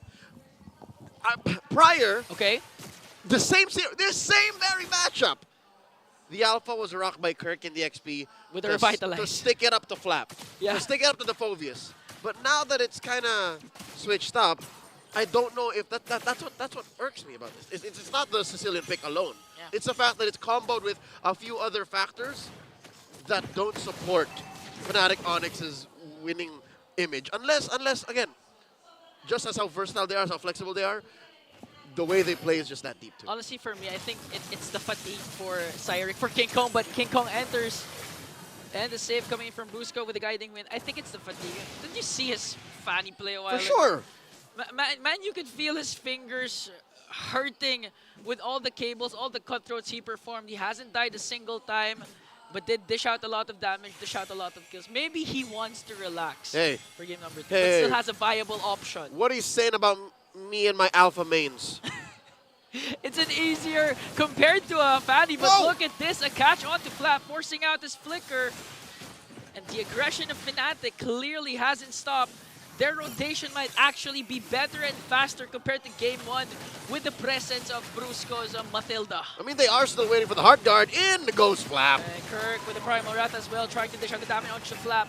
While Flap TZ manages to rock the Infernal Pursuit. And King Kong with the Retribution manages to get the first turtle. Flap TZ in trouble here. She tries to walk away, will survive. But Fnatic gets a turtle. Ogwin still doesn't have the Hearth Guard. I'm pretty sure if the timing was right, maybe FCAP would have leaned hard into it, but this does give the first turtle over to Fnatic Onic Philippines. And you're right, again, very early game centric. I think they do need this. They need this late game insurance, and they also need, well, we need the 76th unique hero pick in MPL Philippines Season 14. That's, what now? 65% of the heroes? Wait, 65? Yeah, that's about... Do we have 118 or 120? 120. We've already broken 120. Yeah, especially with Suyo. Suyu. How do you pronounce it? Suyo. Suyu. He's coming out of the playoffs, but regardless. Yeah, so 65% might be the number. Let's just ask Redmar later on, but here comes the Sanguine Claws onto Kyle TZ. Will pop his Viraga armor, and that's the beauty of having a Sicilian. Apart from the late game insurance, you have additional crowd control with the Sanguine Claws AoE as well. And here comes the over-aggression of Fnatic. Paired up with the Matilda, they can outmaneuver Falcons APBren. Oh no! King Kyle's Kong. going down! And the next target might be Super Marco, but few here to the rescue. As Fnatic Onic, 3 Sonics working on Super Marco. The Heart Guard is ready to be expended though, so at any given moment, Super Marco's in trouble. Ogwin rather's gonna make sure he's safe. All right, here's the thing. You forgot to mention one thing. You talked about the CC. You talked about the late game potential. You know what else Super Friends brings to the table? What? Range. Exactly. I remember the days when the Sicilian would be picked up just because there's a Farsa on the other side. And you need to close that gap. And because of those Sanguine Claws, my boy, for all those who missed out on when Sicilian was a thing, that just breaks the game in half. Like, you can't even touch, usually, the Sicilian player. Yeah, so right now Super Friends has the luxury of doing that. As we speak, just working on Kyle TZ. Another chain crowd control might be able to bring him down. Just look at the damage coming in from Fnatic Onic as he tried to work on Flap TZ with Infernal Pursuit despite the Heart Guard for there. And here comes Kelra with the Blazing Duet, gonna finish the job and bring down Ogwin. Just total dominance for Fnatic, and they're not even done! Oh! That's gotta be frustrating. Again, usually, you see a Phovius dunking on fools. He usually would just be, you know, his life would be coming back there. It's like you're running him through a blender. Like, what happened? I love how you have sound effects for the life bar, but not for your favorite hero, Bane. Let's not talk about that. But still, Fnatic Onic, 4,000 gold ahead, 5 minutes in. This is not the way I foresaw this happening. Because again, there's a good amount of sustain on FCAP, right? Yeah. And there's a good amount of dive coming in from them. It's a good quality dive. But FNOP have denied all of that. I'm actually curious what Few has been getting with this IMU. I haven't... I might have missed it. I'm not quite sure. Ideally, he'd be getting... maybe Circling Eagle the Primal or Wrath, the Primal Wrath, right? Because it comes with the transformation. Maybe when you find yourself in a pickle, you steal the Bat's Feast. Yeah, but that's just a defensive move. Very defensive. Yes, you're right. Okay, now they're going to work on Kyle Teasy here. Again, circling Eagle. Brusco, one of those aggressive roamers when it comes to the Matilda. Not afraid to go in, just dive in, aid the members of Fnatic Onic as they work on the bottom lane turret. These are 5 members. I know 4 because Kirk's up top. Let's see who's going to make a play first. This is... Speaking of range, you mentioned this. The range, the crowd control. Even the crowd control is ranged. It's low cost. It doesn't put FNOP in danger. Usually, when you try to go for CCs, again, point in comparison, few. When he tries to terrorize FNOP, he has to be in range. He has to come up close. Oh, Sanguine Claws don't care! Speaking of few, he has to pop his Purify here. He has his, the Bat's Feast, though. But Super Prince, again, just showing total domination here with the Bat's Impact. As early as 6 minutes in, you can already feel the damage coming in from Super Prince. And I'm curious what items he has already, because do you see each Bat Impact just dealing enough damage? That's the nature of the beast. Sure, items will come into play, but the mechanic... Oh! Kirk, no one home! Kirk missed flicker there, but a perfect opportunity for Falcons APBren to counterattack as Fnatic Onic will get another turret. Just looking at the sustain of Fnatic Onic, they're not even afraid to go up against 5 members of Falcons APBren this deep. They're not afraid. All right, so you were talking about Bat's Impact, right? Every cast within a timer, Super Prince, he eats more mana, henceforth deals more damage. That's why. It'll just eventually eat into his mana, you just keep chunking away until he doesn't have any more. But I would reckon, since he's been hitting people with skills and getting away with so much, he can afford it. Look at King Kong just literally leading the charge with the Spear of Alpha. Again, he's really activated because of the presence of Brusco with his Matilda. A guiding wind can ensure safety for King Kong without suffering any casualties. And here comes the Sanguine's Claws once again, catching Ogwin along with the Bat's Impact, forcing Flaptisi as well to walk away. Super Marco has to recall because the push might ensue for Fnatic. Breaking news. After everything FNOP has done, FCAP gets their first turret push. That's where Marco came from. And just look at this. 4 members of Fnatic zoning out the members of Falcons APBren as King Kong works on the Lord. There was an attempt there to steal the Lord. He's not going to cast that Spear of Destruction as King Kong with an uncontested, literally alone in his own island to deal with that Lord. He is so comfortable. He is, what, 2,500 gold up, I'd reckon, over Kyle Teasy. And the rest is history. Like, you can do the math, but on a roll-per-roll basis, Fnatic Onic dwarf FCAP. Yeah, literally. They are in a whole different economic bracket. They pay a different kind of tax. Since game 1. Actually, since week 1, you could argue. The Bees don't want to talk about that. Yeah. This was a chance for FCAP to get one over FNOP, but this might even be worse than the first time they met. That was a 3-game series. We're looking at a potential sweep. Potential sweep might happen here as Fnatic Onic charges in the middle lane, trying to burst down this inhibitor turret, and they will do it successfully. They still have the Lord as King Kong works on the top lane, and Keller and Kirk onto the bottom lane. Super Prince not afraid to zone out the members with the Bat's Impact. Again, they're going to burst down the inhibitor down bottom. It's just the inhibitor up top remaining for Falcons APBren. It's so tough for FCAP. Wow! The chain CC from Fnatic is just too much. Last Insanity has to be used here to clear out the minions. Circling Eagle and Keller goes in with a blazing duet. Might be able to bring down Kyle Teasy here. Pops his immortality. Looking at King Kong, gonna get a mega kill as they take the game, the series. 12-0 last week, 13-0 today. Fnatic Onic Philippines puts a period on that question. Can they take down the Titans once more? They do it in quick fashion and take pictures too. Literally gods among the remaining teams in the MPL S14. Unstoppable, unbothered. Just look at this team, united as one. Hella strong.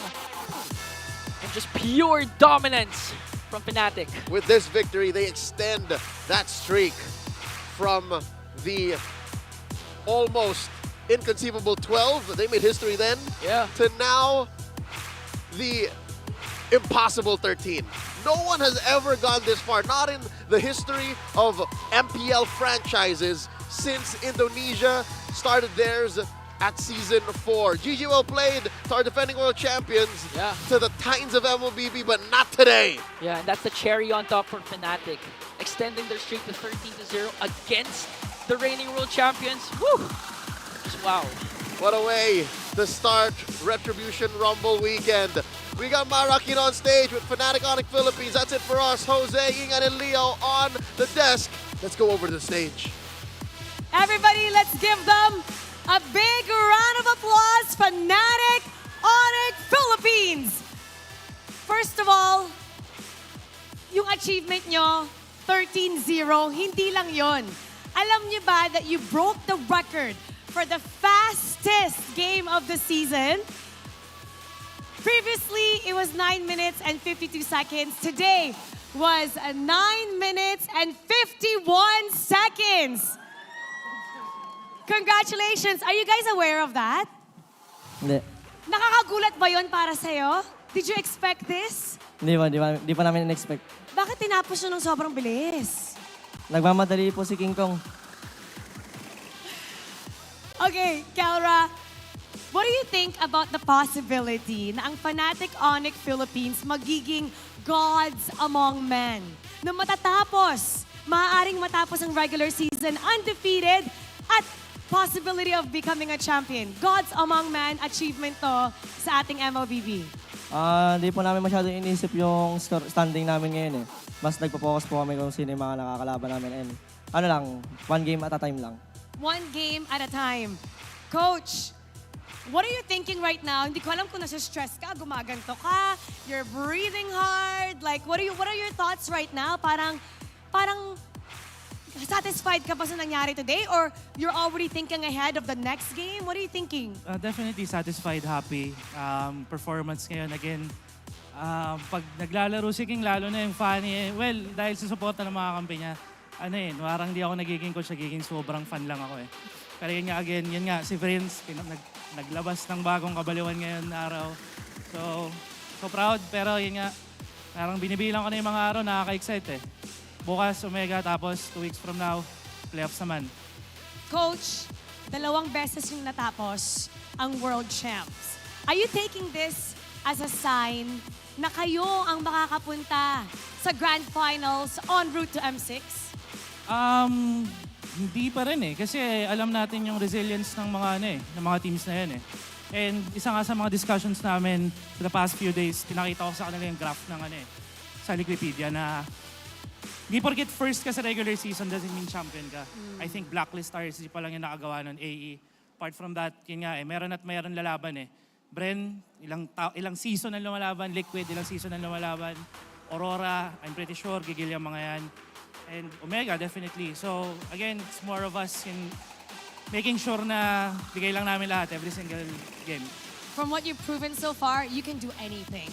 And now it's time to announce our MVP. Let me hear some names. Sino?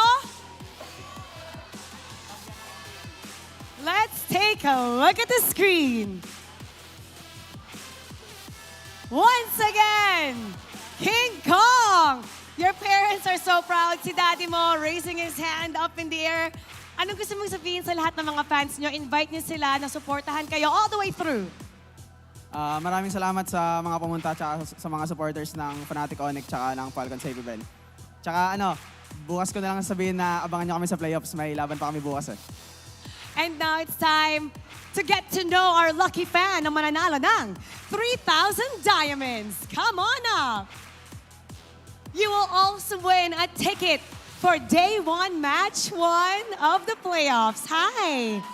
What's your name? Jen. Jen! Jen, sino dito ang favorite player mo? Si Kelra po. Sino? Kelra. Si Kelra! Si Kelra! Na-break ang streak. Okay, tabi ka kay Kelra. Bakit si Kelra? Kasi po din po kasi ako yung marksman. Ginagamit ko. Okay. Anong gusto mo sabihin kay Kelra? Keep it up. Keep it up. May second favorite player ka ba? Si King Kong. Si King Kong! Si King Kong. Oh, ano gusto mo sabihin kay King Kong? Mas lalo niya pang galingan and May pangatlo ba? Wala. Huminto na doon! Okay, now you get to take a bow with your favorite team. Sa gitna ka ni King Kong at sa gitna ka ni Kelra. Go right in between them. All right. Congratulations to Fnatic Onic Philippines. You may now take your bow and take your walk of victory. Fnatic Onic Philippines, undefeated, en route to the playoffs. Tignan natin how long the streak will continue. They're really hard to beat. We're gonna break that down game for you, so we're gonna go back to our panel. Pass on. 14-0. Gods, bro. Absolute gods. Sheesh. Wait, 14?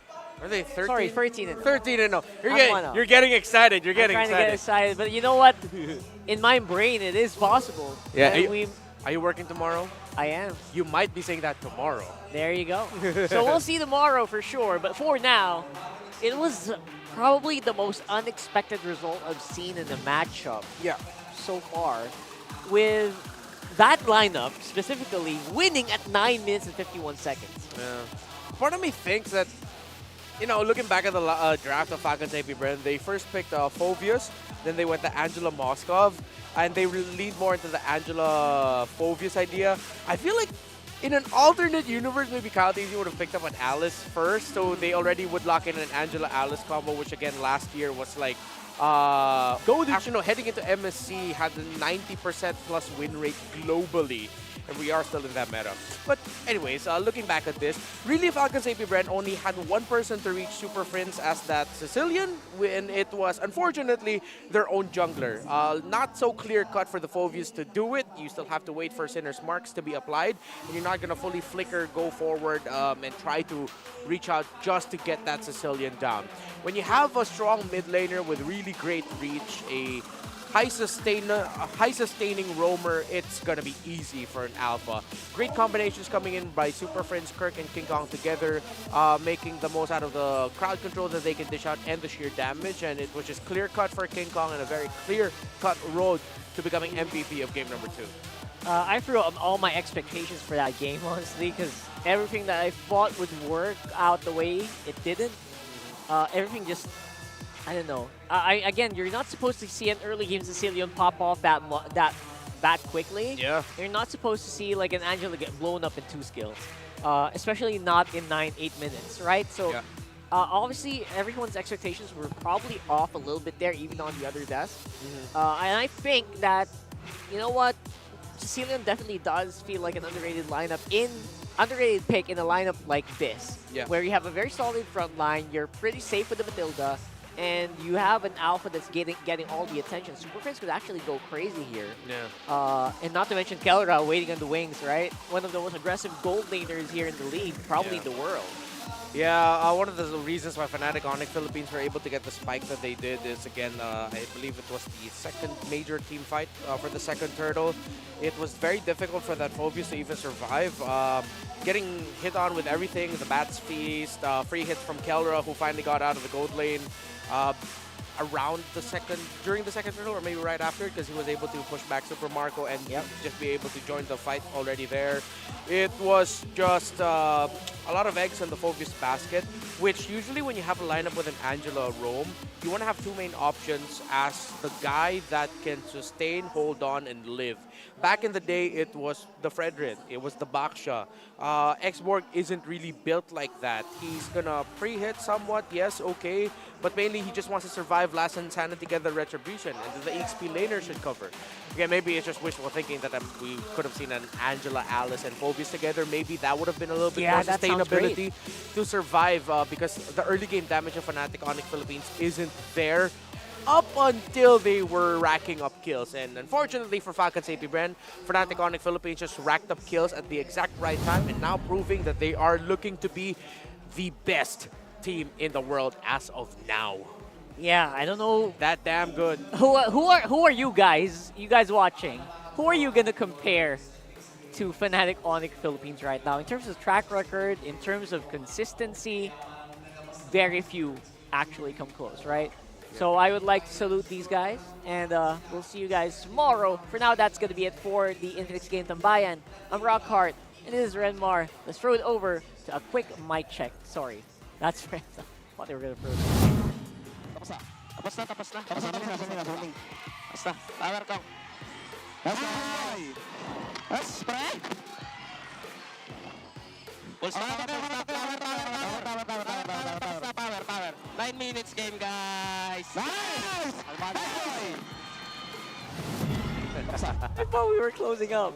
Not yet, dude. Quick. Way too excited. They were way too fast. We still have a recap on the schedule. Right. We still gotta do the Fancy Fancy Laban. Of course. Sometimes we gotta get like Fnatic Onic Philippines and just like chill out, because their comps were chill up until they won. When they won, that's when you heard them pop off. That's right. And again, Kelra said, you know what, King Kong is in a rush. Yeah. And I think everyone's everyone's already so excited for day number 2. But for the meantime, yes. I think we're here in a scenario where there's very few people that you can actually compare FNOP to. Yeah. Prime, Blacklist is probably it. Season 8. Yeah. Closest is, you know, I mean, APBren as well. Yeah. And, of course, they're undefeated. They're freaking undefeated, dude. No one can really go that close. I mean, just like I know TLID has been impressive. I know RQ has been incredibly impressive. They're fighting out. I'm not sure if they have already had their series in terms of the battle for top 1 there in MPL Indonesia. I know SRG is still undefeated. Yeah. I know NIP Flash is just bullying everyone in SG, but Fnatic Onic Philippines just hit diff. But those other teams are great. By the way, no updates to the bias board because we both got our predictions wrong today. That's right. But I think Leo deserves some points here also. I saw him vote for Fnatic Onic Philippines, if earlier. I'm not mistaken. Yeah. You know what? Let's put up a lion there. We should have, like, I guess it's a little too late now, but you're right here. Leo! We gotta update it. Did you predict? Hey, Leo! Leo! Did you predict for FNOP earlier? Did you predict Fnatic? Leo! Leo! Come back. Did you predict Fnatic Onic Philippines to win? There you go. That's a win. That's a yes. So we should put a lion honorary, here. Yeah. Honorary lion. We're putting a lion right here. Right there. And again, we're updating this every time someone goes on the panel. Yeah. And we're gonna have a new system as well coming in for playoffs, so watch out for that. Yeah, It'll be fun. Yeah, we really gotta double check this before the regular season ends. I know Leo should have more points there up also. He predicts a lot as well. Yeah. Check it out on the social. Yeah, your predictions of the spreadsheets also needs to get put in here. I know you've hit a couple also. Yeah, and either way, yeah. We're actually very happy that, you know what, the casters pulse. Is that how you say it in English? The pulse. The pulse. Yeah. Their grasp of like how the teams are popping off right now. The predictions are pretty good. Yeah. And again, we're still looking for you guys to get those early bird tickets for M6 already. Please book early, because in my experience, you got to book early to get the best prices, right? Yeah. That's a 20% discount right now on tickets, and there's also 20% discount on merch. Yeah. So if you pre-order merch, it's a lot less expensive rather. Yeah. So, and your hotel. Book your hotel as well. For sure. For Malaysia. What's the best hotel in Malaysia? I don't know. Have you been there? Yeah, I've been to Malaysia. You hung out? What was the name of that hotel we spent at one time? I forgot. Oh, Momo's is really cute. Is it Momo's? I think it was Momo's. It's a really small traveler hotel. It's adorable. But there are much nicer hotels too. Cool. All right, we'll see you guys there. But for now, we're talking about Fancy Laban. You know, this is the matchup where Infinix brings together the best of the best from the fans and put them together and fight. And looks like RSG won, and we're at the complete reversal of the actual teams. Yeah, in the fans-led tournament, it's a whole different story. It's the Bees in the lead. And I know the Bees are very, okay, maybe aggressive is the wrong word, but they're very, I'll just go with aggressive. Enthusiastic? Enthusiastic, yeah. Because I'm part of the community group of Falcons APBren, and then every time the Fancy Laban is up, it's like they're always hunting for people to like, hey, would you want to represent Falcons APBren this weekend? Let us know. So they're, in more gamer terms, sweaty. Yeah. They're the sweatiest fans, and again, it kind of results. Pretty sweaty, dude. Pretty sweaty. It kind of shows in the results. But for our official standings for regular season week 8, day number 1. No one is clear-cut yet. Like we mentioned earlier, RSG Philippines still has a fighting chance. Albeit maybe their chance went lower now, maybe at 7, 18, 20%, something like that. Yeah, Falcons APBren has not secured upper bracket too, so the other portion of the bracket, we still don't know who's gonna end up in top 2. Crazy. Love that you bring that up. Smart Omega in the upper bracket? What universe is this? It might be. It might be. Who knows? That'll be interesting to find out. And again, that's happening tomorrow because now FNOP is going to face Smart Omega. Yep. Oh my Yeah, that's a crazy story. God. Hayes used to be part of Omega. Coach Why Not used to coach Omega. Kelra used to be there. Fnatic Onic Philippines still acknowledge Omega as the poison. Bro. Tomorrow. Watch tomorrow. We hope you guys are here tomorrow. For now, let's throw it over to Mara to close out the day. And yes, for real this time, guys.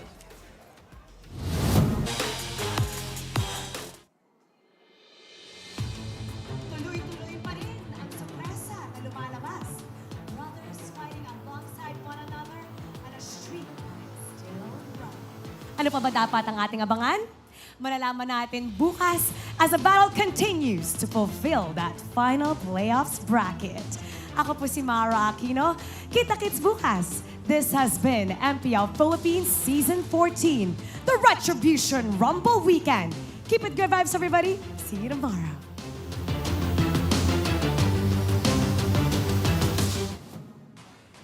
The 14th season of MPL Philippines is brought to you by the following sponsors. Smart, the official telco partner of MPL Philippines Season 14. The official tournament phone of MPL Philippines, Infinix GT20 Pro. Official suppliers, EMC Asia and Index Salon. Don't miss any MPL action by following our official Facebook and subscribing to our YouTube channel. Follow MPL PH on TikTok for more content. Experience the lakas ng Pinas playoffs of MPL Philippines Season 14 action live at Green Sun Hotel. Grab your tickets now via official MPL PH website. And to ensure the equality and fairness of our games, MPL Philippines is also monitored and supervised by the Games and Amusements Board.